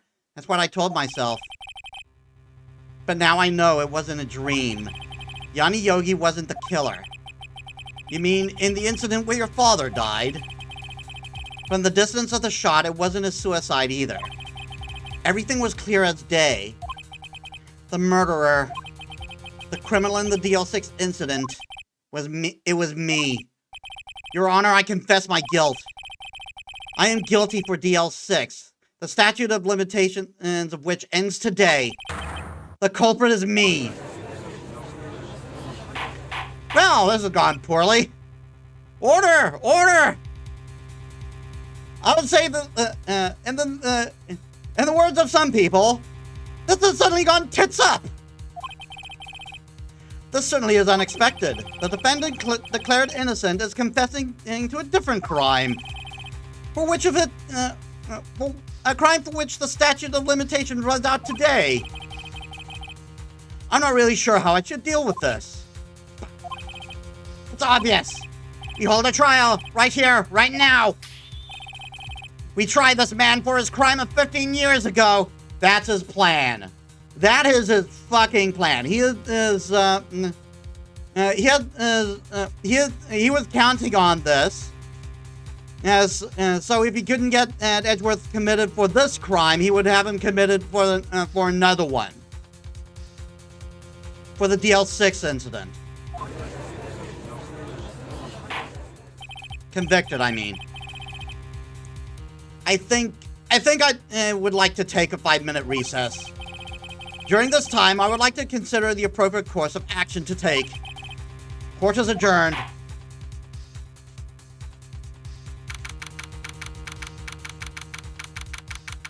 Two 24 p.m. I'm sorry, Wright. I just wasted all your effort. Mr. Edgeworth, I just don't believe it, sir. I mean, you kill your dad? I didn't want to believe it myself, Detective. But it's the truth. I deserve to be punished. Murder is murder, no matter the circumstances. This is crazy, just crazy! Nick, what are you doing? Huh? Oh. I was just reading through the court record once more. I'm getting my case ready. Your case for what? Huh? Isn't it obvious? I'm going to prove that Miles Edgeworth is innocent. What are you talking about, pal? He just admitted to it. He confessed that he did it in court. I'm sorry, Edgeworth, but I don't believe your nightmare. You what? It's just a dream. It's not real.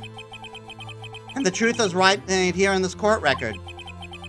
In any case, tighten up your belts. The real fight is just beginning. I'll prove you're innocent. Trust me. Right. I have never loved you more than I love you now. I mean, what?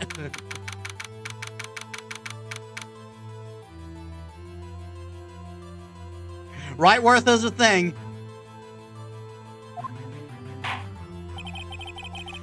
Now then, I would like to resume our trial. Judge! Miles Edgeworth has admitted his own guilt. He has confessed his crime. Let us begin by hearing his testimony. Then, though pointless, let the defense do their cross-examining. The statute of limitations on the DL6 incident runs out today. Yeah, and we're going to find out who really did it. Though it's unconventional for me, I'd like to run this one by the book. I see. Does the defense have any objections? No, Your Honor. Von Karma, you knew this was going to happen from the very beginning, didn't you? Very well. Will Miles Edgeworth take the stand? Will the witness state his name and profession? Miles Edgeworth, I'm a prosecuting attorney. Mr. Edgeworth, 15 years ago, you mistakenly killed your father, Gregory Edgeworth. Is this correct? It is correct. Then testify about this matter to the court. When Edgeworth was telling me about his dream yesterday, I noticed something. One detail didn't quite fit. That will be the key, but only if I can get it to work. Please, please?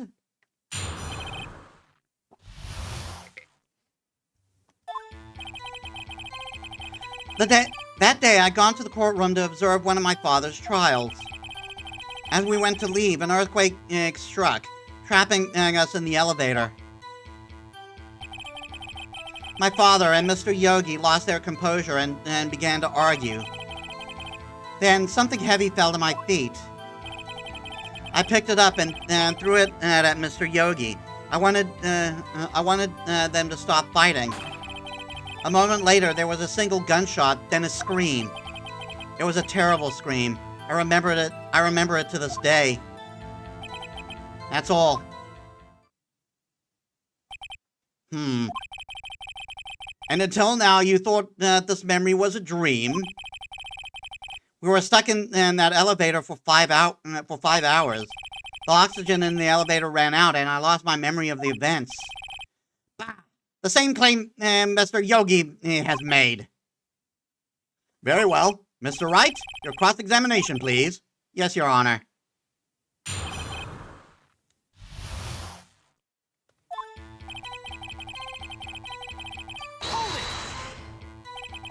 What was the trial your father was involved in on that day? I don't remember things very clearly. Only 2 things. I know my father lost, and Mr. Von Karma was the prosecuting attorney. Mr. Von Karma, you were handling that case? It was 15 years ago. I don't remember the details. That was when Edgeworth pointed out the problem in Von Karma's evidence.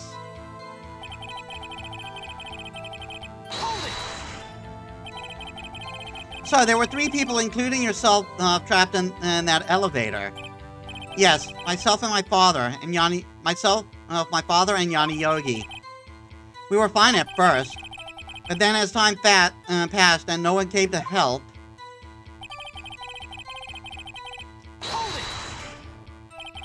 What did you do then? I was a 9-year-old boy at the time. What could I do? I was scared, trembling in the corner. But then...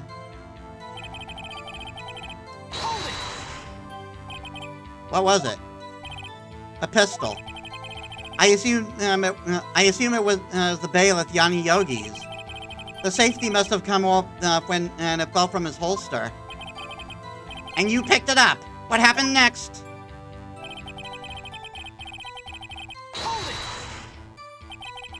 Did you know it was a pistol when you threw it?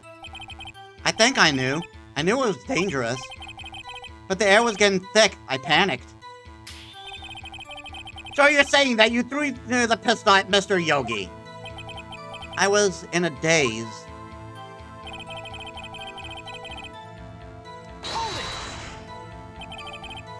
The gun fired once.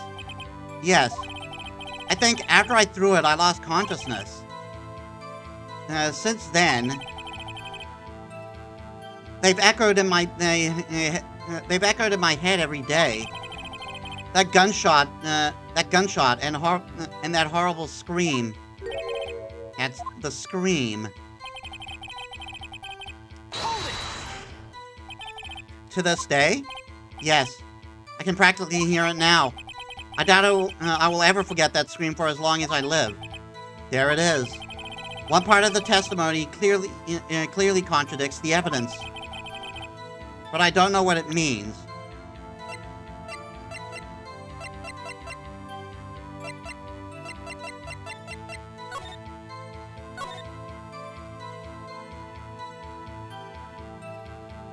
The murder weapon fired twice. The murder weapon was fired twice. How did they decide the process of how did they discover the process of how many times the shot was fired? But I don't know what it means. I better find out then quick.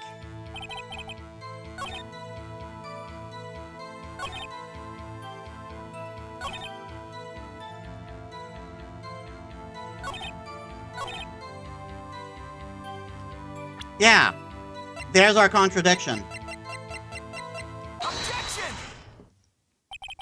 Are you sure you only heard one gunshot? Yes, I'm sure of that. I heard the shot and the scream. Then everything faded. I was unconscious until the rescuers came. I see. No, Your Honor, unfortunately you don't. Look at this file one more time. This plainly contradicts the witness's testimony. You do enjoy dragging out that file, don't you? I don't accept this evidence unless you can tell what page. Tell us what page it's on. Which page contradicts Miles Edgeworth's testimony? The victim data, you fucking idiot! You didn't read the file, did you? Look at the victim data in this file. It says it quite plainly. The murder weapon was fired twice. Miles Edgeworth only heard one gunshot, yet the murder weapon was fired twice. The first shot was the accidental firing when the pistol was thrown. So who fired the remaining shot?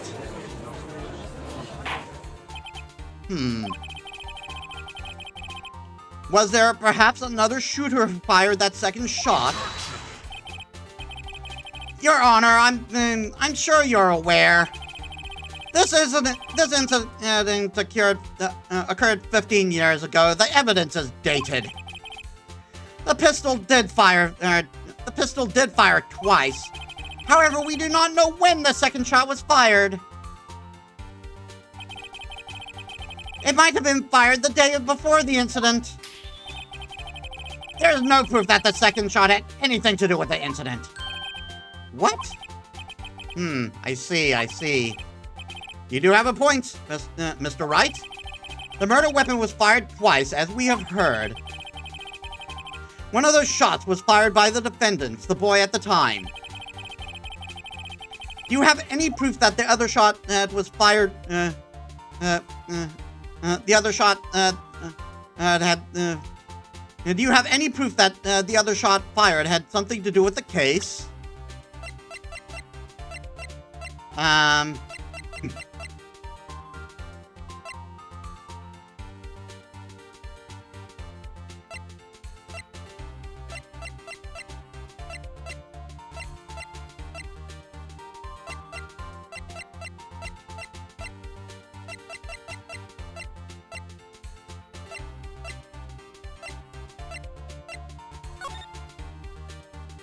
Aha! Ahahaha!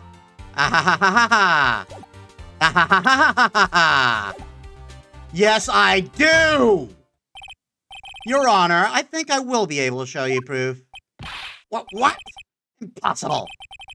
Now, Mr. Von Karma, save your surprise as for after we've seen the evidence. Very well, Mr. Wright, show us your proof. Do you have evidence the second fire, that the second firing of the pistol was related to the incident? As a matter of fact, I do! Look at this photograph. This is a photograph of the scene of the crime, 15 years ago. I can see that the victim lying there is Gregory Edgeworth. This proves the murder weapon was fired twice. as at the time of the incident. This photo proves it. Then let me get this straight. This photo proves 2 shots were fired where? Your Honor, please get a clue. Show the to the contradiction. Let's get the hammer. Let's get that hamster working again. As should be obvious, the contradiction is here. I see a bullet hole in the door. Your Honor, Gregory Edgeworth was killed by a shot from the pistol. Yet there is also a bullet hole in the elevator door. We know the murder weapon was fired twice. Thus, someone other than Edgeworth fired that second shot. Order! Order! Mr. Wright, what are you driving at? It's simple, Your Honor. At the time of the incident, 2 shots were fired. One went into Gregory Edgeworth's heart. The other hit the elevator door. Remember the defendant lost consciousness after the shot he fired rang out. In conclusion, we must agree that the second shot was fired by someone else. Mr. Wright, but who could that someone else be? The murderer, of course. I knew I should have stepped in before your wild fantasies got out of hand. Mr. Wright. Look once more at the DL6 incident case file. Look closely. Try the case summary page. The case summary, that's on page 1. Look at what is written there. Not a single clue was found on the scene. If the pistol has indeed been fired 2 times, the other bullet would have been discovered on the scene. He does have a point. That second bullet has never been found. Why? Because the second bullet does not exist. The bullet that claimed Gregory Edgeworth's life was fired by his own son. That is the truth of this matter, the whole truth. It was undoubtedly something else that made the bullet hole in the door. Order! I will have order! Mr. Wright has proven one thing to us quite clearly. That the murder weapon was fired twice at the time of the incident. However, as Mr. Von Karma says, the second bullet was fired was not found. It is highly unlikely that the police merely overlooked the second bullet. So all we have to there's a second bullet fired. I'm afraid I have to discount the defense's claim. Tisk. I praise the judge for his wisdom in this matter. How did this happen? I don't believe that the second bullet didn't exist. Was I wrong? Have I been wrong about this whole incident? What are you doing, Nick? Why aren't you raising an objection? I'm sorry, Maya. What? I took it. It looks like I was wrong. Nick? If the second bullet wasn't there, then all my conjectures are for nothing. No. But you said you'd do it, Nick. You said you got Edgeworth declared innocent. I'm sorry. When I saw the photograph, I thought that 2 shots had been fired. I was certain of it. Even though I thought I won. I thought there was another person, someone else who fired the killing shot. But now, I was wrong to think it could be that simple. This case had stood unsolved for 15 years. Nick. Well, it seems that we have finally cleared up this incident. Only 1 bullet was fired at the scene of the crime. That shot was fired by Miles Edgeworth. Precisely. And I'm shooting you. Goodbye. Fucking bots. Precisely. I would like to ask one thing of Miles Edgeworth before passing my verdict. Have you been paying attention to the trial so far? Yes, Your Honor. Do you have any objections? No, I do not. So you killed your father, though though it was not your intention. Yes, I did. Oh no. He's accepted the guilt. Very well. The statute of limitations on the murder of Gregory Edgeworth runs out today. Therefore, I now pronounce the verdict on the defendant today, right here. Right now! Indeed. Does anyone have any objections? I've been here before. It's just like my first time day in court. There are so many things I know I should be saying, but my mind's gone blank. I can't find the words. Mr. Wright? Do we have anything we can find an objection to?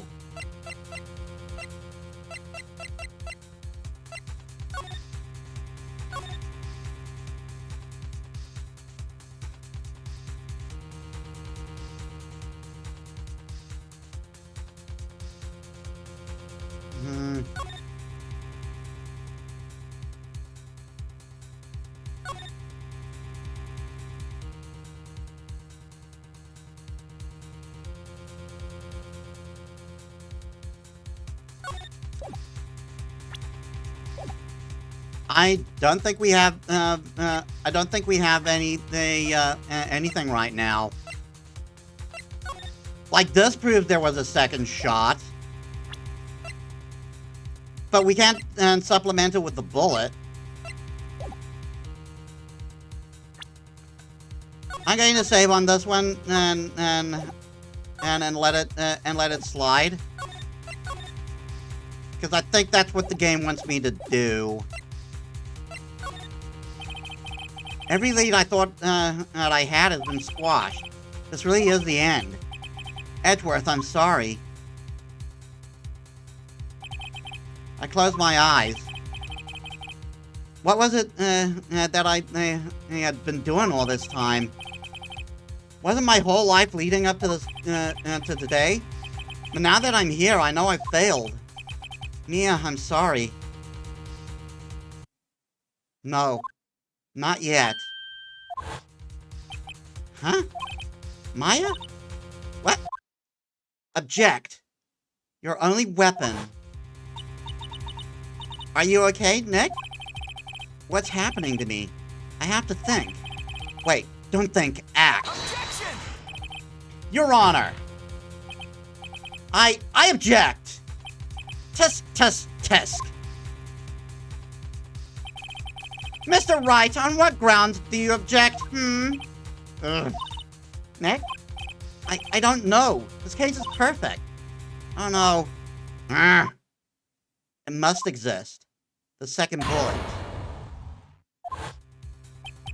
What? What did you say? Nothing. The second bullet must exist? But where? Someone took it. It seems waiting is not going to produce us any answers from Mr. Wright. Wait, Your Honor. The second bullet. It exists. What? But we just heard proof that it does not exist.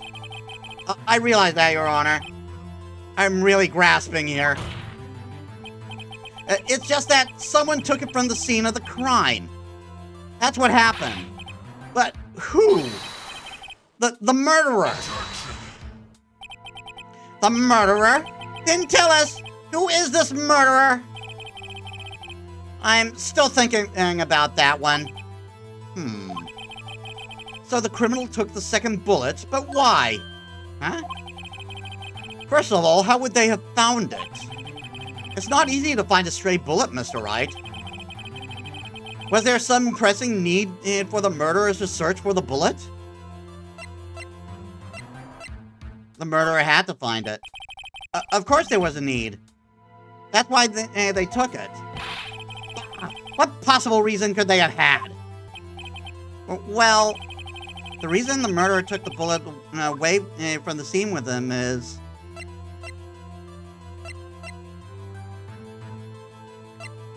the bullet would be proof. Maybe they thought that the bullet would be used as proof? Proof? It was a special bullet, so they took it with them. If that was the case, then they should have taken the bullet from inside Gregory as well. Huh? Why would they only take one of the 2 shots fired? All right. Mr. Wright, have you really thought this through? I'm going to have to penalize you, okay. They didn't need it. Why would the murderer spent the time to look for that stray bullet? I haven't got a clue. Mr. Wright? What's wrong, Mr. Wright? Bah! The murderer had no reason to take that bullet. You don't have to admit, you don't want to admit it, but it's true. Had to take it. Had to take it. The murderer? What does that mean? You're thinking too normal. Think crazy. Don't think why the bullet. Don't think the bullet. Why the bullet was taken. Think why the bullet had to be taken. Of course, you took the bullet, Judge. Mr. Wright. Yes, Your Honor. I have no idea what I'm doing.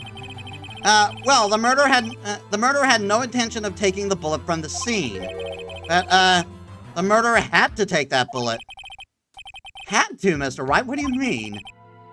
Well, for instance, what? Maybe the bullet, hit the murderer? The bullet hit the murderer? Just saying, for instance.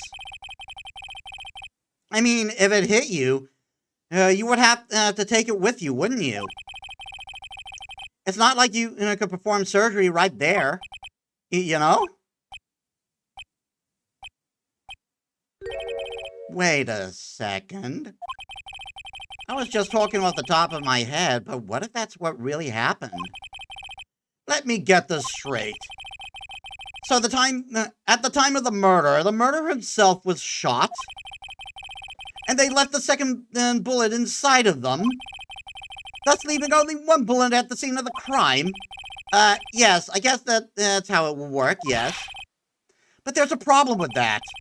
The other 2 people rescued from the elevator, Miles Edgeworth and Yanni Yogi, were both unharmed. So who would have... so that would mean the murderer came from outside, yes.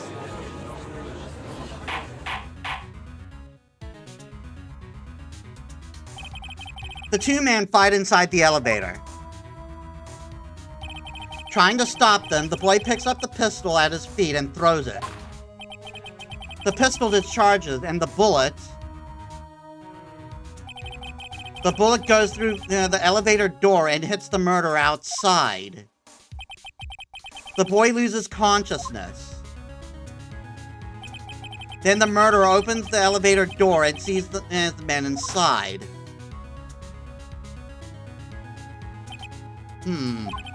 Mr. Wright, you're truly the most unpredictable.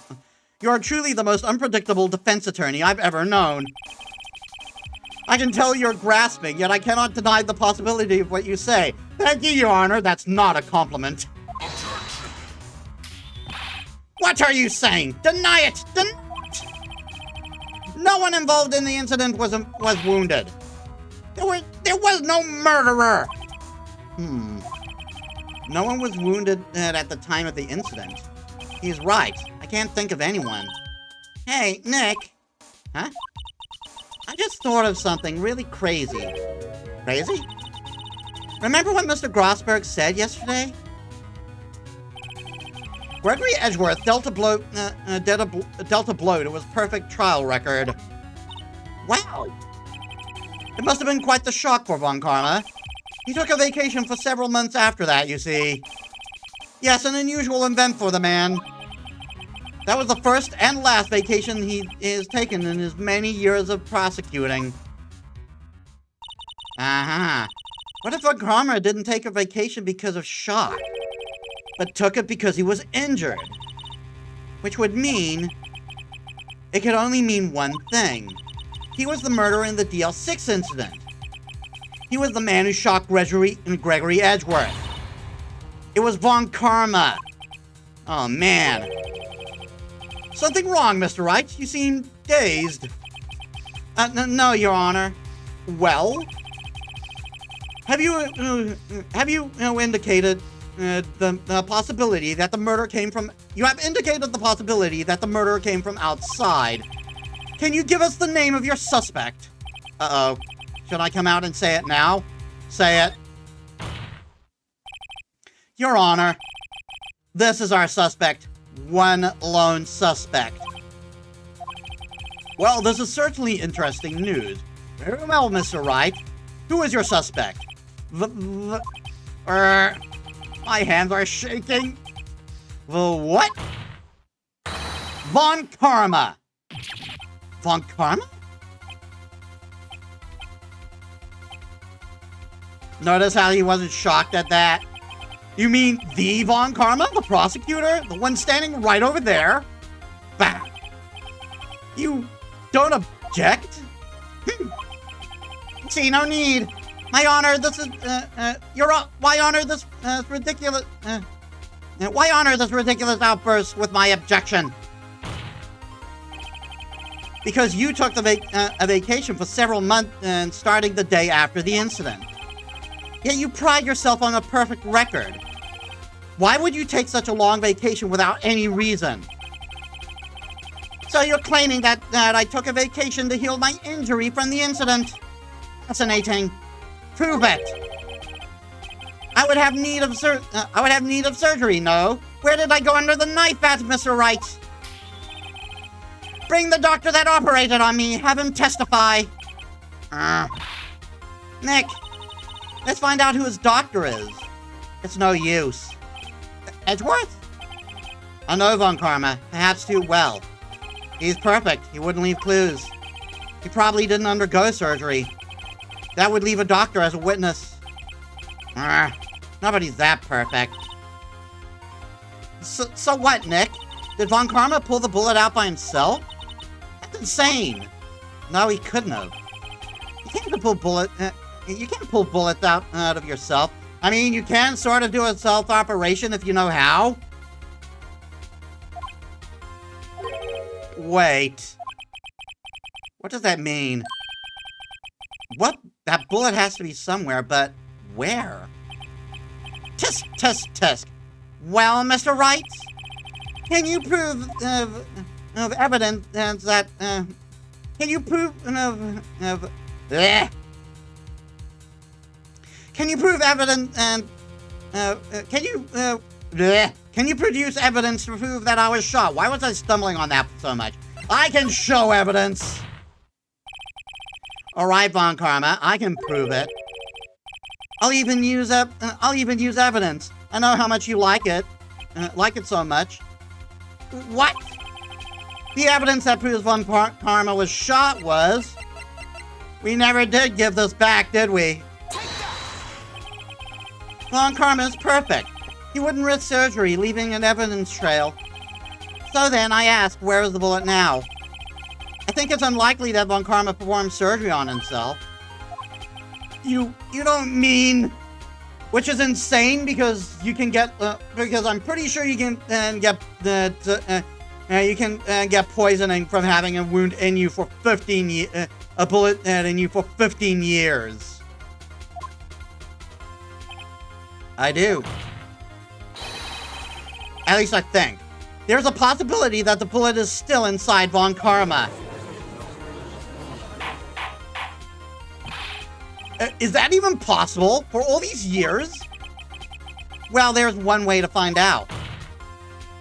We could use this metal detector. Well, Von Karma? I'm going to run this over you and see what we find.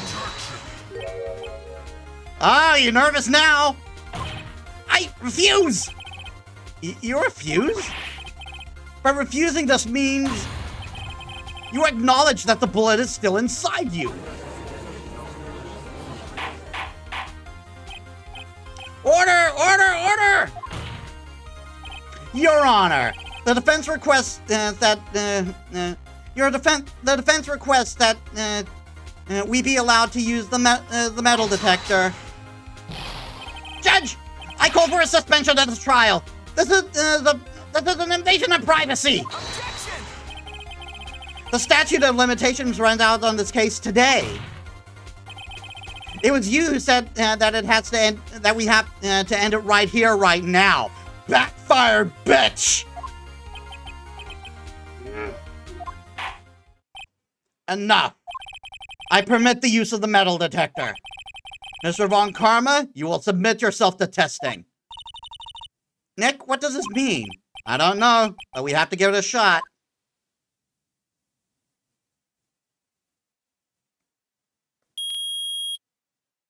My. It reacted. Something's inside his right shoulder. The bullet. Mr. Von Karma?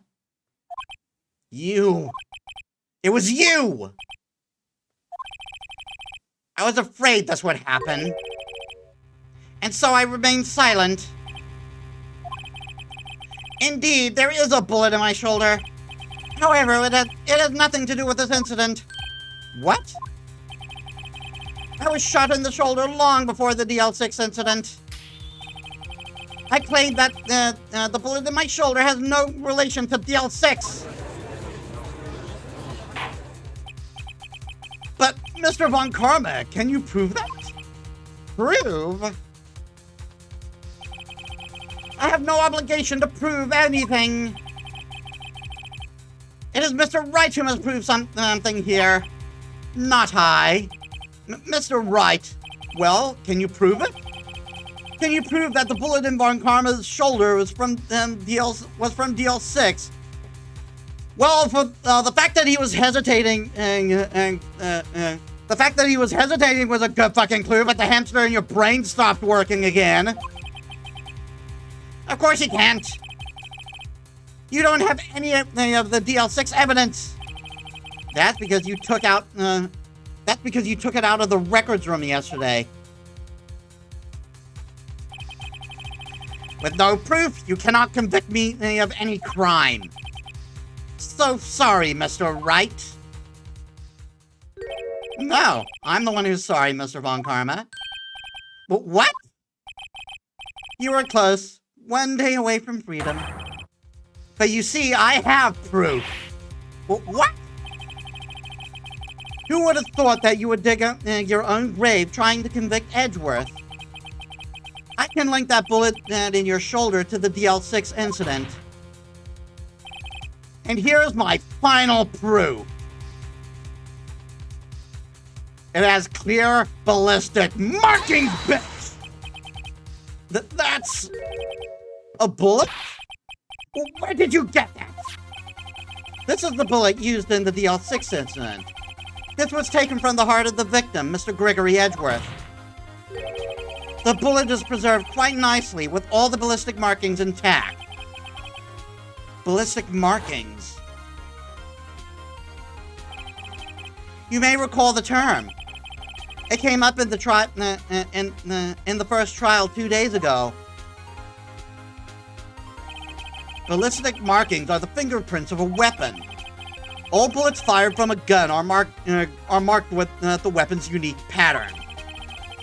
By examining the markings, you can tell which weapon fired the bullet.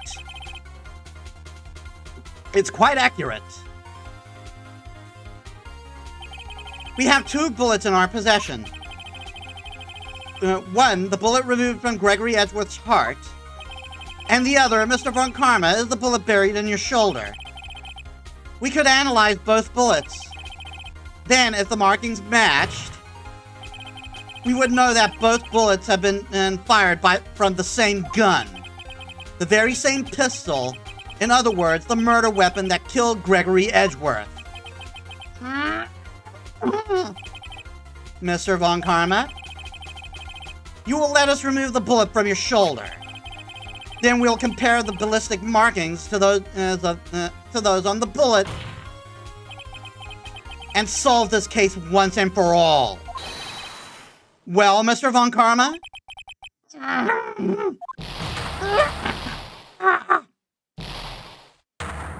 There he goes.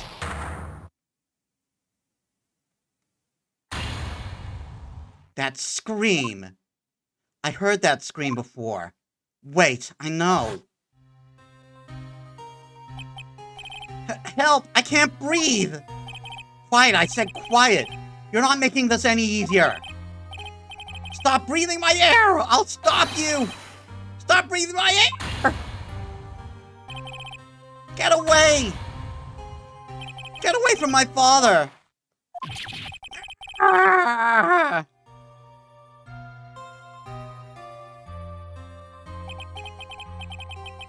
It's that scream I heard in the elevator 15 years ago. Von Karma, it was you who screamed! Mr. Von Karma? Worm! Only you would dare to find me! So it was you! You and your father on my purse! Your father shamed me with a penalty on my record! And you left a scar on my shoulder that would never fade! I'll bury you with my parents! Death! 15 years earlier. Chief Prosecutor, I am sorry. Chief Prosecutor, I am sorry. Von Karma, it's not like you to make this kind of error. I never would have thought that Edgeworth would be the one to catch you. I was careless. I'm sorry, but you will have to be penalized. I covered for you in the past, but not this time. Edgeworth! It was a shock. It was a shock like none I had ever known. Me penalized? It took hours for me to regain my composure. Suddenly, I found myself in the darkness. I was in the court records room. I must have wandered in there without thinking where I was going. The room was pitch black. The light must have gone out. When I went out into the hall and felt my way to the elevator. I pressed the button, but nothing happened. Then there was a noise. I was in pain, a horrible burning pain in my shoulder. But just then, the lights came back on. The elevator door opened before my eyes.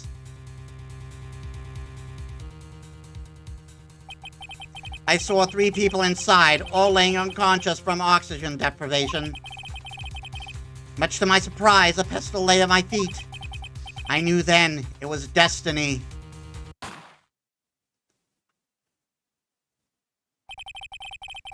In his last moments, Gregory Edgeworth was unconscious. He died, never knowing who had shot him. Later, he spoke through a medium, blaming Mr. Yogi. He was fooled. It was the perfect crime. Tisk, tisk, tisk. Who would have thought that another man would have come to open that elevator door? Judge! What? What are you doing? Do your job! Bring an end to this miserable charade! Now! End it! Very well. At least he took accountability in the end. Because he had no other fucking choice. Very well.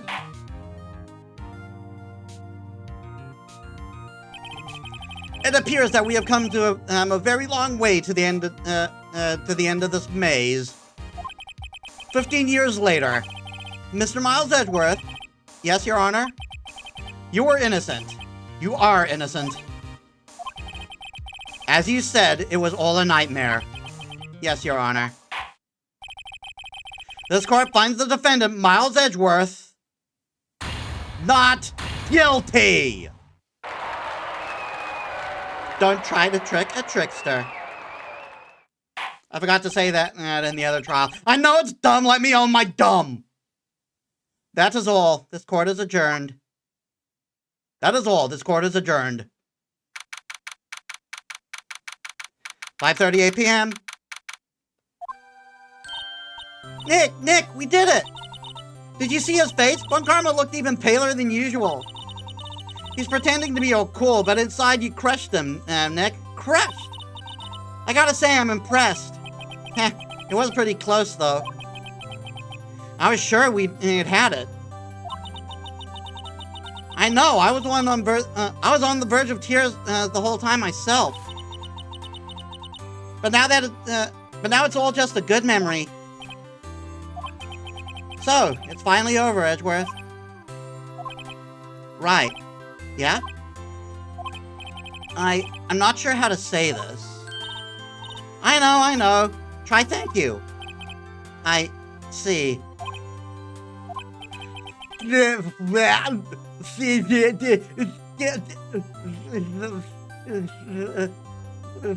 30 years! Thank you. Thank you, Phoenix. Thank you, Wright. I love you now more than ever. You're welcome. I think you could have done better than that. Sorry, I'm not good at the sort of thing. Got a lot to learn, Edgeworth. She's got you there. Woo! Amazing, pal. You pulled through just like I thought you would. I'll never forget this. I owe you one, pal. And tonight, let's party. Dinner's on me. Yeah, my salary went down a bit this month. But who cares? See, Mr. Edgeworth? You should take a lesson from Detective Gumshoe. That's how you say thank you. I see. Ahem. Woo. I feel foolish. Don't worry. Take it a little at a time. You'll get used to it. It's been 15 years since I've seen Edgeworth this unguarded. Hey, y'all! Lotta! Y'all were great in there! Thank you. Yo, Edgeworth, congrats! Thank y'all very much. I knew you were innocent from the start, of course. Yeah, right. Just look at you. You wouldn't stick your hand in a cookie jar, even if no one was there. You were the witness on the first day of the trial, weren't you? Yeah, well, let bygones be bygones, eh? Speaking of which, what are you doing now, Lotta? Who, me? I went back to college. I gave up trying to be an investigative photographer pretty quick. Really? That's too bad. Huh?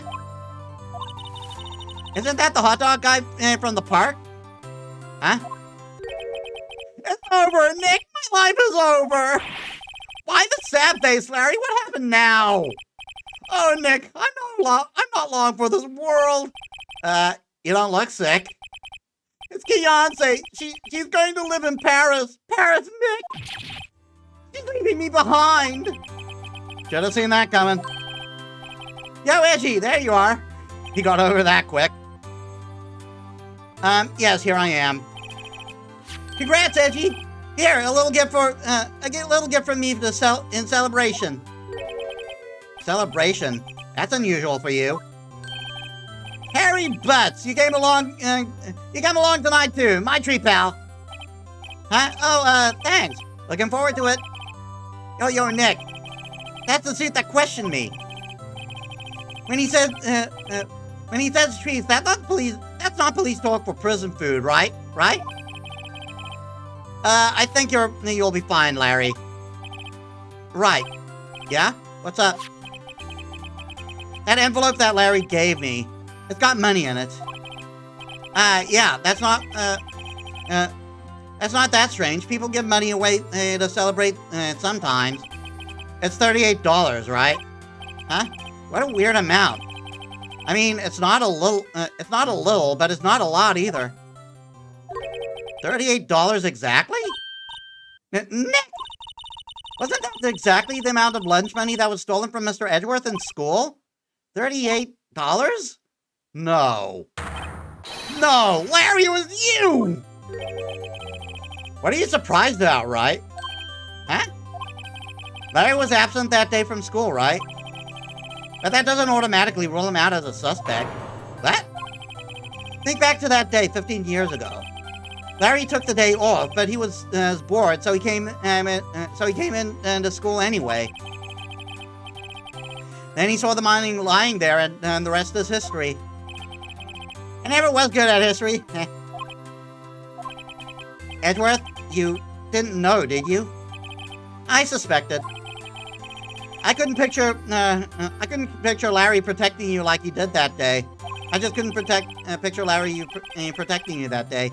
Everyone else was saying you did it. The whole class was against you, remember? Yeah, too well. Right, you may not know this, but we used to have a saying back in school. When something smells, it's usually the butts. I know. Really, Wright, I'm surprised you didn't figure it out. Well, sure is an unexpected turn of events, yeah? Eh? Edgeworth? You should have told me! Now, Nick, it was 15 years ago. Don't you think the statute of limitations has run out, Mr. Edgeworth? I'd say so, yes. Yeah, you have it. Where does that leave me? I became a defense attorney because of what you did. Well, you've always been something of an insufferable emotionalist. Yeah, and you got worked up too easily, too. Yeah, sentence for both of you. Man, if only I'd known I'd have become a prosecutor. The same goes for me, only the other way around. For the longest time, I thought I might have killed my own father. I thought it might be a criminal. I thought I might be a criminal. I became a prosecutor in part to punish myself. If I'd known the truth, I might have become a defense attorney after all. Edgeworth. Want to switch, Wright? Hey, y'all! Line up, I'll take a photo. Hey, photo time, let's go! And after that, dinner on me! Detective Gumshoe took us out on the town that night. We celebrated Edgeworth's newfound freedom, even though Edgeworth himself was still in detention.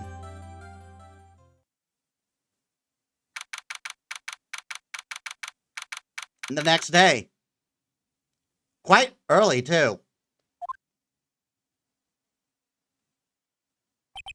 Whoa. I went a little overboard yesterday. My head hurts. Huh? It's still only 5. Maybe I should go back to sleep? What's this? A letter? Good morning, Nick. You were really impressive yesterday. Seeing you, it made me think about what I'm doing here. I'm a spirit medium in training, of course. I wanted to help Mr. Edgeworth, too. I wanted to help you, but I couldn't. I was useless. So I decided to go back to my training. I'll become a full-fledged spirit medium for starters. I couldn't say it to your face, so I left this letter. Goodbye, Nick. Goodbye? What time is it? God, the first train for the mountains have already left. To the station. I ran all the way to the mountains. I made record time. I guess I'm too late. Hey! Nick! Maya! So, you're leaving? Yeah. It's hard being a spirit medium who can't talk to spirits. And I think you'll be fine without me, Nick. Be good, okay?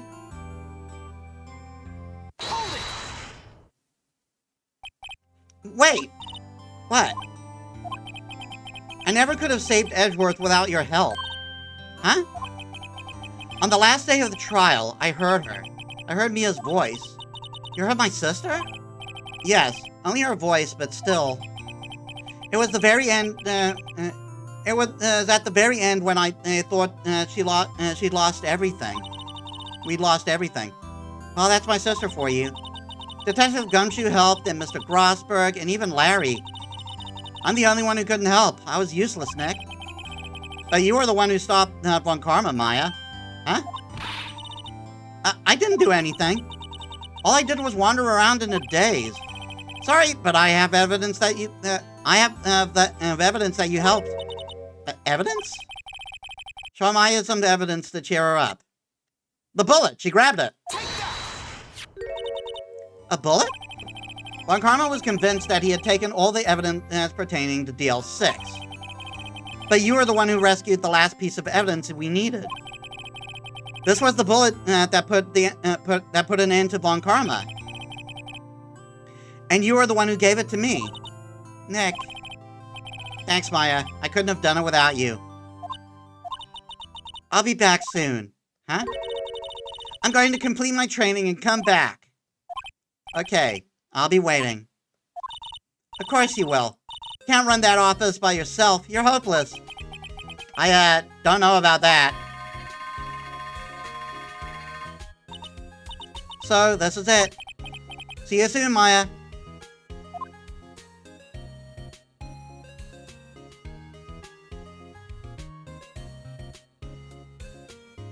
Thanks, Nick.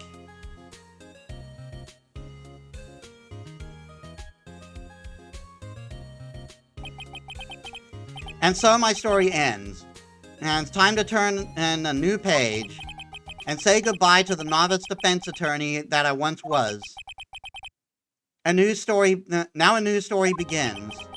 With the same old crazy cast of characters. Ha! Don't think you've graduated yet, amateur. Mr. Wright, perhaps you'd like to rethink that claim? Yes, Your Honor. Uh-oh, I got a bad feeling about this. Objection!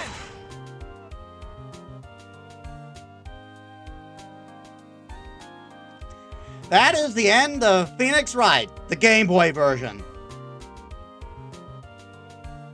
Hey, pal, Mr. Edgeworth came down to the precinct to wish me a happy new year. Talk about a pleasant surprise. Woo, Detective Gumshoe. Then he hung his head low and went right back outside. Kinda like he was embarrassed or something. Strange, huh?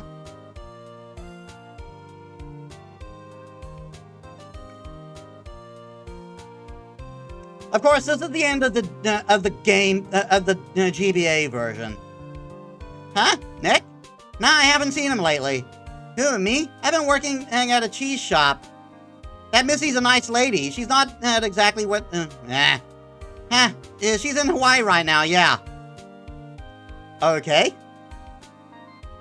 But there is one more case that was exclusive to the DS version of the game.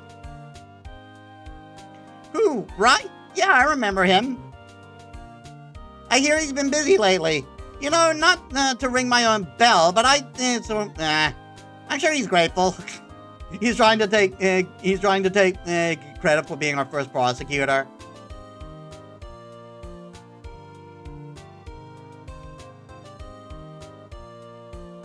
Phoenix Wright? The defense attorney whom I wrote the affidavit for, yes. Oh, you should know, I've taken over management at the Gatewater Hotel. Should you be in the area, please stop by.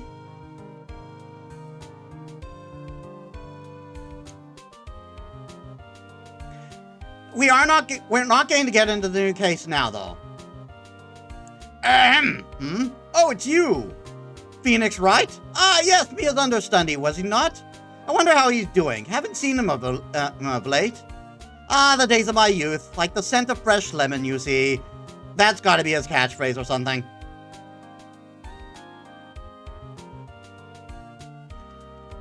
But obviously we are running over time, so we're not going to do it now.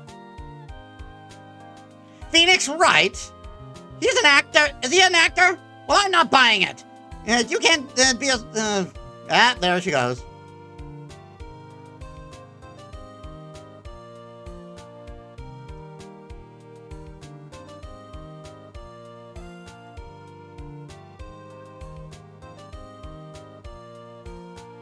I'm pleased to announce The Pink Princess as a hit.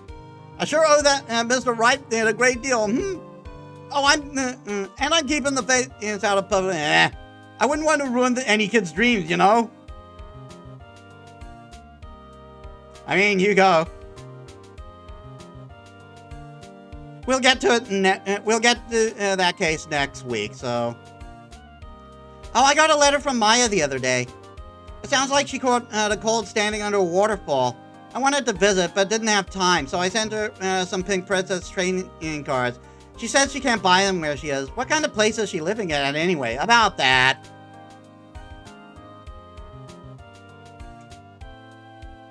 Yeah, you can just tell this was the original end. Right? Who's that? You want to talk? Let's talk Pink Princess, alright?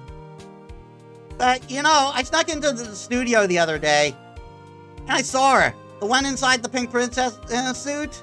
Ugh, what a dog. It was kind of a shock for a boy my tender age. It was a different time.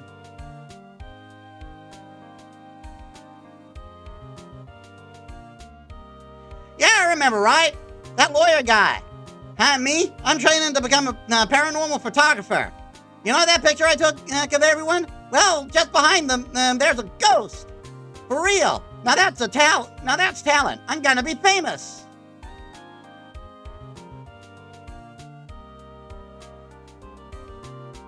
Shinji Mikami. He had his fingers in so many Capcom projects, and there's the final photo, and you see Mio right there. Did she have that sign did she have that sign prepared beforehand?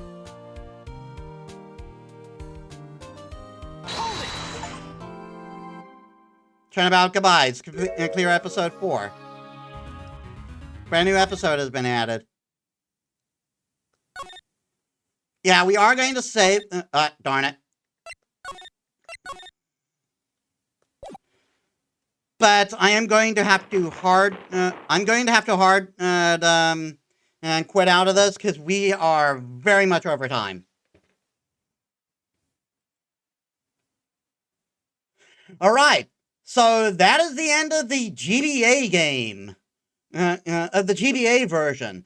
And as you've seen, we do have one more trial.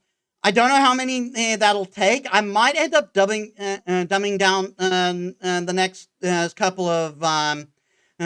couple of streams to 4 hours, because I don't think we'll complete the next trial in 5 hours. We'll see. But let us set up a raid. Just checking quickly.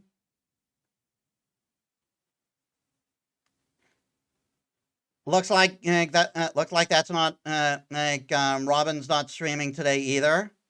So we'll raid someone else.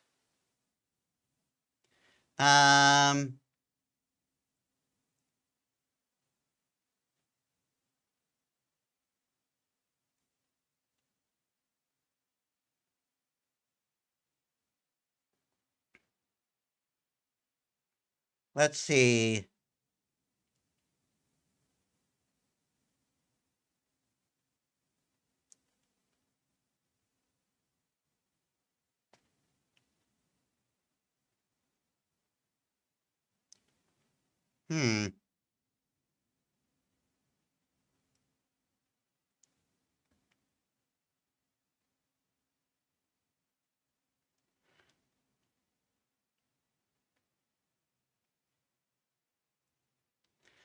We'll raid Oceanax, who's playing Elden Ring.